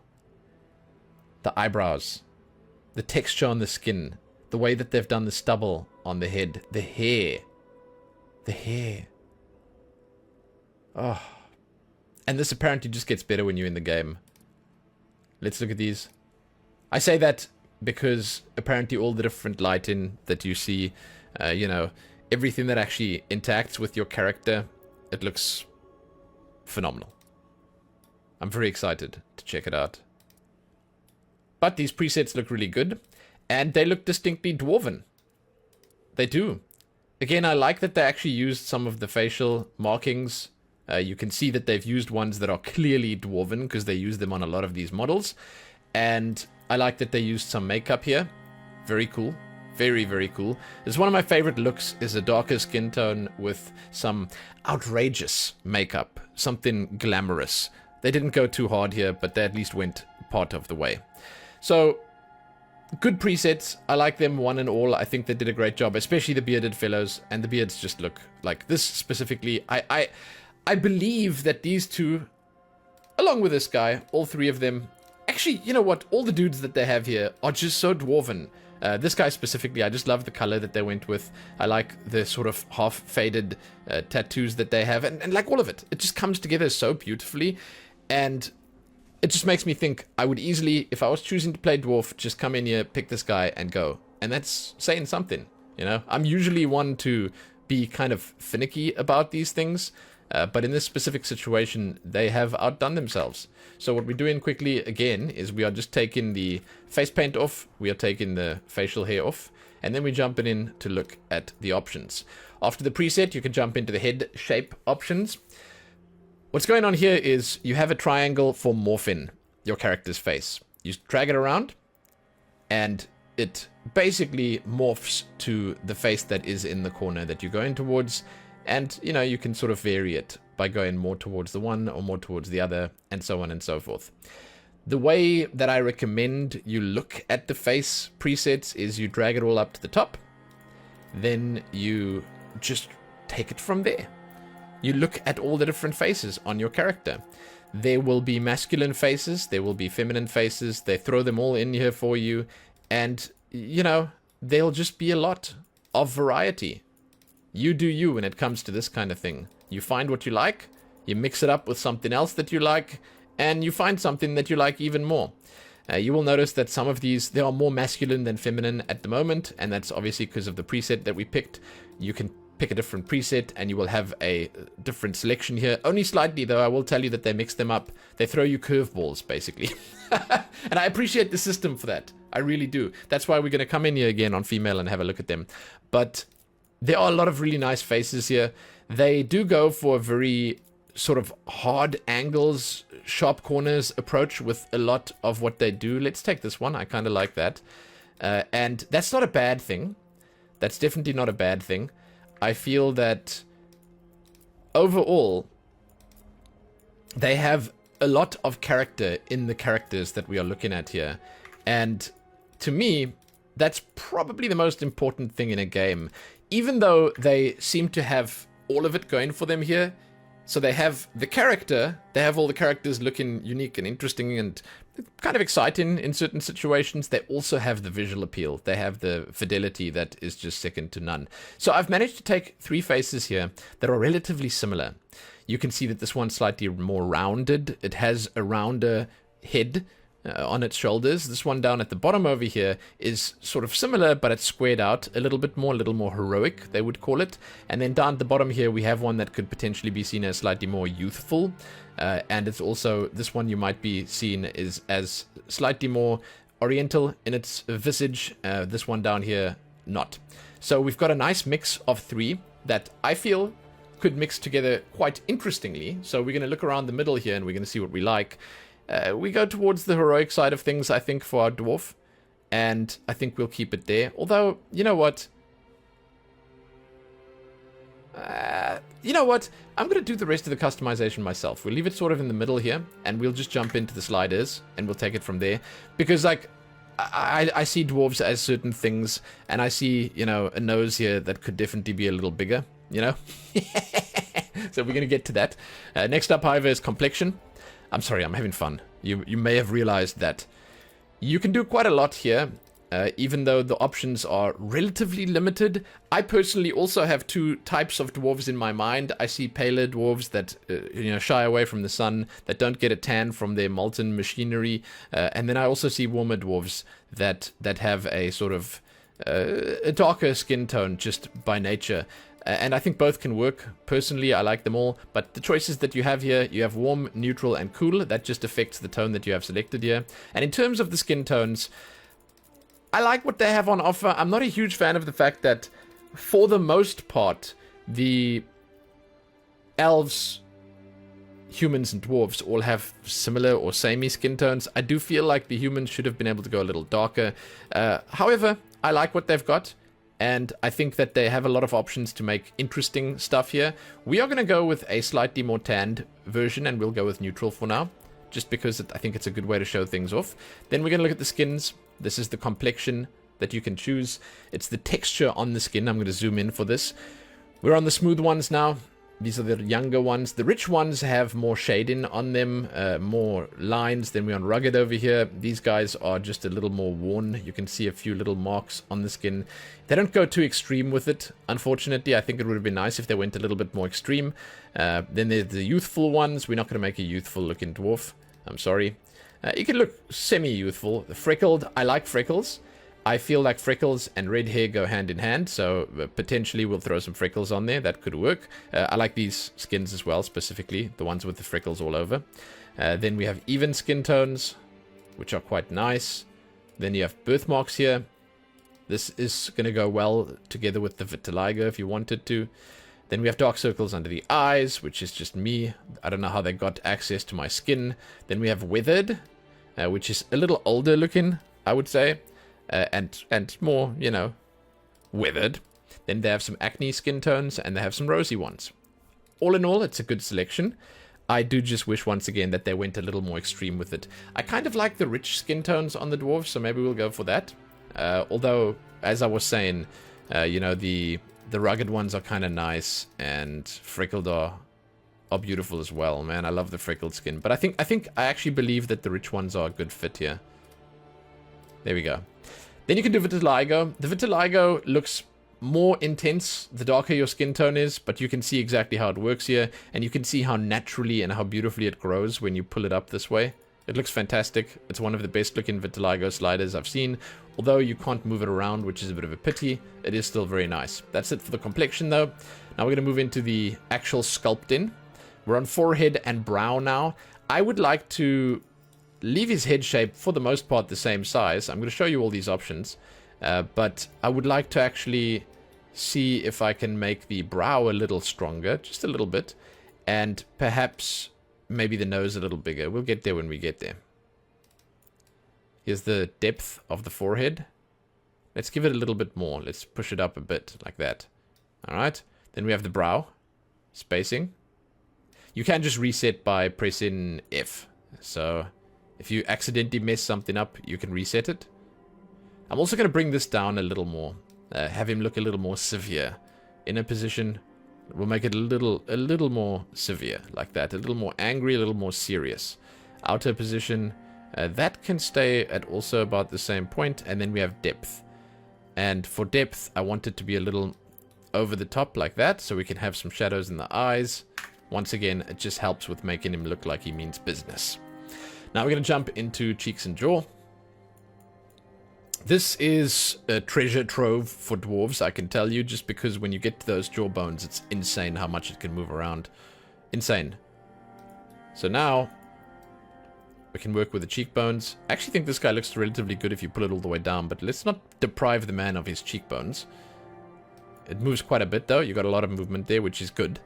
The width of the cheekbones, like if you push the cheekbones all up to the top here, it's kind of crazy what you're left with. And, I mean, it's not something that's, like, completely out of the ordinary. It's like you never see that on a person. It's quite a lot. Gauntness.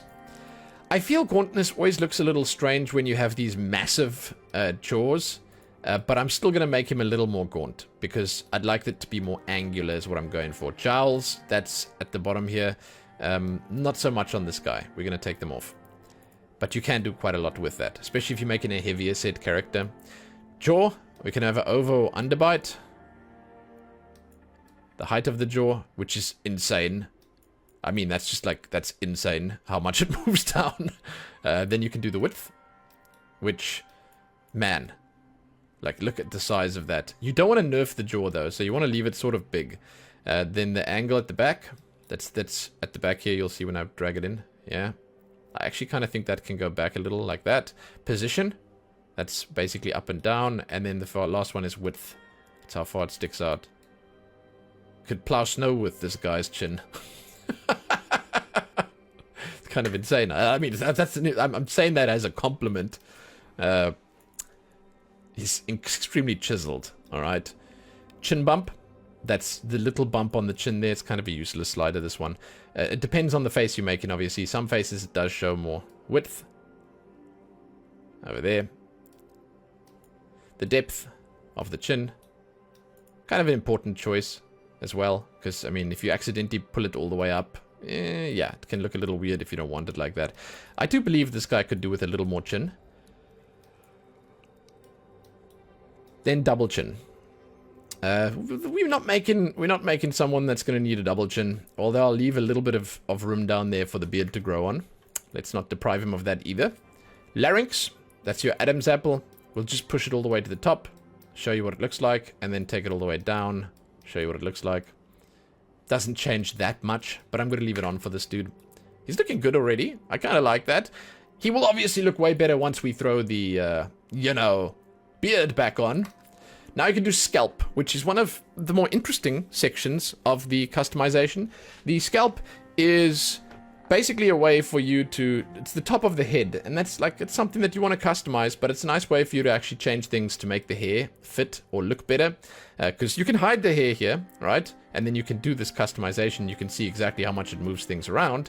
But you can also, which is quite important, you can use it to make your hairstyles fit better, look better, change a little bit. So we got flatten both sides here. Then we have flatten left side and flatten right side. Then we have the width at the top here. It looks like we need a little bit at least. Height. Profile. That's forward and back, basically. And scale. And again, none of this looks weird if you have the hair on and you cover in the whole head. It looks kind of okay, you know? It looks natural. So these options, it's something you're going to want to look at on and off. So, next up we have the body options. There are presets for the bodies. The ones that have the chest exposed are the male presets. The ones with the chest covered are the female ones. You can do whatever you want with your character, obviously. You can put the boobs on this guy. It's okay. It doesn't matter. If you go for a character that's trans, if you were transgender, then you can actually put the surgery scars on as well if you have a male body type, and that works. But, oh, yes, dude, I see now. So the dwarves can actually be way bigger. I was about to say, we're making a dwarf here, so let's look at the body types. I'd like to go muscular, but also sort of a little rotund. I want him to look like a barrel, you know? Like standard D&D barrel-chested dwarf. Give me that. I'm going to have to go for the big body type, and we'll take it from there. So you can pick whatever you want there as a starting point. You can change the undergarments. Let's do that. Oh, he's looking good. Body shape. Then we can go rather big if we'd like to, but we can also go muscular. And I feel like we're going to find our sweet spot between the two.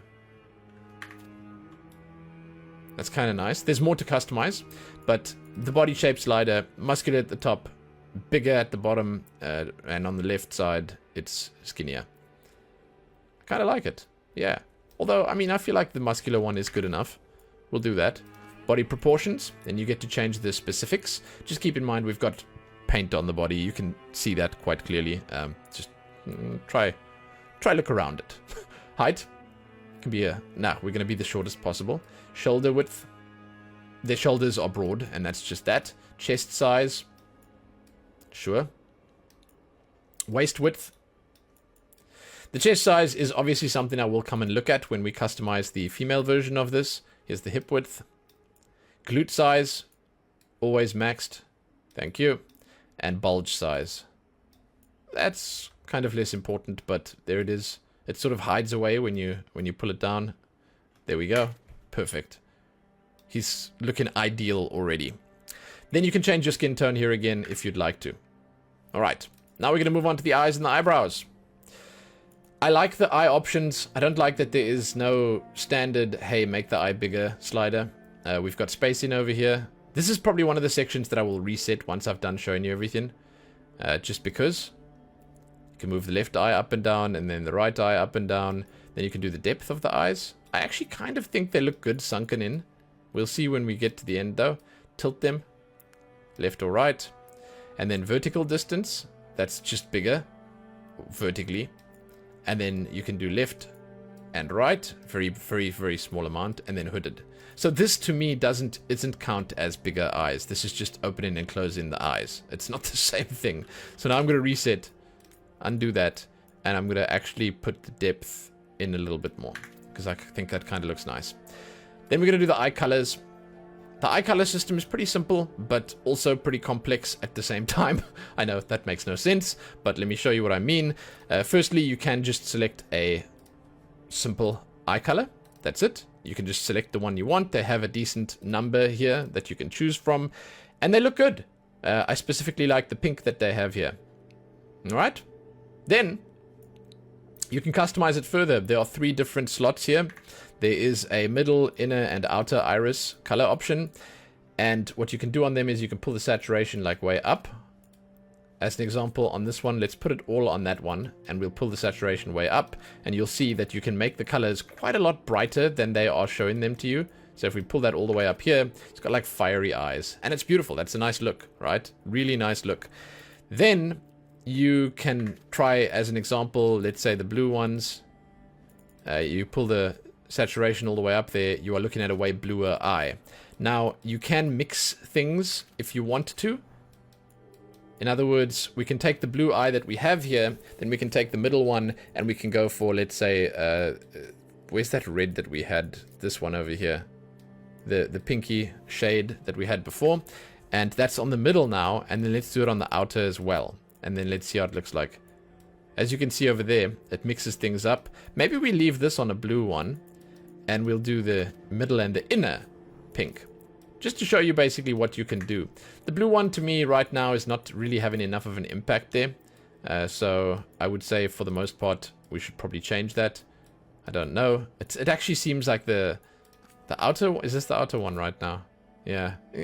It's mostly just the outline, so it's kind of hard to see. But you get the idea.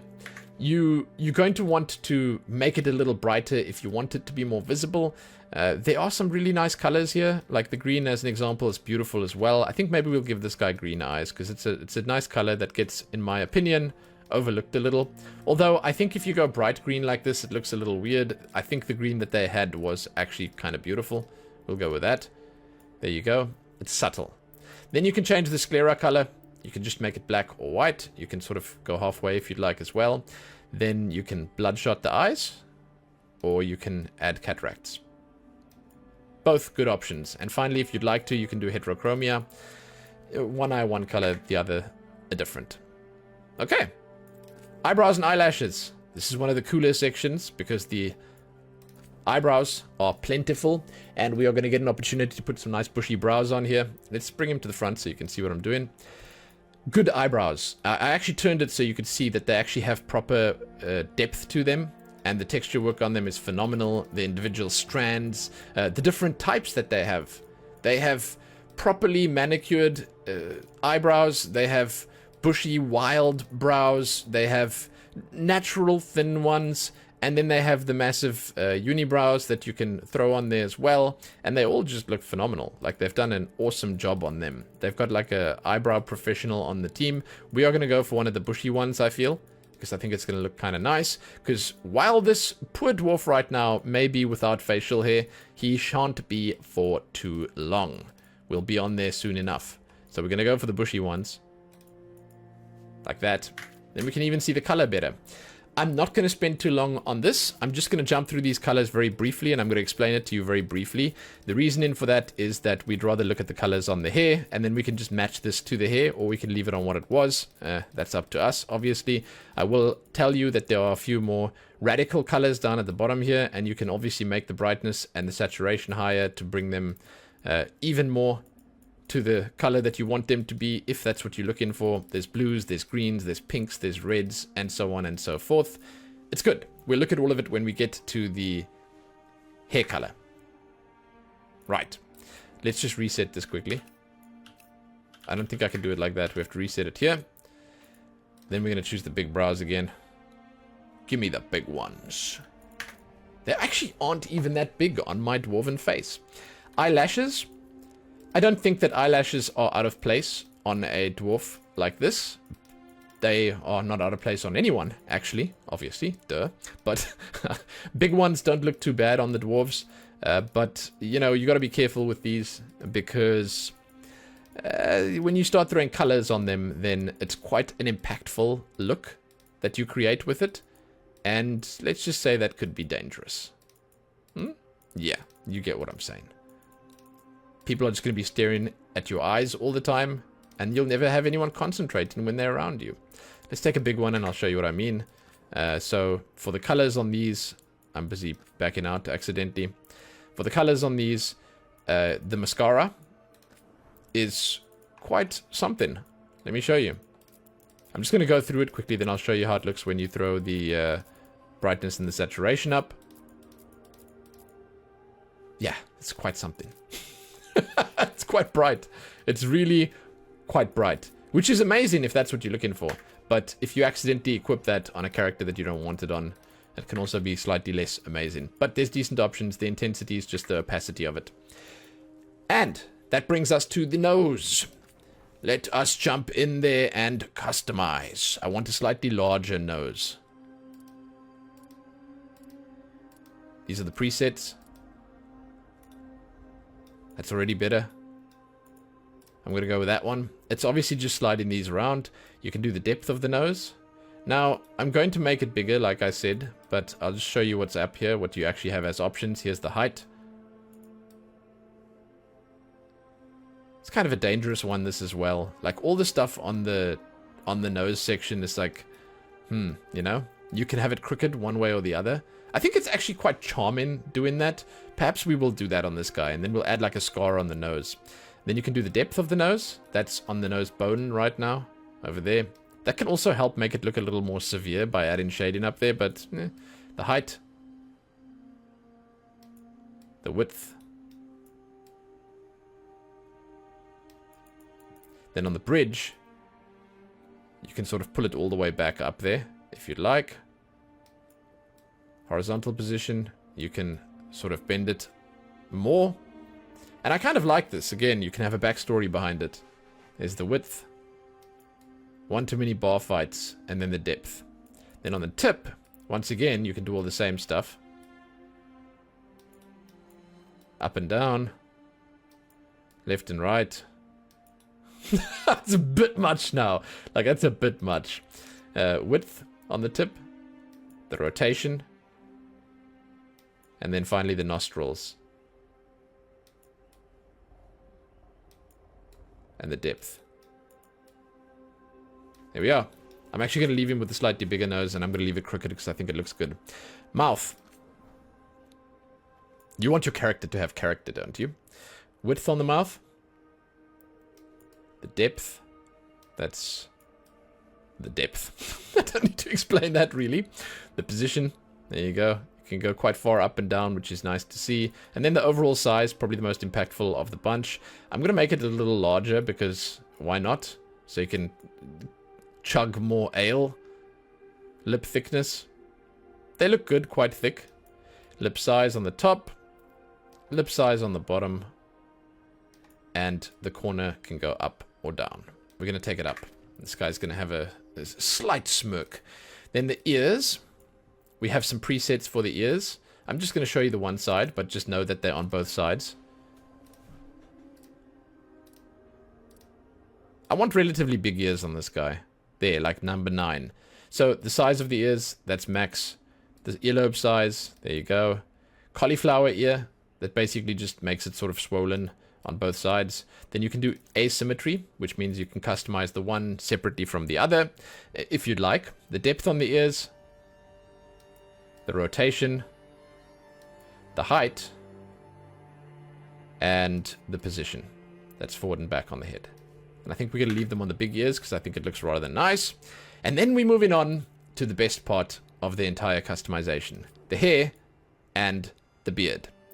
Now, I'm actually going to, because we are on Dwarf, do this in the opposite way that I usually do it. Because we're on Dwarf, I'm going to go for facial hair first, just so we can get it back on this character and have him looking good and feeling good. Alright? I'm going to go through the beards. We're going to go through these. I'm going to show you how majestic they look, how beautiful the hair physics is, even on the beards. And we're going to select one that we like. Then we're going to go to the hair, we're going to select the color, and we're going to take it further from there. We're going to find hair that matches the beard, not beard that matches the hair. There's a lot of really nice options here. The beards in this game are awesome. They just have so many good beards. I really mean so many good beards. And we are definitely going for a dwarven beard this time around. I did the human customization recently and I was like, you know, a lot of these are definitely dwarven. These are just not meant for mortal men. The regulars, the humans, the elves, anything else really. No, these are reserved for dwarves. It's just the way it is. I'm sorry, I don't make the rules, guys. There are some nice options, though. Like, it needs to be said that the person that did their beards, yeah, they got everything here. I mean, they've even got this thing. Like, whatever the hell this is. They've even got that, you know? Like, where have they ever seen that before? And even the stubble looks kind of great. So, dwarf beard. Not these, because they don't have enough stuff on them. That's more like it. I think we're going to go with that one. Perhaps this one? But no, we want a full beard. Loud and proud, fellows. Now, we can look at the colors, because I feel like it just makes sense looking at the hair colors on the beard for dwarf. There's a lot you can do with the colors. They are not quite as they seem. So I'm going to scroll through them quickly, and you're going to have a look at the different colors here. There are a decent number of them. I think that we have been spoiled for choice here. I really love the sort of redder and ginger colors. The blondes look really nice here. But just know that if you select one of these colors, and then you pull the saturation and the brightness up, you are left with something way more vibrant and full of life. And that's just something to keep in mind as we go through here. Because obviously when you get to these ones that have colors, like down here, then you can start dragging this up and you can get the extreme colors. It is very cool that you don't have to go all the way. You can do the saturation only halfway and the brightness only halfway, and you can come with something like, you know, like this, which I feel is relatively nice. But if you want to, you can also go to the max, and you can really get the most out of those colors. It's nice. It's a good option to have, and I think that the saturation and the brightness is a pretty succinct way to give you everything, but not everything, you know? It's good. I'm going to go with this one. I think this is a beautiful color, and I think we'll match the hair to this. Let's try that. Right? Let's try that, because we're going to go into the hair now. Oh, my God. Okay, I'll just do it manually. You can't match to beard. You can only match to hair. All right, so it's a nice color. Perhaps clashing with the eyebrows a little bit, however. So maybe we'll go for a darker, slightly darker one. I don't know. Like, we'll go for this one. That looks a little better, so... I know I'm changing my mind a lot here, but I'm just trying to... I'm trying to look good. Trying to look good, yeah. Hairstyle. Let's see what matches the beard. There are a lot of them, and I feel like, as it stands, these shaved heads look fantastic with the big beards. And I actually believe that a lot of the long styles, they are sort of brought together. Oh, dude, that's so dwarven. It's like, hey, that's a lady style. No, that's a dwarven style. Come on, man. but honestly, it's like, it's both. It's both. It's both. Even this, you could be like, nope, that's also dwarven. I'm sorry. Got a plait in there, got a braid in there, dwarven. That actually looks pretty, like, that's, wow. That's pretty neat and tidy right there. I like that. Wow. All right. Very cool. I actually think that the dreads and stuff like that can also work for the dwarves. And these curly ones. Damn, dude. You know what? I actually feel like this is probably the point where I've got the most proper choices available to me. As in, almost everything I'm looking at here just works. It all just works because I've thrown this beard on and I've got this dwarvish face here, and it's just like, hey man, wow. It all just looks fantastic. Like, even this one looks really good. Huh. I don't even know where I'd go with this. I'm lost. Kind of lost. Jeez. I just made like the most... It's not photogenic, it's like herogenic guy. This guy's herogenic. Look at him. Every hairstyle just looks amazing on this dude's head. It's because of that beard, man. Oh, even this, look at that. Wow. Can put the goddamn K-drama hairstyle on him and he looks good in it. Wow. Wow. Ooh, wow. Voluptuous. That's full-bodied. Oh, man. Huh. Really cool. I just like it. That I do. Dude, even this is gonna look fantastic. There are so many hairstyles. I love it. That looks great as well. It's like I say, even the dreads and stuff look really good here. This will look really good on a dwarf too. I actually kind of think that's nice. You know what? I'm gonna go with that. It's like I just see it and I'm like, oof, that's nice, that's nice, that's nice, that's nice. It makes me so sad that we are probably about to take this off again, though, to look at the tattoos.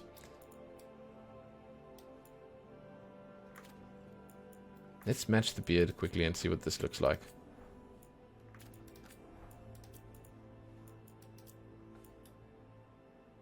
Nah. You know, it's cool, but I do believe this guy, he's earned his color, you know. And it looks nice on him, so we'll keep it like that. However, as I was saying, we are going to jump into the makeup and the... That didn't match to the hair. There we go. We're going to jump into the makeup and into the... Well, the rest of it now. And because of that, we're going to probably lose this beautiful beard again. So, these are the presets for makeup. I'm showing you through the hair. I'm sorry. You have to look through the hair. This is Dwarven Customization. They are not all that exciting, so don't worry too much about it. I will take the beard off again in a moment. No stress. As much as I don't want to. Oh no. Poor guy. He looks sad. He actually just looks sad. So, this is a very tough part for me. Every time I come here, I'm lost. And that's okay. It's alright. It's alright admitting that you don't know what you're doing sometimes. But I've got a process. We're going to pull all the opacities up to max. And then I'm going to put different colors on each of these. It's going to look loud. I'm so sorry about that. You know, it's just so that we can show you how everything fits together. It's just so that I can bring to light exactly what is going on here. I'm making the glitter nice and golden. I am making the two different colors contrasted enough. And the eyeliner is nice and dark. The eyeliner glitter I'll take off. That's unimportant for now. And the mascara we'll leave off as well. Now, however, I can go through these designs and you will see exactly what they look like as we zoom in. And you will see where everything is. So the green right now is behind the glitter. The blue is over there. The black is what it is. And you can see all the different parts. Plainly and simply. So you know what they look like and you know what you have to work with, basically.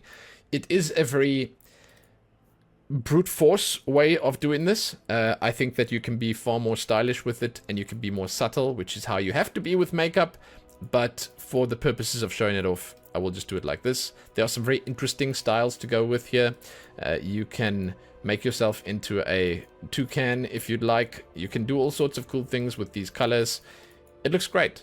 It looks really nice, and I do again think that this is the section in the character creator that will appeal to and that will give the people that spend a lot of time in it so much more. So, the options in terms of colors that are available, let's take this. I'm going to take the glitter off first. I'm going to show you some of the colors that are available. We'll just go through them and you can see them. They do apply quite nicely. They're quite bright and vibrant and they look good. And I dig that about it. But again, I'm sorry, I'm not very good at this. There's a lot of colors, but I'm just not so good at mixing them. Understand that, please. When it comes to makeup, I am lost.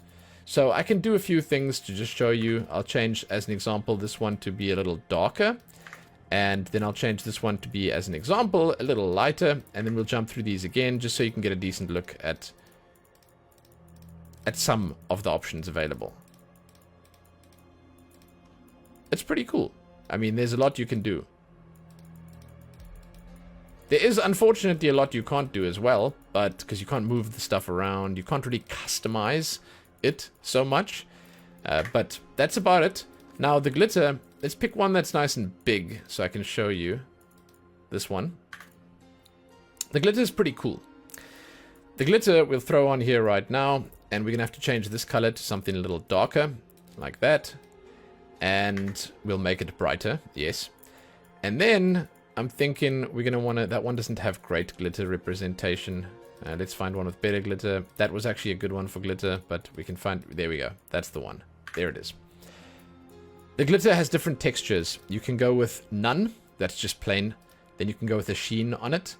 Then you can throw speckles, flakes, foil, chunky, flakes 2, and flakes 3. They all look pretty good. I'm a fan of foil. I think it looks relatively nice.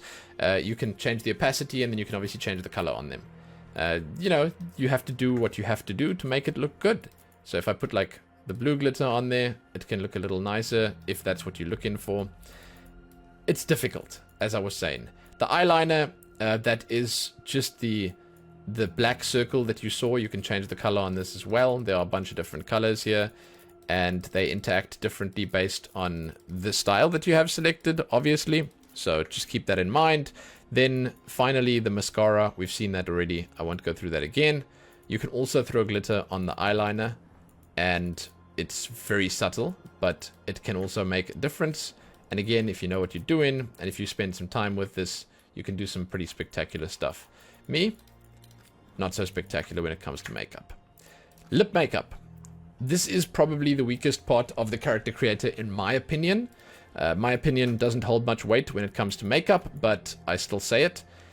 Basically, I just believe that it's not easy enough to make something nice here, and for some reason the colors don't apply all that well, and I have various issues. What I'm going to do, though, is I'm going to make it red, okay? And I'm going to throw, let's say, some beautiful golden glitter on it. That's the plan. There we go. Maybe it's not exactly golden, but we'll do it anyway. And we'll make the lips glossy. Then we're going to look at the styles. So I've got everything you can see. Everything's maxed out. Okay? The lip liner, I guess we can throw that on as well. We're going to leave that on a slightly darker version of the red. So we'll throw it over here. Alright? And the glitter on that we'll take off. Now, my problem with it is that even though it's... On some of them it looks pretty good, I just feel like the colors don't look distinctive enough, and for some reason there's something with the blend in on the lips where it just doesn't look like it's really stuck to them. I have just... I don't know. It feels weird to me. Perhaps it's the skin tones that I picked for the characters that I had. This is probably the nicest one when it comes to like having it all, you know, stuck on and together. But there's just something weird about the lipstick that I've not managed to figure out completely. Red looks good, but whenever you try and mix it up a little bit, you end up with a bit of a mess. Now, again, I will admit to not being very good at this. I will admit that immediately. I'm not very good at this. And I think that you have to probably do a lot of color matching here to make it look good and make it work. I haven't really done much of that yet, I suppose. But, yeah. I'm just not a huge fan of how the lipstick looks in this. That is it, though. There it is. I think you can probably do some decent makeup on the female characters and have it look good and have it work. The blush, perhaps I spoke too soon. I actually also don't really like blush. I say this, and don't think I'm saying it just here. I say this in every character creator that I ever look at. I have yet to be thoroughly impressed by blush, but I feel like that is just blush in general, and that's not, you know, on the game. Blush is just what it is, and it's pretty underwhelming. Let me show you what you can do here. There's a few different types, and I'll take this one so I can show you what the glitter looks like on there. Intensity to the max. Let's change the color to something brighter. There we go.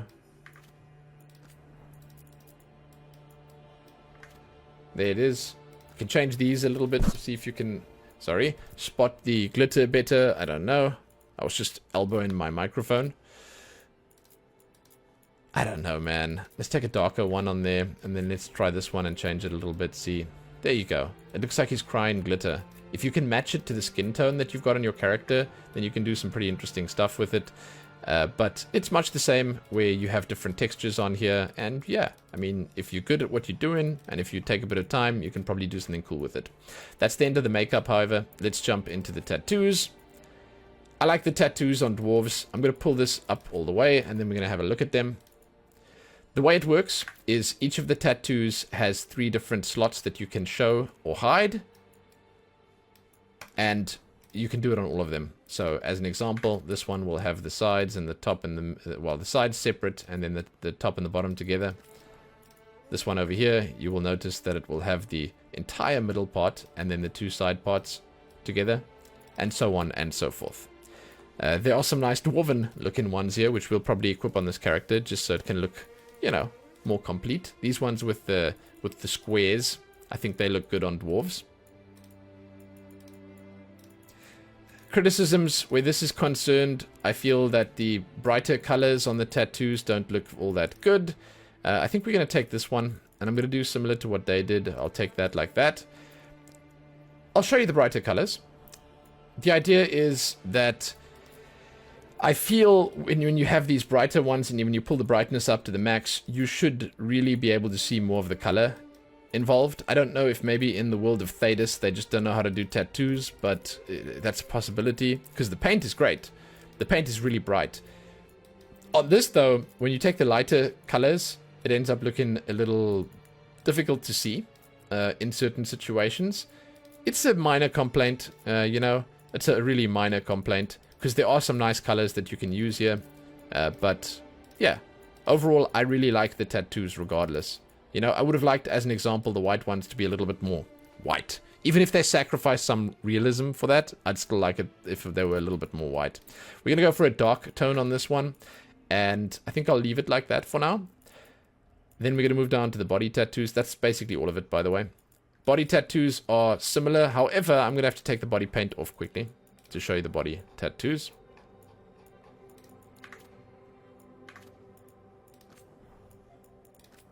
Similar, there's a system basically where when you have a design selected, you can put on and remove all the different parts of the design. So as you can see, there's a slot for each of them that you can slide, and you must just know that they're all modular. Alright? Alright. We're going to try find one that looks dwarvish, even though it seems like the paint is also a decent choice for dwarves. We're going to try and find one. This one looks decidedly dwarvish. Yeah.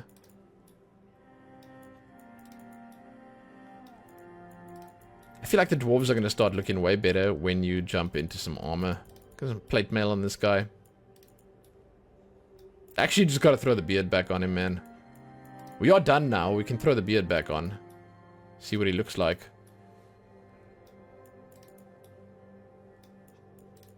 But then we have to take it off again. Yeah, we can't. We can't. We have to take it off again for the face paint.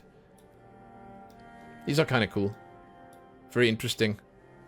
Very scientific here. A little morbid, actually. Alright, back to the top. I'm going to turn this off. Well, actually, I can show you the colors. They are the same, unfortunately, as the face tattoos, the colors. But I'll just show you what you can do with them.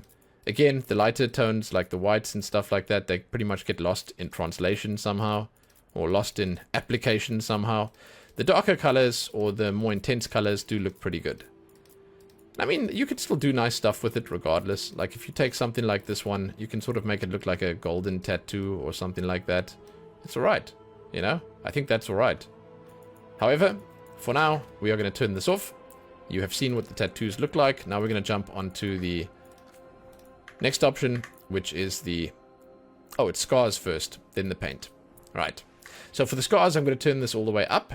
and then you will be able to see them clearly. Just know that you can change the color. I'm going to have to change the color. Make it a little darker. There we go. You can change the color. There are some decent looking scars here. I like the way they've done some of them. Some of the others I'm not a huge fan of. And then they have some markings and stuff in here too. Now keep in mind I've got like a red color. It's like a violet or something on here. I should probably go for like a brown instead, or just a red. I don't know. If we take the brightness down, perhaps we can do this one. Brightness down. There we go. That's a better color for it.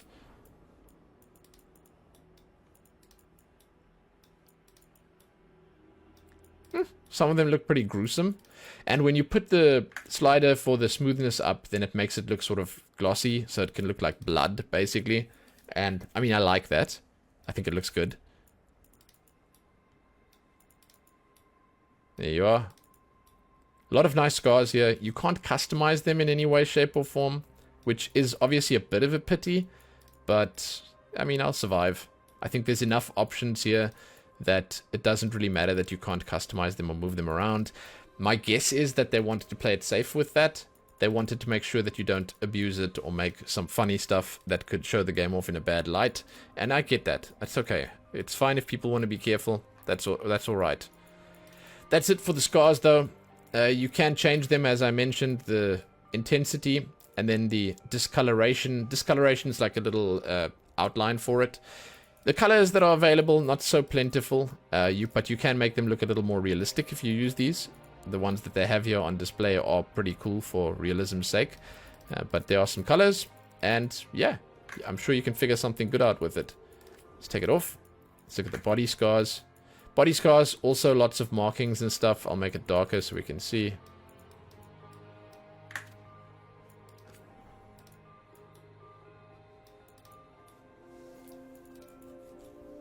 There we go.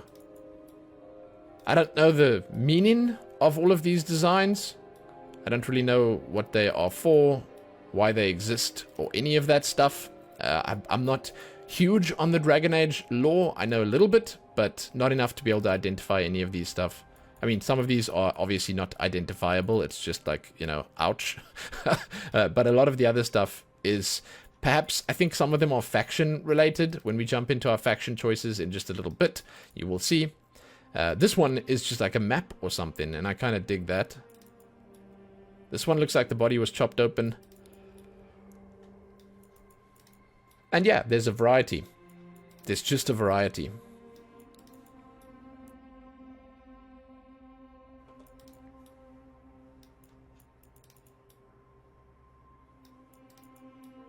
Pretty cool, though. I think that you'll be able to find something that you like. Between this, the paint, and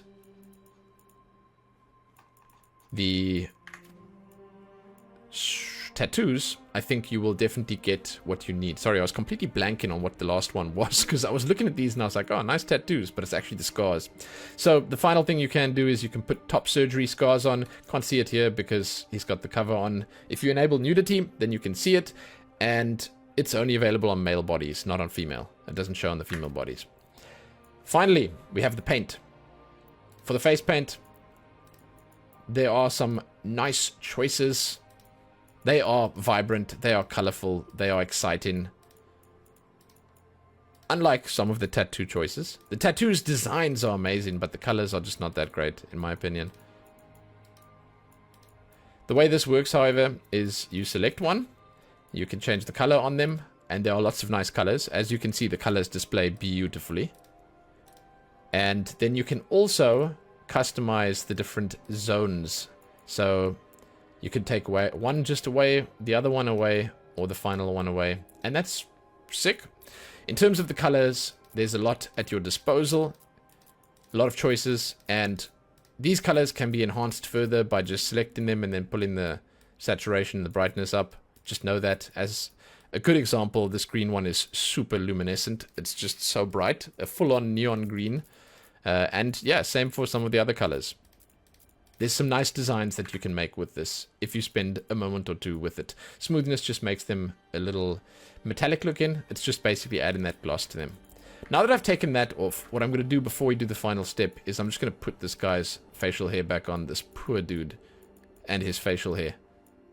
There we go. Oh, he's just looking so much happier now.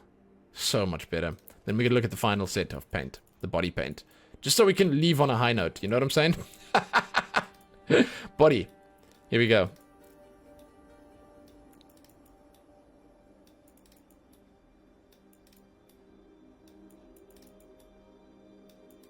There it is.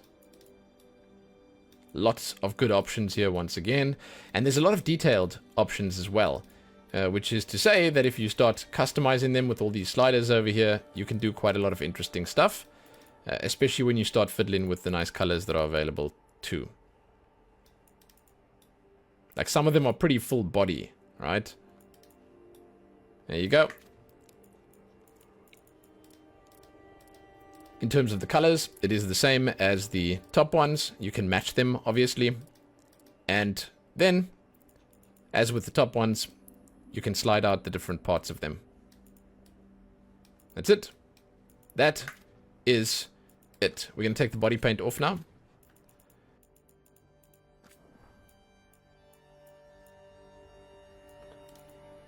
And we're going to marvel at this beautiful character that we've made. I believe that if I had to finish it up for myself, I would most likely pick the tattoos that I had on before. And there's a good chance I would also throw a scar or two on. I don't know, just something to make this guy look like he's seen some action. You know, some dirt is fine or something like that. But I would probably take something at the top of the head, something like this. That can be sort of... Oh, that looks kind of fierce as well. That could be sort of just filling in that space on his forehead. But the idea of this character already, that actually looks kind of nice, is relatively perfect in my eyes. This is very much Dwarf. Now all you need to do is slap some plate mail armor on him and you are good to go. However, we are not done yet. I will just once again jump back to the presets and say that, hey, you know, not the body presets, the actual head presets. You are not gonna have to just make something like this. There's a lot of different options available. If you want to make another male character, there are some more options here. That look maybe decidedly more dwarvish. I guess that's how it depends on how you see them. But we're done with male dwarf now, and we are going to go all the way back out, and we're going to customize a female. Welcome to the female dwarf customization. We are going to start on the basic one that they give us over here, and we are going to have a look at some of the options available, and we're also going to just look at some examples of what a female dwarf can look like. If you want to see the full dwarven customization, just go to the quote-unquote male one that was before this. This, however, will give you a good enough look at what the females will look like. So, your first option is obviously a choice between the different presets over here. There are some decent looking female ones that you can start with. I actually like all the female presets that they have here. I think they look great, but for the purposes of this video, we're going to go with this one, and we're going to make a fiery redhead, because why not? You get to choose your identity. You can be he, him, she, her, or they, them, and that affects the way that characters address you in the game, so it's an important choice. Choose the one you want here. Then you can choose your gender, which is not as important a choice, it's just for you. It could be important to you, but if it's not important to you, then you don't have to worry about it. Okay? That's it. Now we jump in to customize. You get to zoom in even further now, and you get to look at the presets again.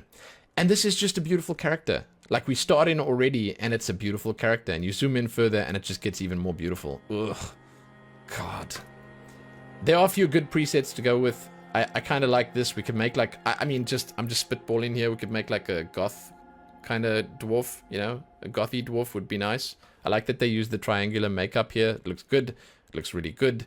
The other one that they have here, this is probably the most overall beautiful one that they have. It's just, I love it. It's stunning. These ones actually have a lot of personality as well. I kind of dig it. It's really tough, but we're going to start with the ginger one. I want to make a fiery redhead, okay?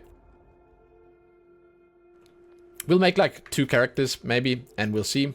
Once you've chosen a preset you like, you can jump into the head shape section over here, and you can morph it into what you want. Now, the head shape choices here, they are somewhat the same for male and female, but they are also split. They are mostly tied to the preset that you picked just before.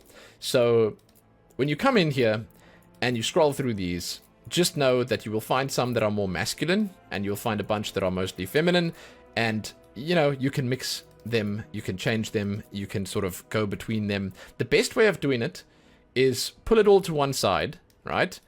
And I just did something with the hair. It's fine. It's something to do with this incredible cheekbone that we've got here. Pull it all to one side, and then start looking at the faces, because you are 100% on the top now. So as you go through them, and it does look a little weird when you do that, but as you go through them, you can sort of mix and match the faces. You can pick the ones that you like, you pick them out, and you find ones that you like, right? So you find ones that make sense to you, you find ones that are cool, you find ones that look like they could make a character that you want to see. They look a little weird if you go fully into one. That's why they mix them, all right? So if you keep going and you find ones that look half decent for you, I think there's something funny going on with the style that we've got here. A lot of these faces are looking a little weird, and they're doing funny stuff with the hair, but whatever. We'll push on. We will persevere. Just know that it doesn't usually do this. It doesn't usually do this. If we choose those ones, let's have a look. The one that we've got at the top now is kind of nice. What do we have on the side here? That's sort of a slightly more mousy looking face. Over here, I'm thinking we want to mix it up, and we'll throw that one in there. On this side, I like that, yes. And on the top, I like that. I think these are good. And I think we can probably find something nice in between. So you can see what I'm saying by when you're going through them and you're looking at them as they are, like this, then sometimes they look a little harsh. But when you start mixing them together, you actually get a decent appearance that pops out of it. And it just takes a little bit of work, you know? It just takes a little bit of looking.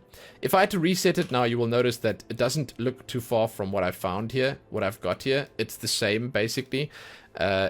I sort of naturally gravitated towards making the face look like this regardless. But when you're done with this, when you fiddled your heart out, then you can come into the head's complexion. Sorry, we're not actually sculpting yet. We come into the complexion. And skin tone. The skin tones in the dwarves are fine. There's enough. I personally would have liked it if they had a little bit more distinction between the dwarves, the humans, and the elves, but I think that there's definitely more than enough, and the skin just looks so nice when you're up close and personal. You can choose between warm, neutral, and cool. You can't see much of a difference when you're on the palest skin tone, but when you go down a little bit, then it changes it quite a lot more. I'll leave it on neutral for now. You can go relatively dark, but not that dark. But for the purposes of this, we are going to go with the lightest one. The final option you've got here is your melanin.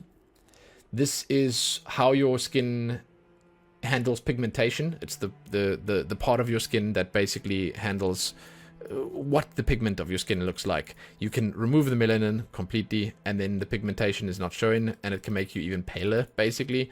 It can make for an interesting look.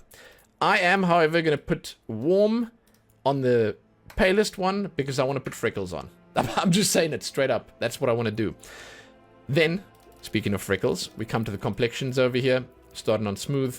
There are some really cool options here. There's a bunch of interesting textures for the skin. There are basically a bunch of beauty spots, freckles, sort of age lines, you could call it, I suppose, and all sorts of other stuff that you can apply here with all of these different choices. And personally, I think it's one of the best selections I've seen thus far. I especially love the freckles here. I think that the freckles look phenomenal, and that's definitely what I'm going to do with this character. You can go for an even skin tone. You can go for a slightly more textured one where you can see the pores. Then you can go for birthmarks that look sort of like vitiligo. But on top of that, you can also throw vitiligo on if you'd like to do that. I think that for the sake of like inclusivity, they've really covered basically everything that can be covered. There's even acne over here if you'd like to do that. It's amazing. It's amazing. But for this video, as I said, I would really like to go for some freckles. It does make some stuff like makeup a little harder to do, but screw that. I don't care. we want at least some freckles. Personally, I'd like to even go for the more freckly. I think this is a nice text. Let's do this one. Come on, let's be brave. The Intensity over here. This is for the vitiligo. So if I take a skin tone, that's that's actually really beautiful. That's so striking, man. Oh, but I've set a course. I'm sticking with it. As I said, I'm not going to go with all the options. I'm not going through every single one of them. I'm just going to show you a handful. Some of the important ones, basically. So I'm not going to do full-on sculpt in here, but I will show you the body options. You get to choose some presets here. There are male bodies and female bodies. The male ones, they don't have boobs. Simple as that. But I've mentioned this a bunch of times in the video already. You can choose to be a transgender character, so you can actually have top surgery scars. You can remove the boobs, and that's also just part of a role that you can play. It's a role-playing game after all.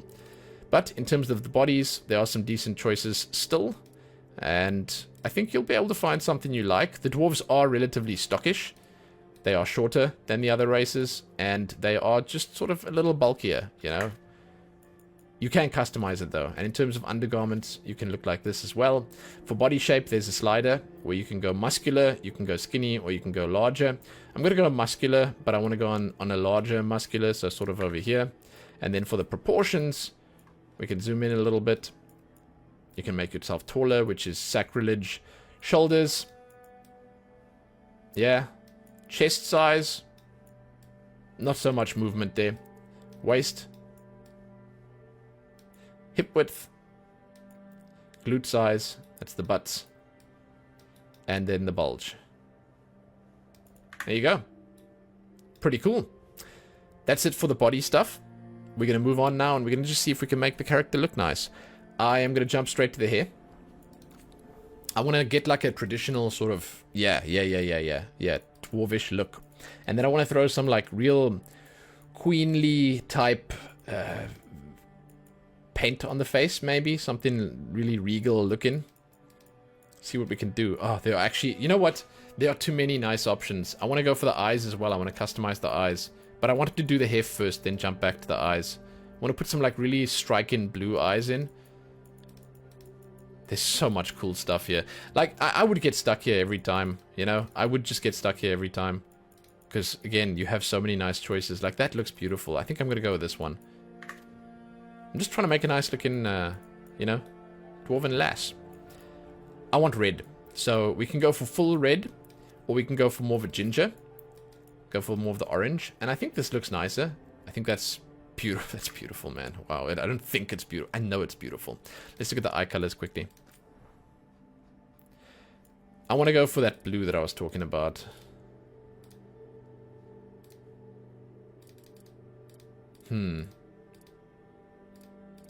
Yeah, blue. Blue's good. I don't know if pulling the saturation up is good. I'm just going to pull the brightness up instead. There we are. And the rest of it I'm going to leave as is. Oh, that's looking so fantastic. Wow. Dude. Hell yes. For the eyelashes, I like this one at the bottom over here. I've looked at a bunch of them already, and I just kind of like that. But for a dwarf, I actually also kind of like the idea of having a slightly bushier brow. I don't know, man. It's kind of... Yeah, that's a nice one. There we go. That's a nice one. And then for the color, we can match to hair. I think that looks good. Although, I mean, to be honest, I think having the contrast is maybe good. I want the style that I had before, but I want it to... Oh, that's nice. Yeah. Well, no, this one takes the concern out of her eyes. Yeah, there's the concern. It's back again. Okay. So for the mascara, we're just going to leave that pretty simple. Now I want to jump over to the face paint. And look at the tattoos. No, we're going to look at the paint first. I think this is where we're going to find what we want. I want blue on the paint. So let's pick a blue and then let's look what we've got.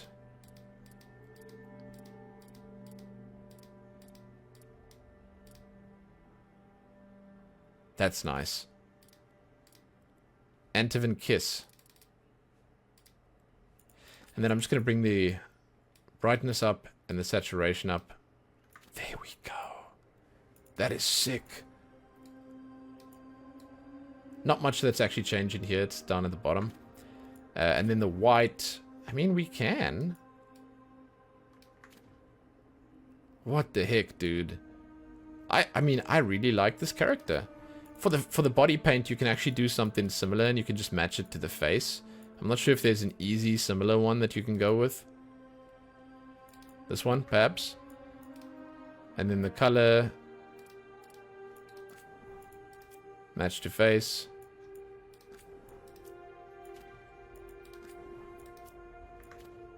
There we go. The white, however, is decidedly missing. There we go. Alright. I'll put the smoothness on so it can shine. I'm not sure if I want the smoothness on the top as well. It's already mostly on. Yeah, that looks really nice. So, the final steps that I would take here to finish this up is I'd potentially put something on the lips. And it would most likely be something like a stripe. Just because that's how I would personally do it. Because I'm just making a dwarven female character here. And I would want it to be something along the lines of the blue that I had on the rest of it. So we'd do that. We'd go here like that. And I would probably put some glitter on, but I'd make it the same kind of glitter, which is like a blue. If it works. I don't know if it's going to work.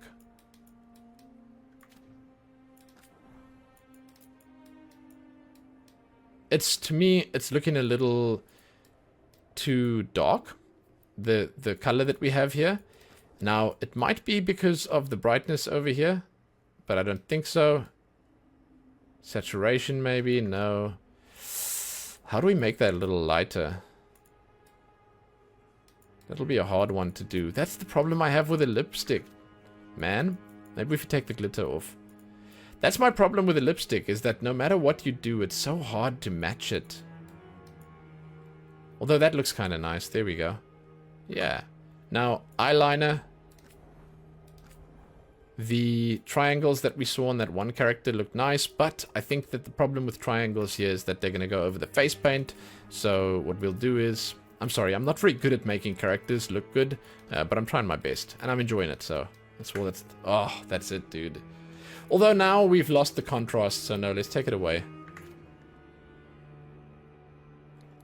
You want there to be a little bit of contrast, right?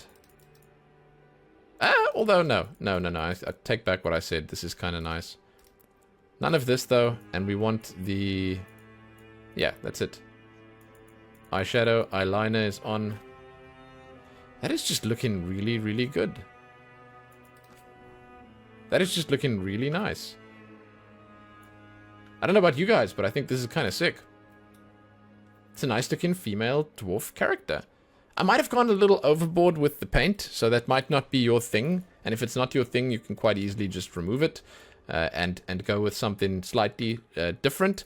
I mean, if you take the paint off, she still looks pretty great. But perhaps, maybe it's just the lipstick that shouldn't be on. So that you can have that separation. Like if you take the eye makeup and the lip makeup off, then it's sort of, you know, you have at least the break. But I like it. And I think that if we had to fiddle around with some more paint options here, there'd probably be some more that look really good. I just went for the, like, not the first one, but one of the first ones that I saw. There are some decent options. And obviously, something that also always looks good is the tattoos. And the dwarvish ones are just great. Like, they just look nice every time you put them on. You can go for a nice blue on them as well. And that can also round out the look nicely. But that's a good look at something you can do with female dwarf. I'm going to jump onto one more very briefly. And I think it will be... Let's get some contrast. There you go. Now, you've already seen all the options like this. So we'll just jump straight to business. I'll go straight to the hair first. And we'll see if we can make something slightly more gothy from this. I want hair that's big, but I also want the hair to be in the face a little. So something like that could be good, but then longer. So maybe a hairstyle that can go down the sides, but also hang on the forehead. Do we have one like that? The one we started on. The one we started on was actually relatively good. I think so. Although this is nice as well. Yeah, you know what? Perhaps we'll just go with like a really long one. There. That's it. Eureka! Now, black. Black as the night. We want to do something different. Let's do something different. Now we're going to consider our options for the skin quickly. I'm thinking for complexion, we can go something like this, or we can go something like the palest one. I like the idea of going for this sort of you never see the sun kind of look with the melanin all the way down. I like that, but at the same time, the pale is good. You know, the pale is good. Let's go for this though. I think it's a nice change. For the complexion, we're gonna go for. I like to do dark circles. I feel like it's a good choice. Although even is nice because it makes the skin look that much more sort of like waxy, you know, a little bit more dead. Does that make sense? We could also have thrown some birthmarks on here. That would have been beautiful too. But I like that. Let's go for an even one. Yeah. Even. Even one. That's it. All right. Shish. Looking good. Looking good already. For the eyes, let's go hardcore. Let's do the eye color. And I feel hardcore for this is either really bright or really dark. And I feel we're going to go really dark. Let's go hardcore black. Just pitchiest, purest black that we can go for. And we're going to do the sclera black as well. I'm sorry, I do this a lot. You guys maybe don't know this about me, but I do this a lot in my character creation. When I make my own characters, I do this thing with the eyes. But, you know, there's some beauty to be found here. I like the hair that we've got now. We're not going to put any facial hair on, but the rest of the character will come from the makeup. I think that what we're going to do is we're going to go with a... What the heck just happened around the eyes? Did we just open a nightclub or something? What is this? This is the eyeliner? Oh yeah, there it is. It's the mascara. Okay. So, eye makeup. I want to go for that one that really bleeds out the eyes. It's... Where is it? I want to make it black first though, so let's just make it black. I'll show you guys what I mean in just a moment. The blackest we can go is probably this. Okay. Oh my god, it already looks really good. But the one that I want... Oh, that's... Oh, man. This is coming together better than I thought it would. This is coming together better than I thought it would. I think I'm going to go for that one that I just saw there. I actually also like the one that has the little bits hanging down from the bottom. This one's the one. Are we going to go for that? I changed my mind. This is the one. Oh, I love making characters, dude. This is the one. Yeah, dude. We have it intense, yes. And we're not going to put glitter on there because we're making like a full-on only black goth mommy here. The eyeliner, that's the eyeliner you say. Okay. It's on the blackest of black. No glitter on the eyeliner because that would look weird. I'm just going to make all the colors as dark as they can go just in case. But I think we're good already. Oh, it's looking great. Now the lips, we want them to be black. These final choices over here are the darkest ones. I know that already. So we'll do that.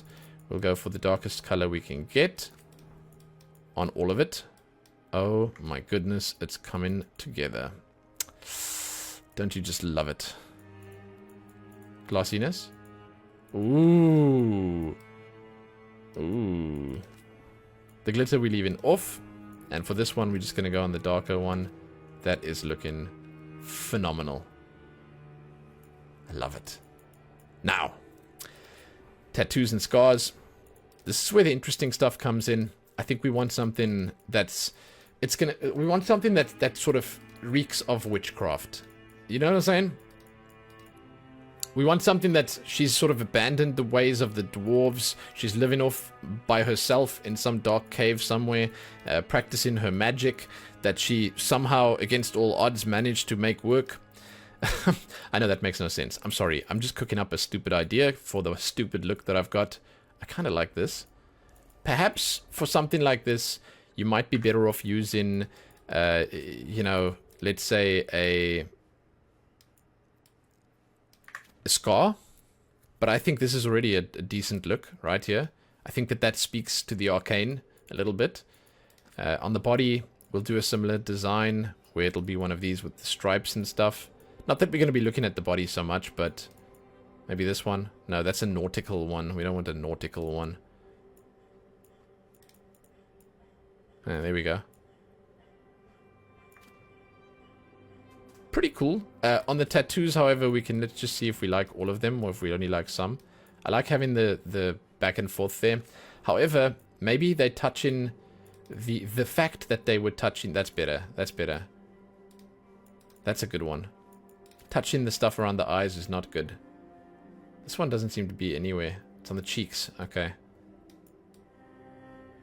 Alright. I kind of like that. Man, I mean, I think this is actually kind of perfect and kind of done. Jeez. Like, what can you do to make this better? The only thing I can think of is to throw a beard on her. But I mean, like, that's not winning to everyone. That's winning to me, but not to everyone else. So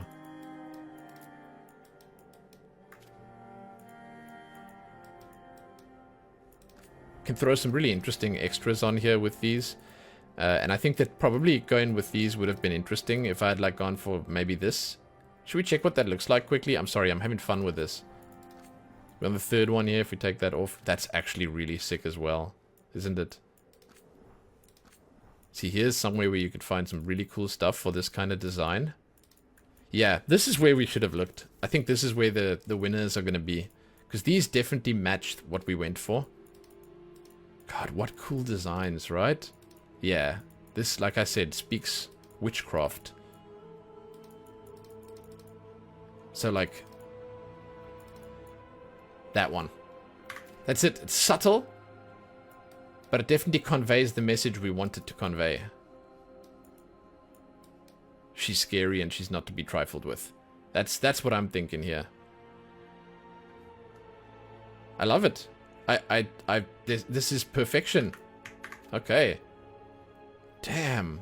What do you guys think? Be honest now. Be honest. What do you think? I love it. I think it's amazing. So there you go. That's it. We're done. Perfect. Absolutely perfect. With that, we are finished with female dwarf. I really dig what I've made here. I know. It might not be for everyone, but it's definitely for me. With that, we are finished with female dwarf. Now we're going to jump back to the main screen over here. From here, we are actually going to start on the rest of the character creation system. I mean, I've just been spending the past who knows how many hours customizing, but there's actually more to it. It's not just about the customization of the character's visual appearances. No, there's actually more to it. Can you believe it? So we're actually going to jump into the class options right now, and we can look at what's available. Before I jump in here, however, I'm just going to tell you and show you once again that dwarves cannot be mages. That's a limitation that exists. We are not going to be piloting any of our characters in there. I am just going to pick a female human. That's what I'm doing. This one right here. And then I'm going to click continue. I'm going to be like, hey, wow, she looks fantastic. Oh, great character. Perfect. Let's check the classes out. Can you believe we've actually made it here? I feel like I've been waiting for this forever. The game lets you pick an archetype at the start. You have the choices of rogue, warrior, and mage. We're going to explore them in detail right now. The way we're going to do this is we're going to jump into rogue first, have a look what it's about, then warrior, then mage. Then I'm going to show you all the different armors. And I'm also going to show you the armors of the different factions that you're going to be picking. So it's a big thing. Settle in. This is going to take a while. So we're going to start with rogue right now. The rogue's hallmarks are quick movement and reflexes. Whether wielding a bow or dual swords, they use powerful, precise strikes for lethal damage. We can actually look at it over here. And you can look at a little video of each specialization. So you can be a duelist. You draw your steel, parry, dodge, past enemies to gain strength with every strike. Saboteur, that's the one playing right now. Set the stage, deploy explosives, and then turrets that devastate enemies. Then pick them off with arrows. Pretty cool. Pretty cool. The turret looks amazing. Really fun looking. And then the final one is the Veil Ranger. Hunt the enemy. Snipe arrows from afar using artifacts that charge arrows with dangerous and powerful magic. Awesome selection. Really, really, really cool looking spells. This is the Duelist again. And you can do any of those if you pick the Rogue. Warrior. Warriors command the flow of the battlefield. Some lay waste with sword and shield, while others use a two-handed weapon to send enemies flying. First up is the Reaper specialization. Become Knight's Blade, steal life, and risk death to gain incredible unnatural abilities. Then the Slayer, that's playing right now. Leap into the fray, wielding massive, punishing weapons, while rushing enemies to deal devastating blows. And then our final one is the Champion, be the shield. Shrug off damage while summoning righteous fire down on enemies. That's sort of like a paladin. I love the idea of it. We're going to go back to Reaper quickly, look what it looks like. It's got a scythe. Looks really, really, really cool. Like a death whirlwind. I mean, this game might have some of the nicest looking spell effects that I've ever seen. It's great. That's Warrior. Mage. Mages rain down fury with spells that incinerate, freeze, electrocute, and crush. Some cast from afar, while others prefer close quarters combat. We got the Deathcaller at the top here. Embrace the dark, drain life from enemies, and cast spells that writhe with the essence of death itself. Pretty cool. Very intimidating. I mean, look at those spell effects again. Very Necromancer. Then we have the Evoker.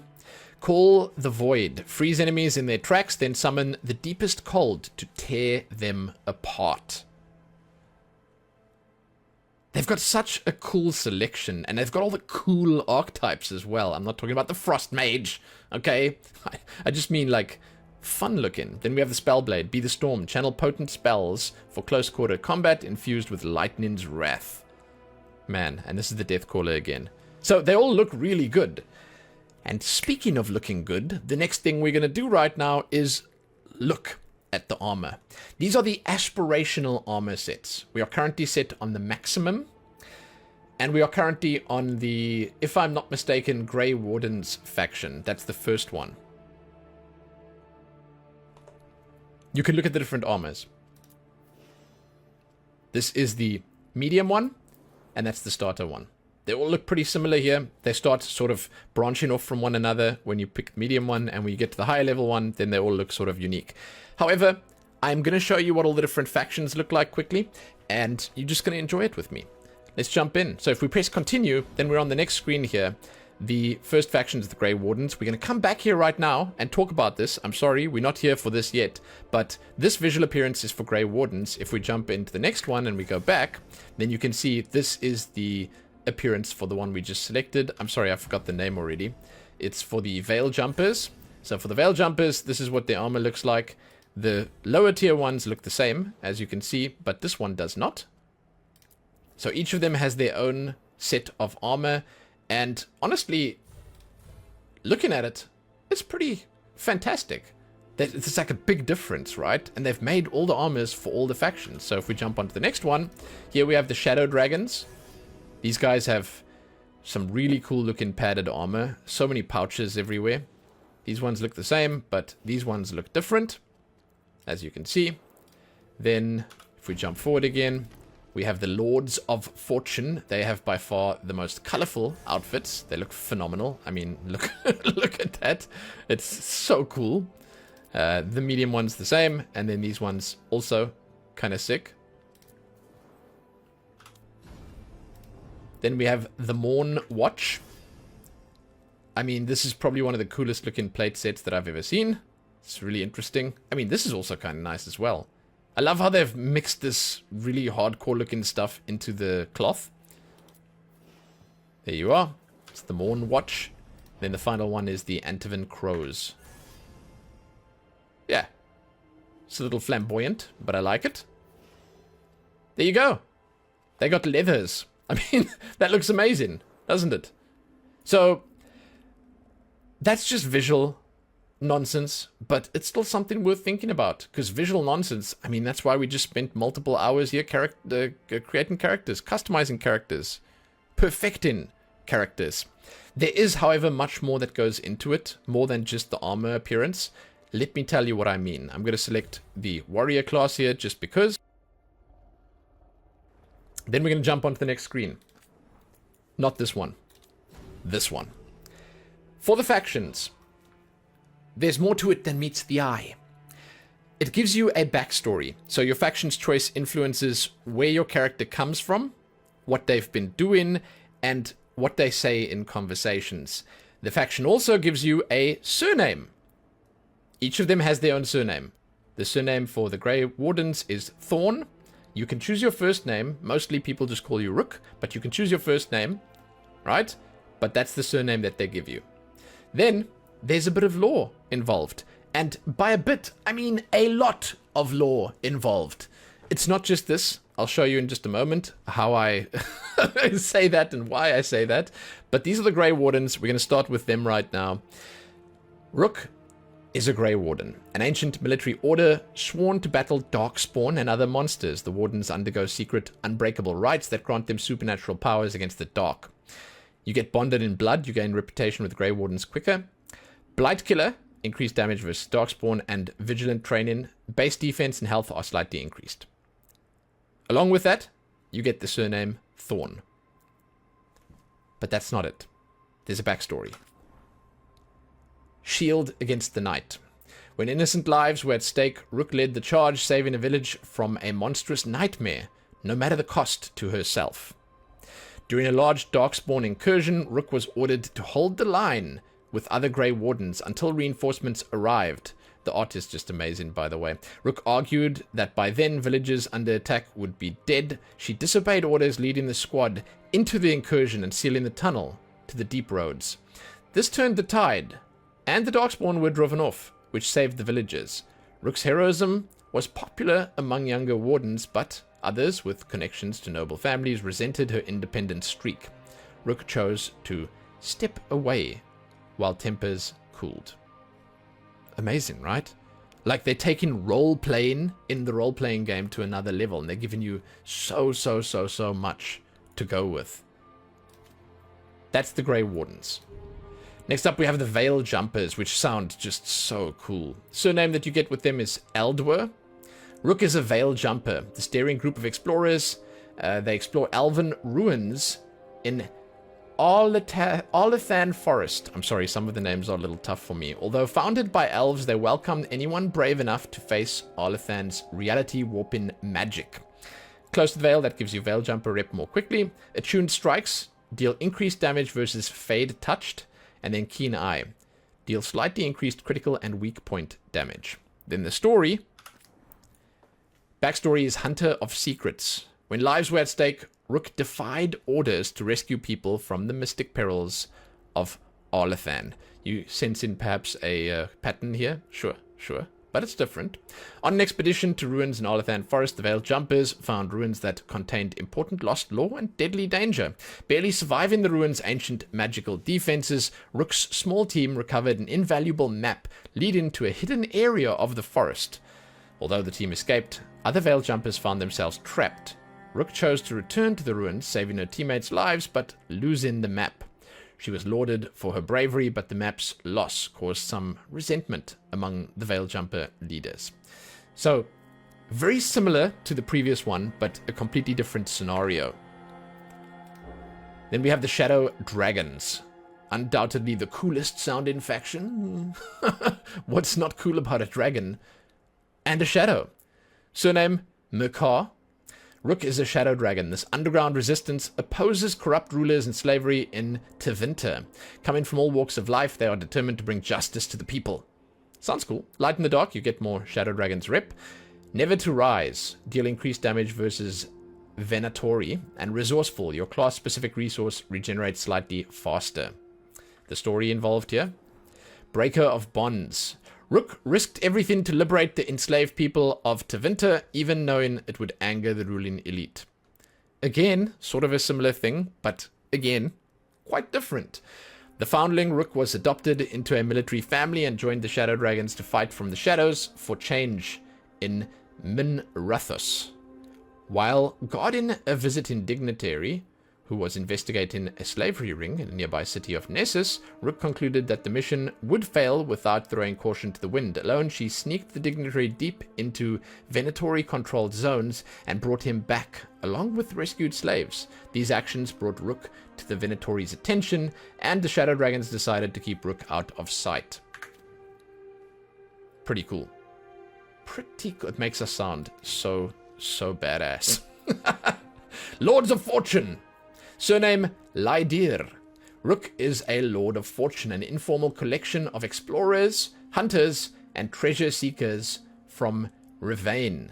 The rowdy lords are famed for both daring exploits and narrow escapes. Together in glory, the reputation of the Lords of Fortune comes more quickly.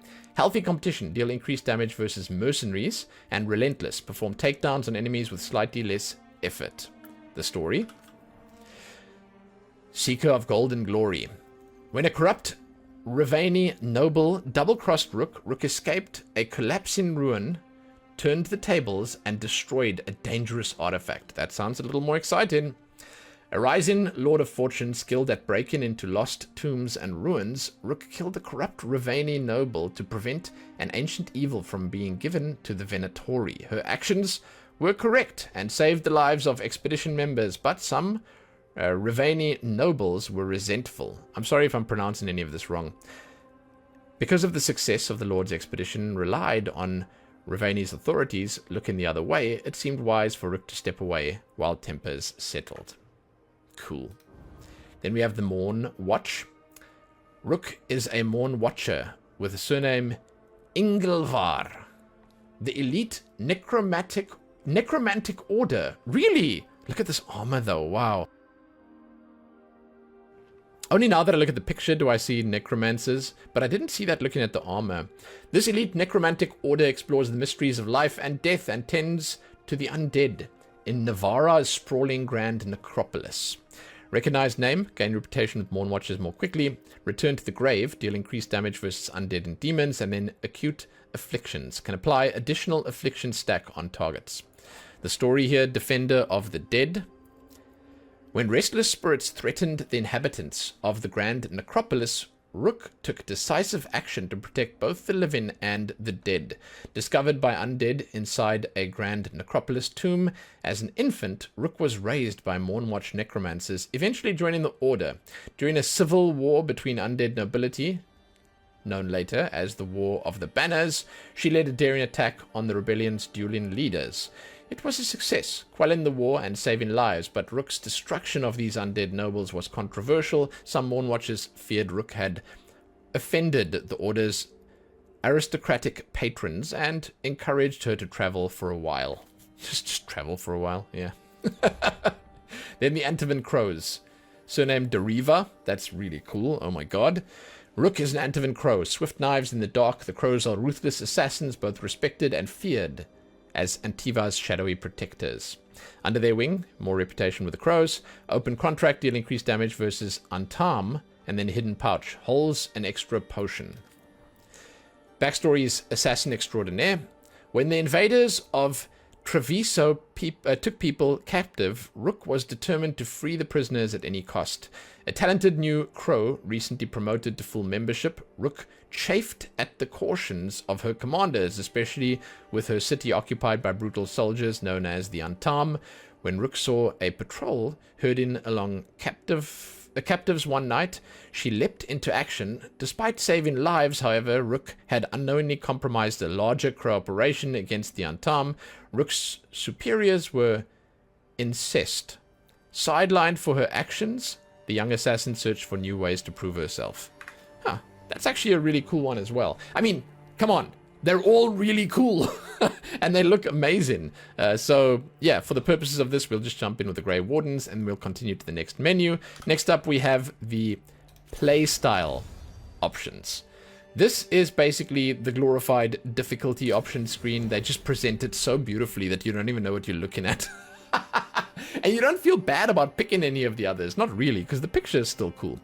So the presets available are Storyteller, here for the story. Plunge into the story with more forgiving combat. Then you can go for Keeper, here to build a party. A balanced combat experience that emphasizes party composition and equipment choices over reaction times. You can see how it works over there.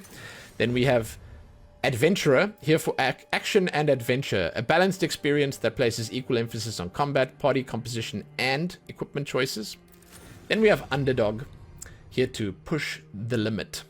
Overcome punishing odds and save the world from unforgiving enemies. That's a bit harder. And then finally Nightmare, here for brutality. Overwhelming battles that give no quarter requires a mastery of combat, equipment, and skills to survive. Selecting this cannot be undone without starting a new playthrough. It's just another level of difficult. Then you can also customize everything fully. You can do basically everything. I like the way that they give you customization options here. You can set the combat preset up at the top here. Then you can see basically how it would set it for you. So if you say, hey, I like Adventurer, but I'd like to do some extra stuff. There's even Exploration presets. So you can have basically a preset that helps you find things. Objectives and traversal markings are shown when N is pressed. Then you have objectives are always shown with traversal markings shown at standard distances, and then directed. They are shown with traversal markings appearing at a greater distance. So you can like basically completely customize things, and that's off by default as far as I understand. I would put that on N, where you can sort of find your way. It makes sense to me. Then you can turn aim assist on, off, or whatever. I think that... yeah. I mean, I'm not a big fan of aim assist. There's combat timing stuff over here. This stuff can be frustrating as far as I understand, so it might be cool to put it on forgiving. I like the idea of customizing things. You got enemy damage, enemy health, aggression, resistances, vulnerability, and then face melee target. That's just to snap you around, basically. Very cool. I love the idea of customizing it. I think it's really, really, really nice that they added that many options in for us to use. The next screen, however, is the finalize screen. There's quite a lot more to this one than meets the eye. Now, here you can set your name. You can random it. Your surname is in here. Surname is Thorn. Your surname is Thorn. It's set by the faction that you pick, but you can put your normal nickname in here if you want to. Any name you like, if you're role-playing it.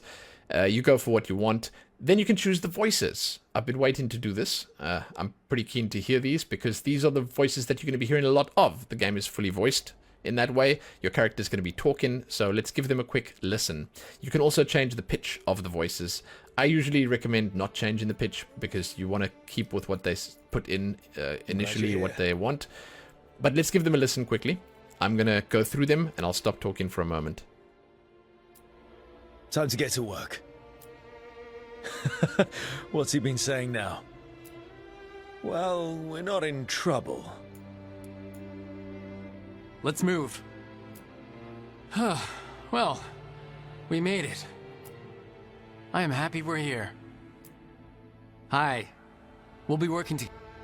We can lend a hand. He's always got some story. Oh, shouldn't be a problem. Time to leave. I think everyone's okay.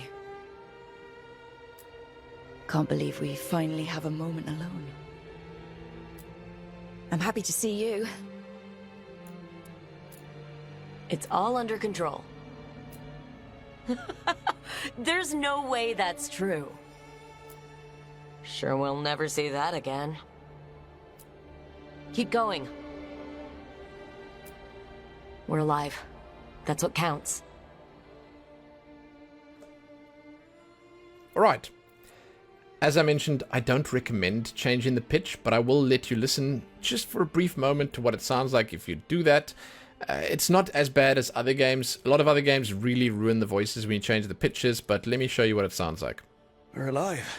That's what counts. We're alive. That's what counts.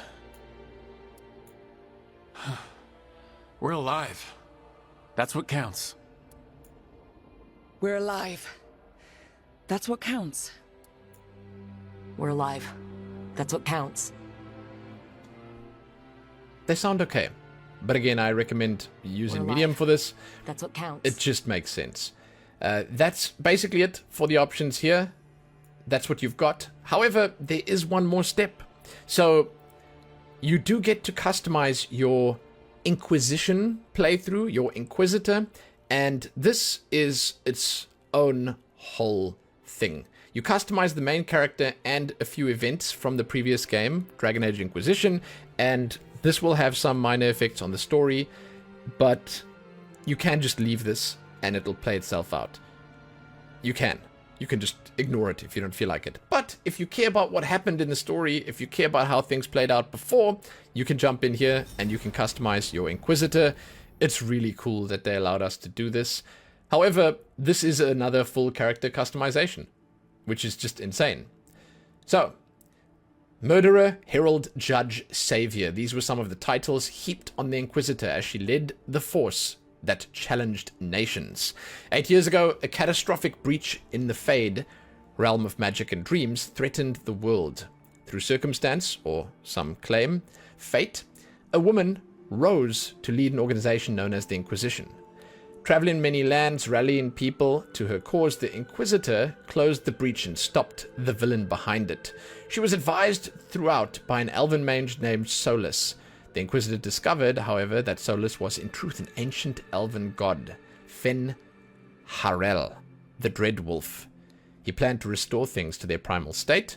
When the Fade and physical reality were one, Solus said he regretted the deaths this would cause, but claimed there was no other way to fix what was, to his eyes, an irredeemably broken world.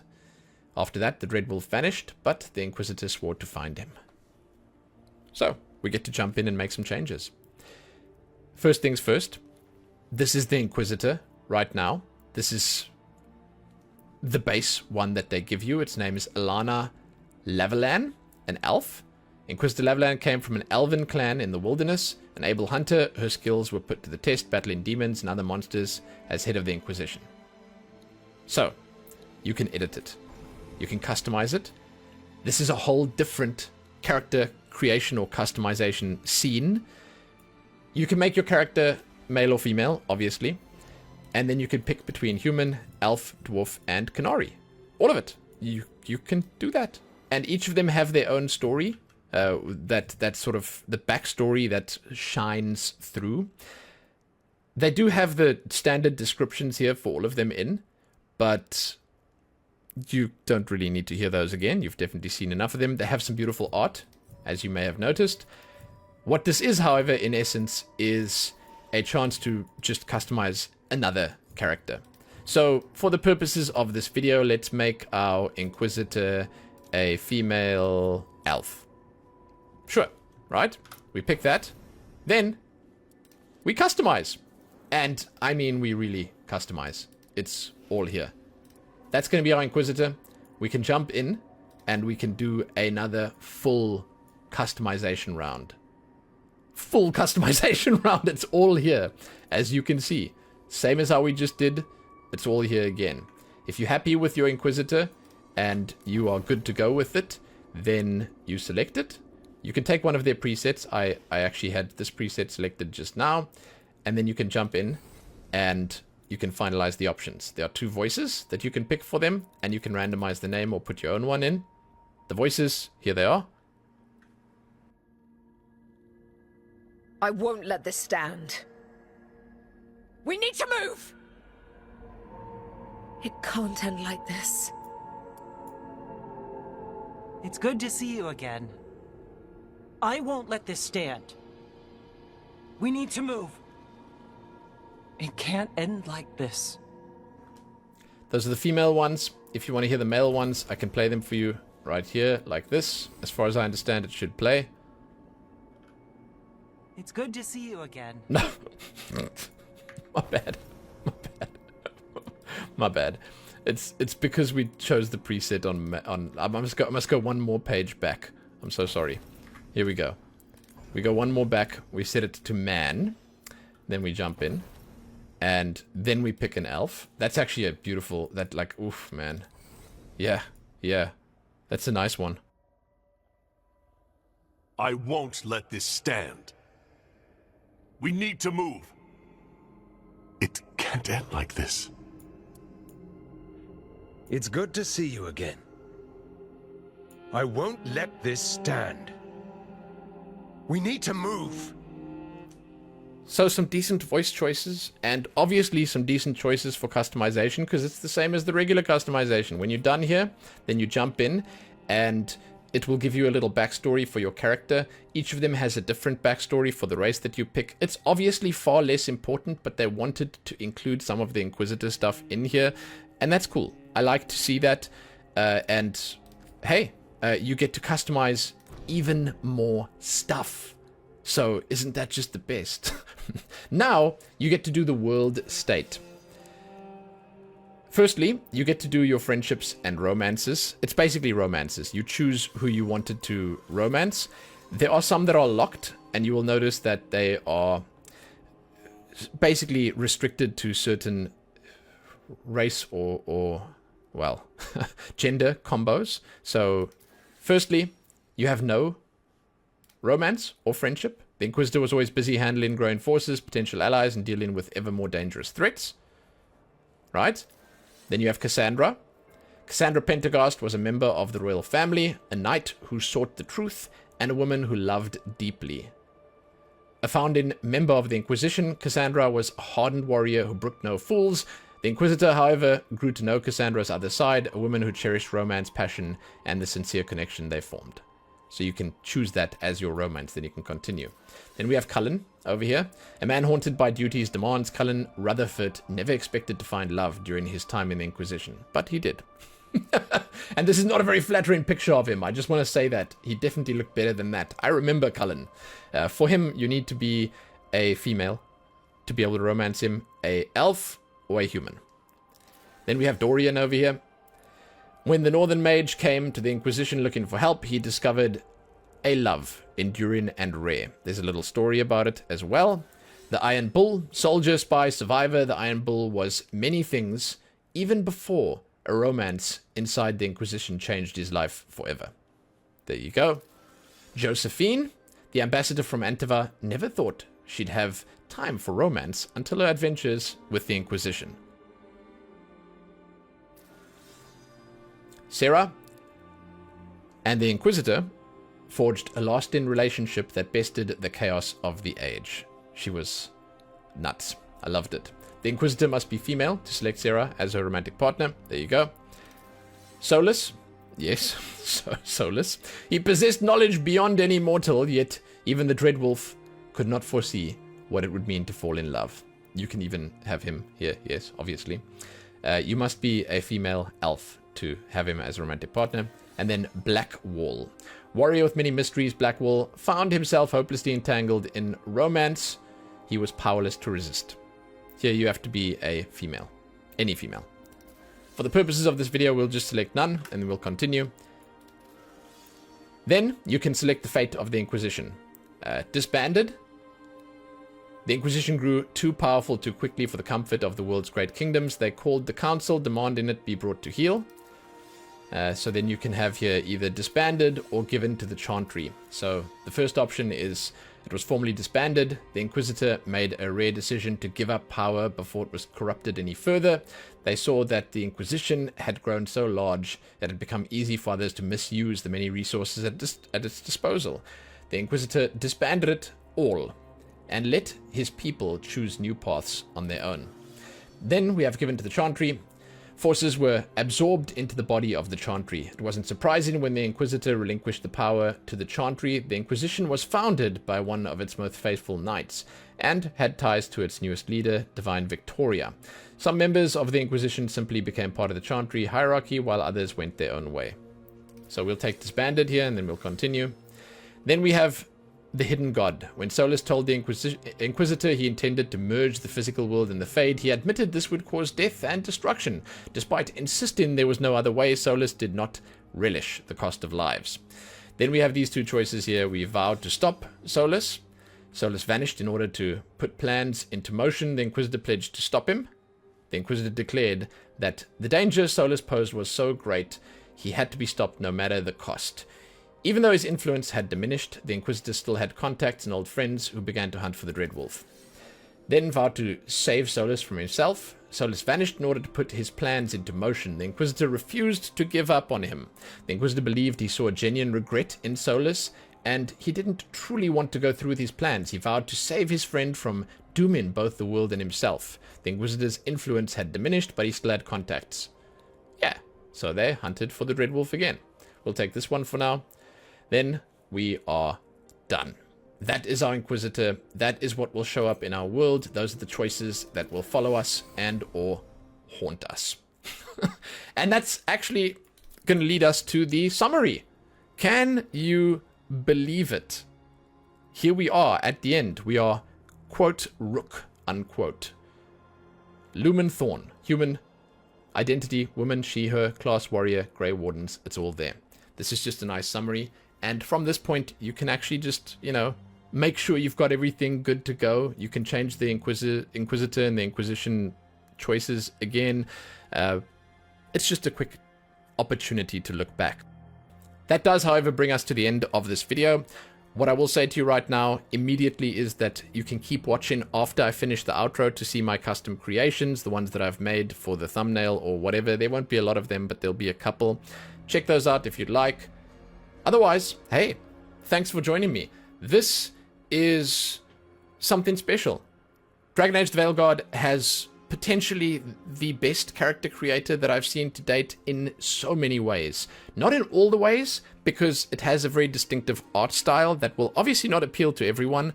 It definitely appeals to me, and I think it appeals to many, many others out there.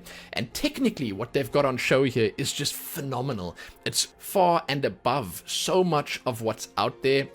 It's amazing. It really is. They've done so much awesome stuff with basically everything here. And I'm talking about the complete visual fidelity of the characters. I can sit here and talk about the hair for an hour. I will probably end up making a video about just the hair. That is how impressive the hair is and how impressed I was by just the hair. But it goes so much further than that. The amount of character that the characters have here is just phenomenal, that they spent so much time and effort on it. Let's not even mention the inclusivity.